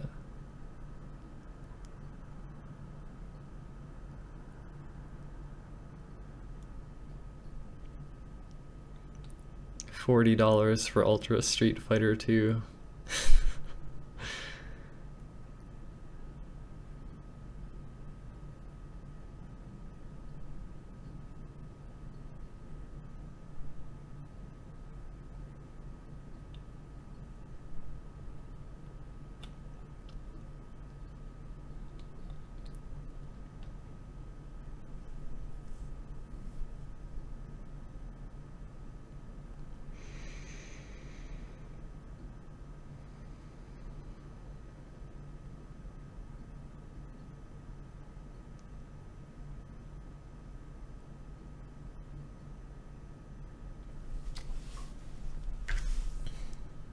I've lost all my confidence.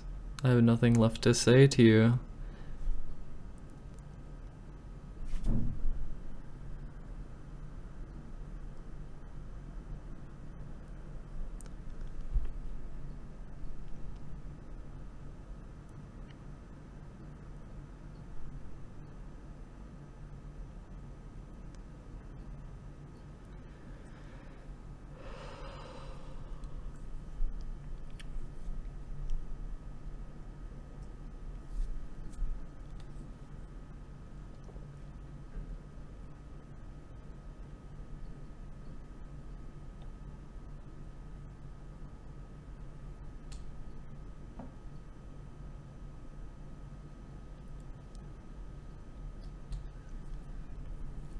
I'll do whatever I can, laser beams, I'll try to do what I can. It's just Zelda is so... it's so much.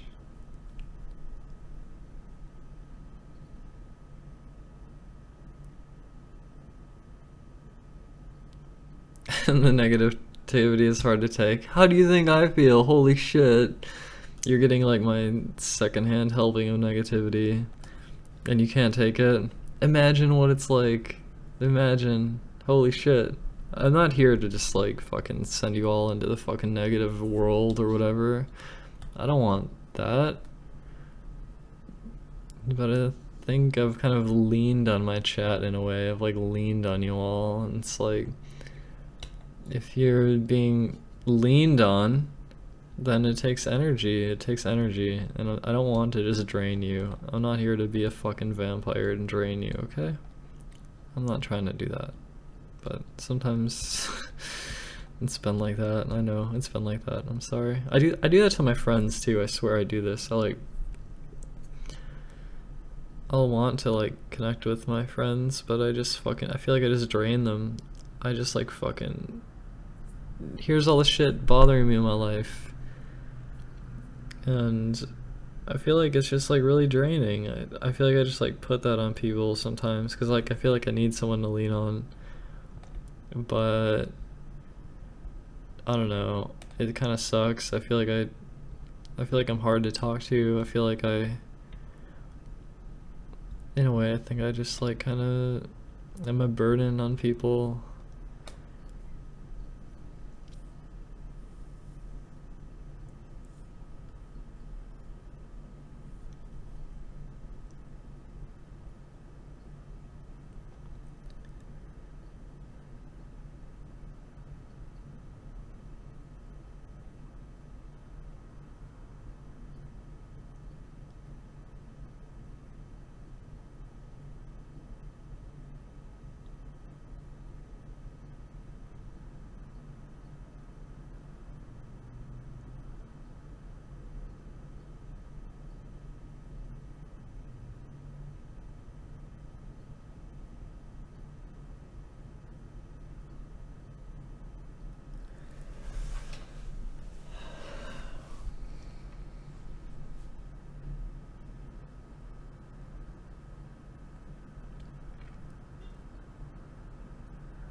Turning crude oil into liquid gold.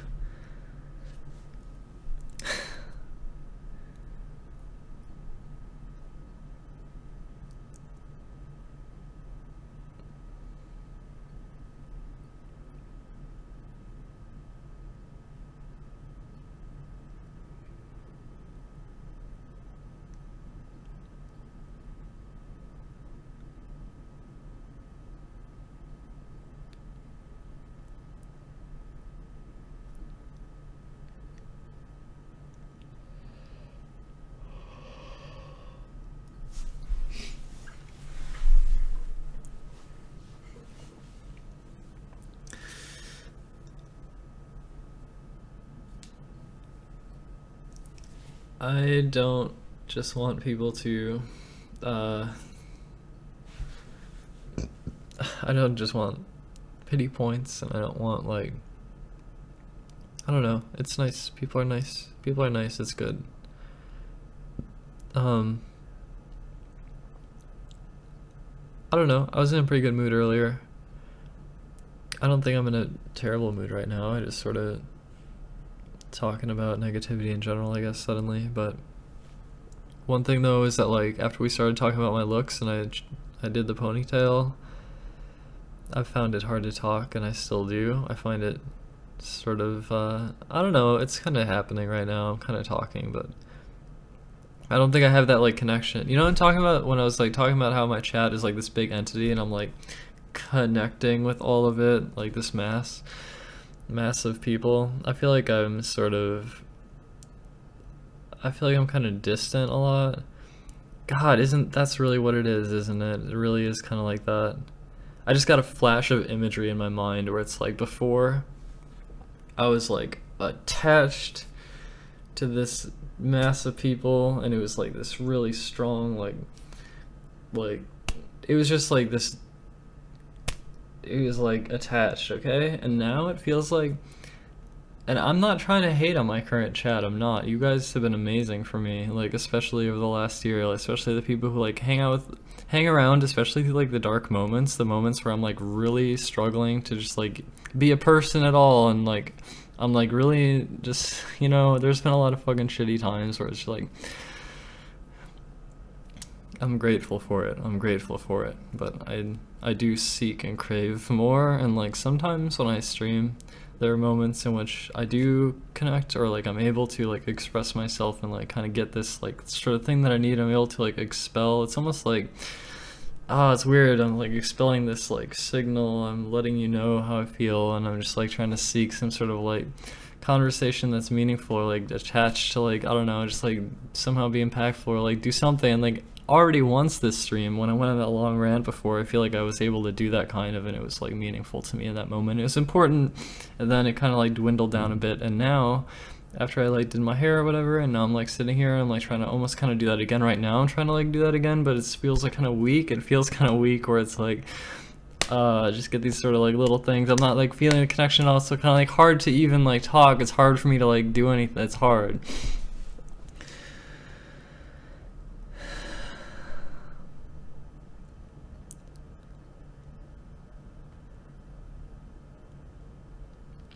Lawler, that may be somewhat true.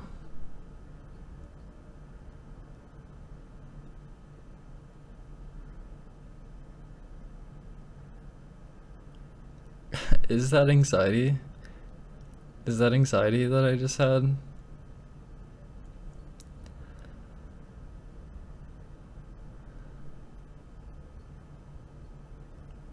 Yeah, I guess I need, yeah.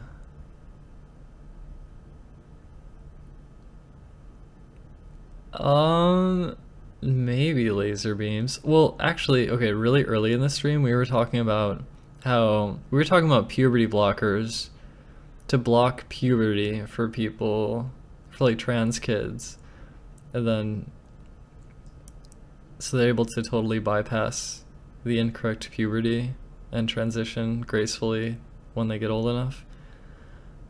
And when we were having that conversation, I thought that was a really good conversation, and I was like feeling it. And then when we were talking about like life philosophy, I was feeling it. And then when we were talking about my looks and shit, wasn't quite feeling it as much, I guess. And then I don't know, sort of got to a point where I disconnected. And now I'm trying to like connect again, I guess, by like expressing that. It's like getting kind of meta. See, this is where I highly disagree with I Fart Blood and Adasi. I disagree with both of you.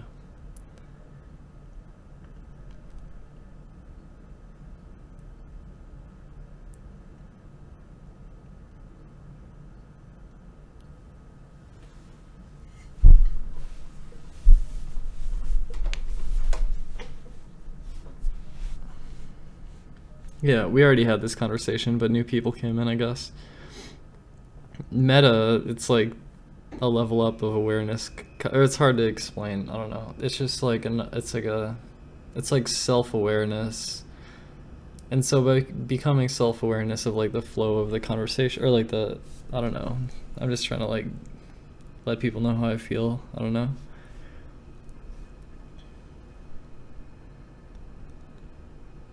Yeah, I guess it was me who started talking about that bite. I guess it was me. I don't know. Maybe it came from like a sort of neurotic, I don't know.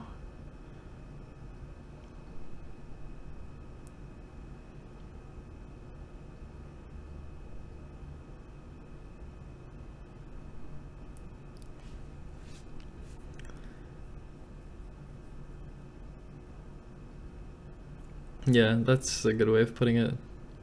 Laser.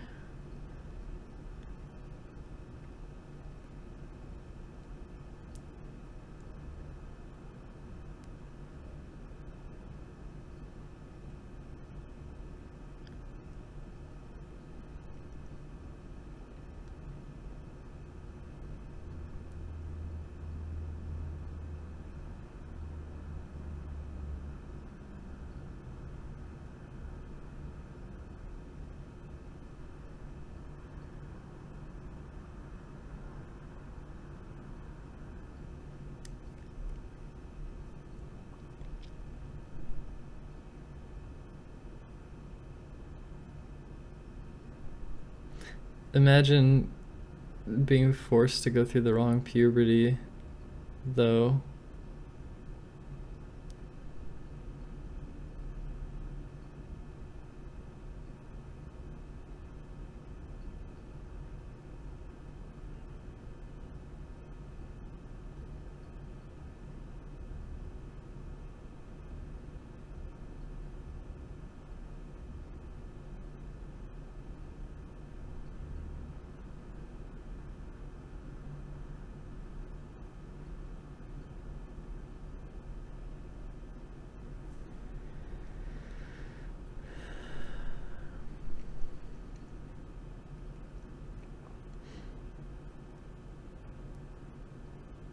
Well, that's what the puberty blockers are for, right? To delay the puberty until they're a bit older,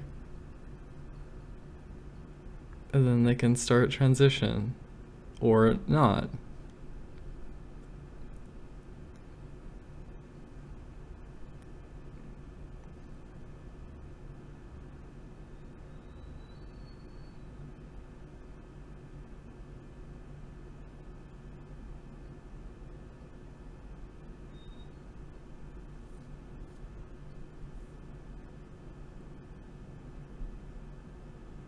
I'm pretty sure it's quite safe.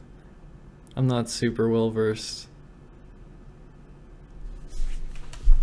Let's do some Googling.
I'm not finding good.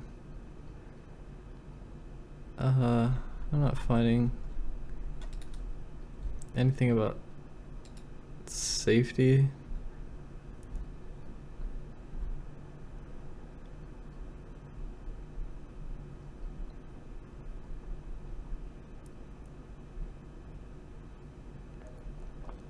I found a quote. We have a lot of experience and blah blah blah using puberty blockers, well, evidence. I don't know. It's not like data, but it seems to be safe. I don't know. I've heard it's safe. I've heard it's safe to do it.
Imagine being able to bypass the puberty that you don't want.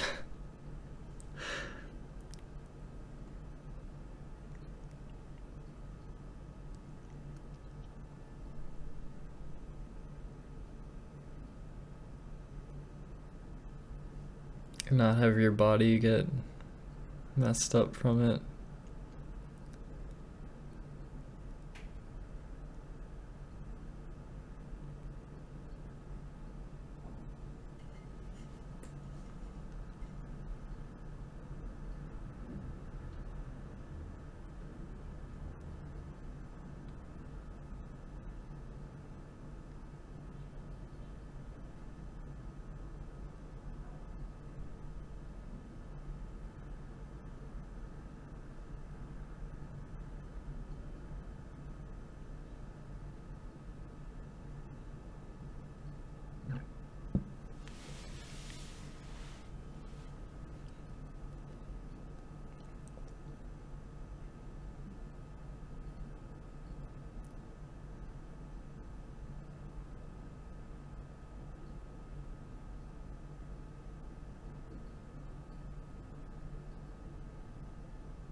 Chat is currently arguing about the usage of puberty blockers that delay the onset of puberty for trans kids who want to transition gracefully without going through the wrong puberty.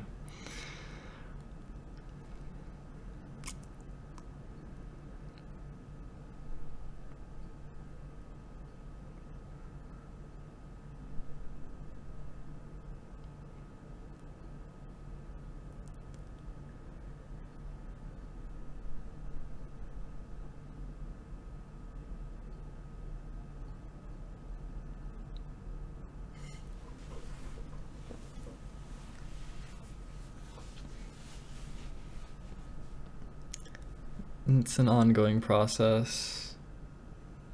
Ollie from Solly.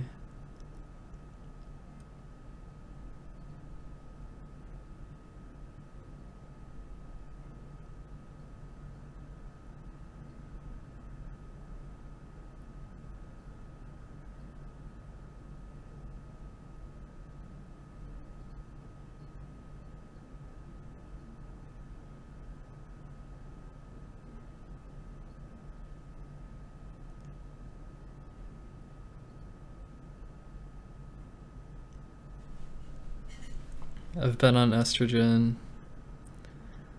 for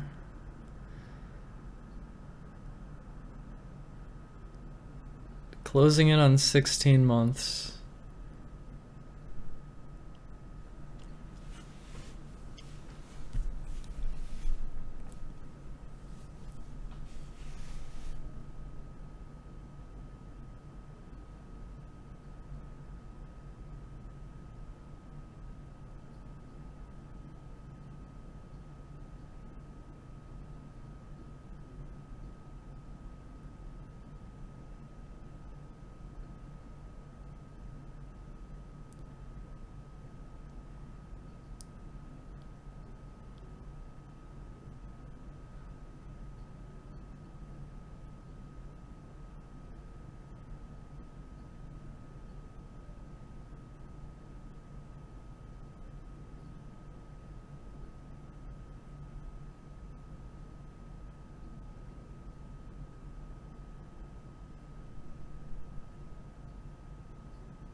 Okay.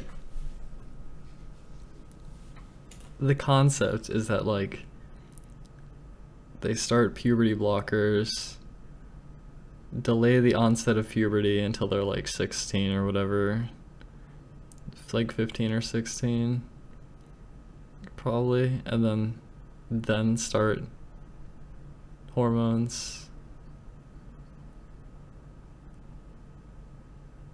So that way they don't start going through a puberty that they don't want.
During puberty, your body develops like in accordance with like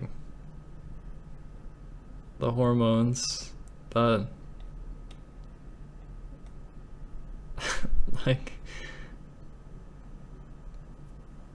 the production of testosterone or estrogen leads to permanent changes.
The chat topics are heavy.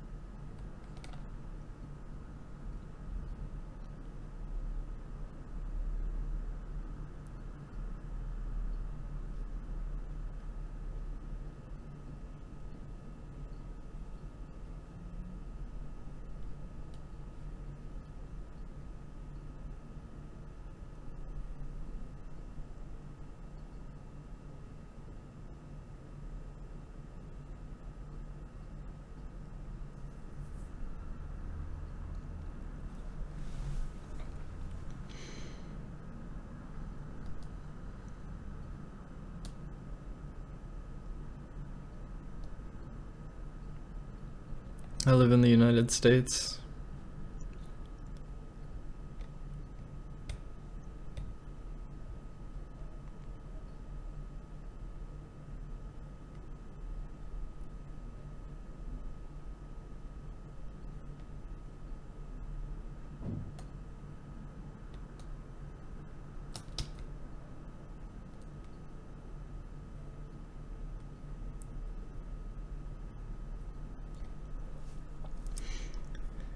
Well, I think I Fart Blood has the opinion that puberty blockers slash delay should be outlawed.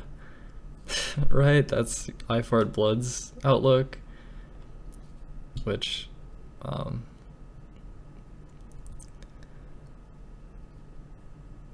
I disagree with. And disagree with that.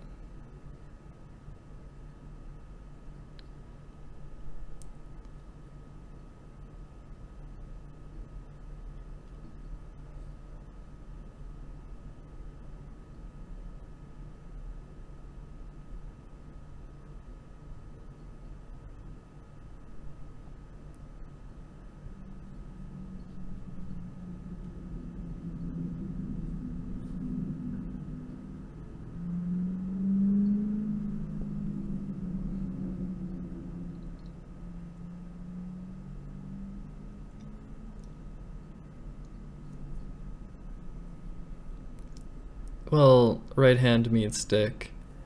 Puberty blockers isn't the same thing as transitioning. It just delays the onset of puberty,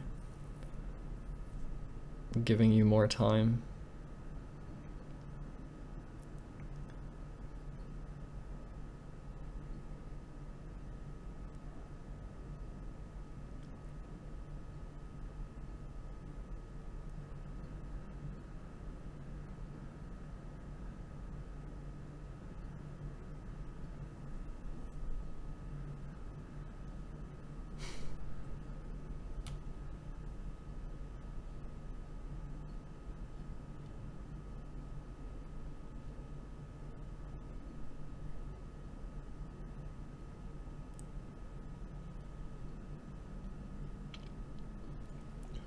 Well, I Fart Blood, I imagine what's going through their heads is that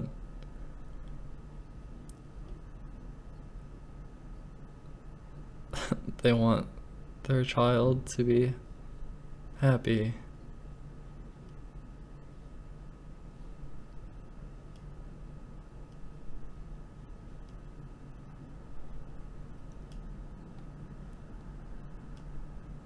Because obviously the child would have made it a large issue to be taken care of.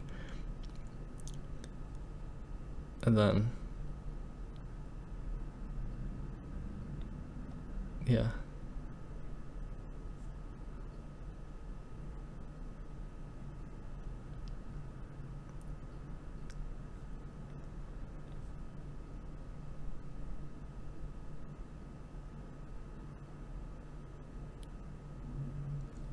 Okay, right hand meets stick. Okay, but consider this. What happens if,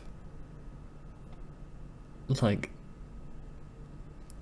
it's just like banned puberty blockers, and then you have this child who, because of some regulation, is forced to go through the wrong puberty when it could have been avoided, and then has to deal with permanent changes due to that puberty.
That's pretty fucked up. I fart blood.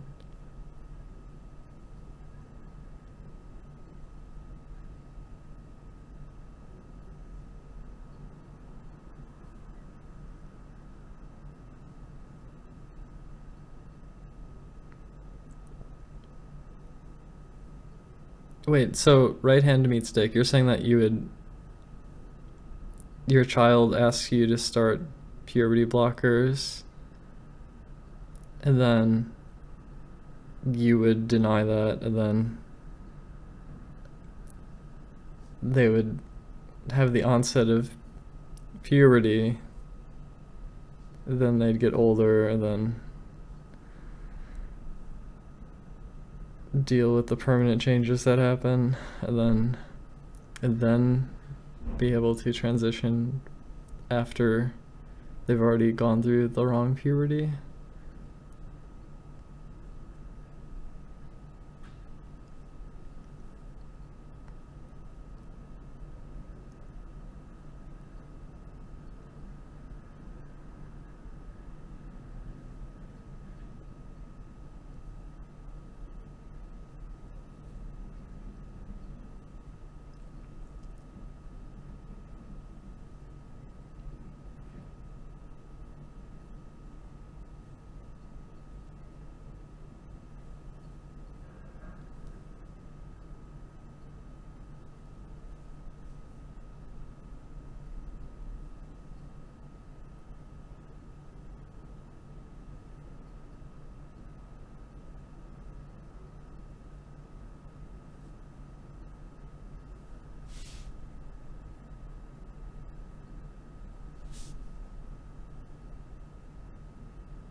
Well, Frost, I think here's how it would go. The child would express interest in transitioning and therefore would like to be on puberty blockers to delay the onset of puberty. The child gets on the puberty blockers, and then if they think that that was incorrect, then they get off the puberty blockers. Otherwise, they stay on the puberty blockers until like 16 or 15, and then start transition.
Damn, this conversation.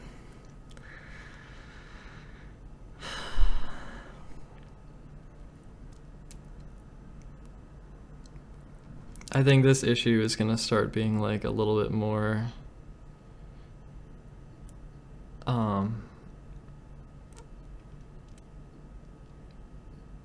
I wonder if it'll start being a bit more broadly discussed.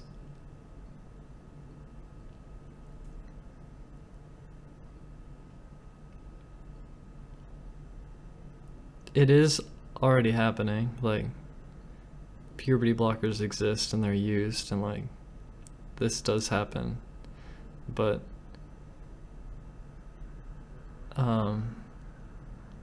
some people think it's very shocking and they're very against it, and I actually think it's cool. I think it's cool. But I'm gonna go in a couple minutes. I'm gonna go. I've had a good stream today, I think. I think it's been a good stream. Damn, I did stream pretty long too. Didn't expect to stream this long. It's been pretty good.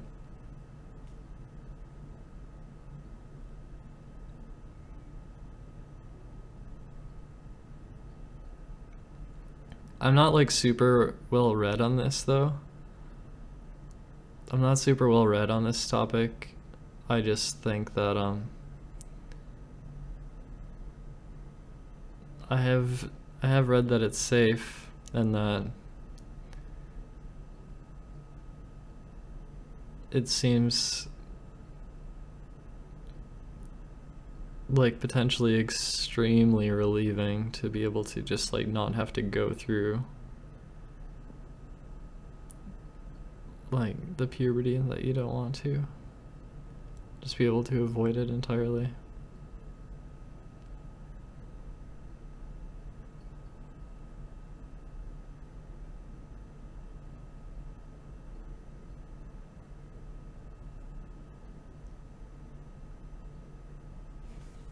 Good stream though, very good stream.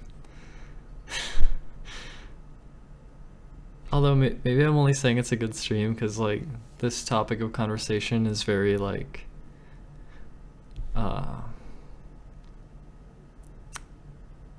what's the word?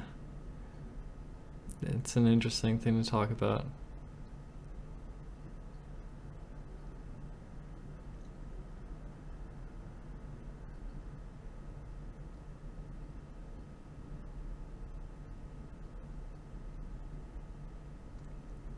Anyway, I'm gonna go. Thanks for watching. And take it easy. Have a good one. Take it easy. Alright. Bye bye.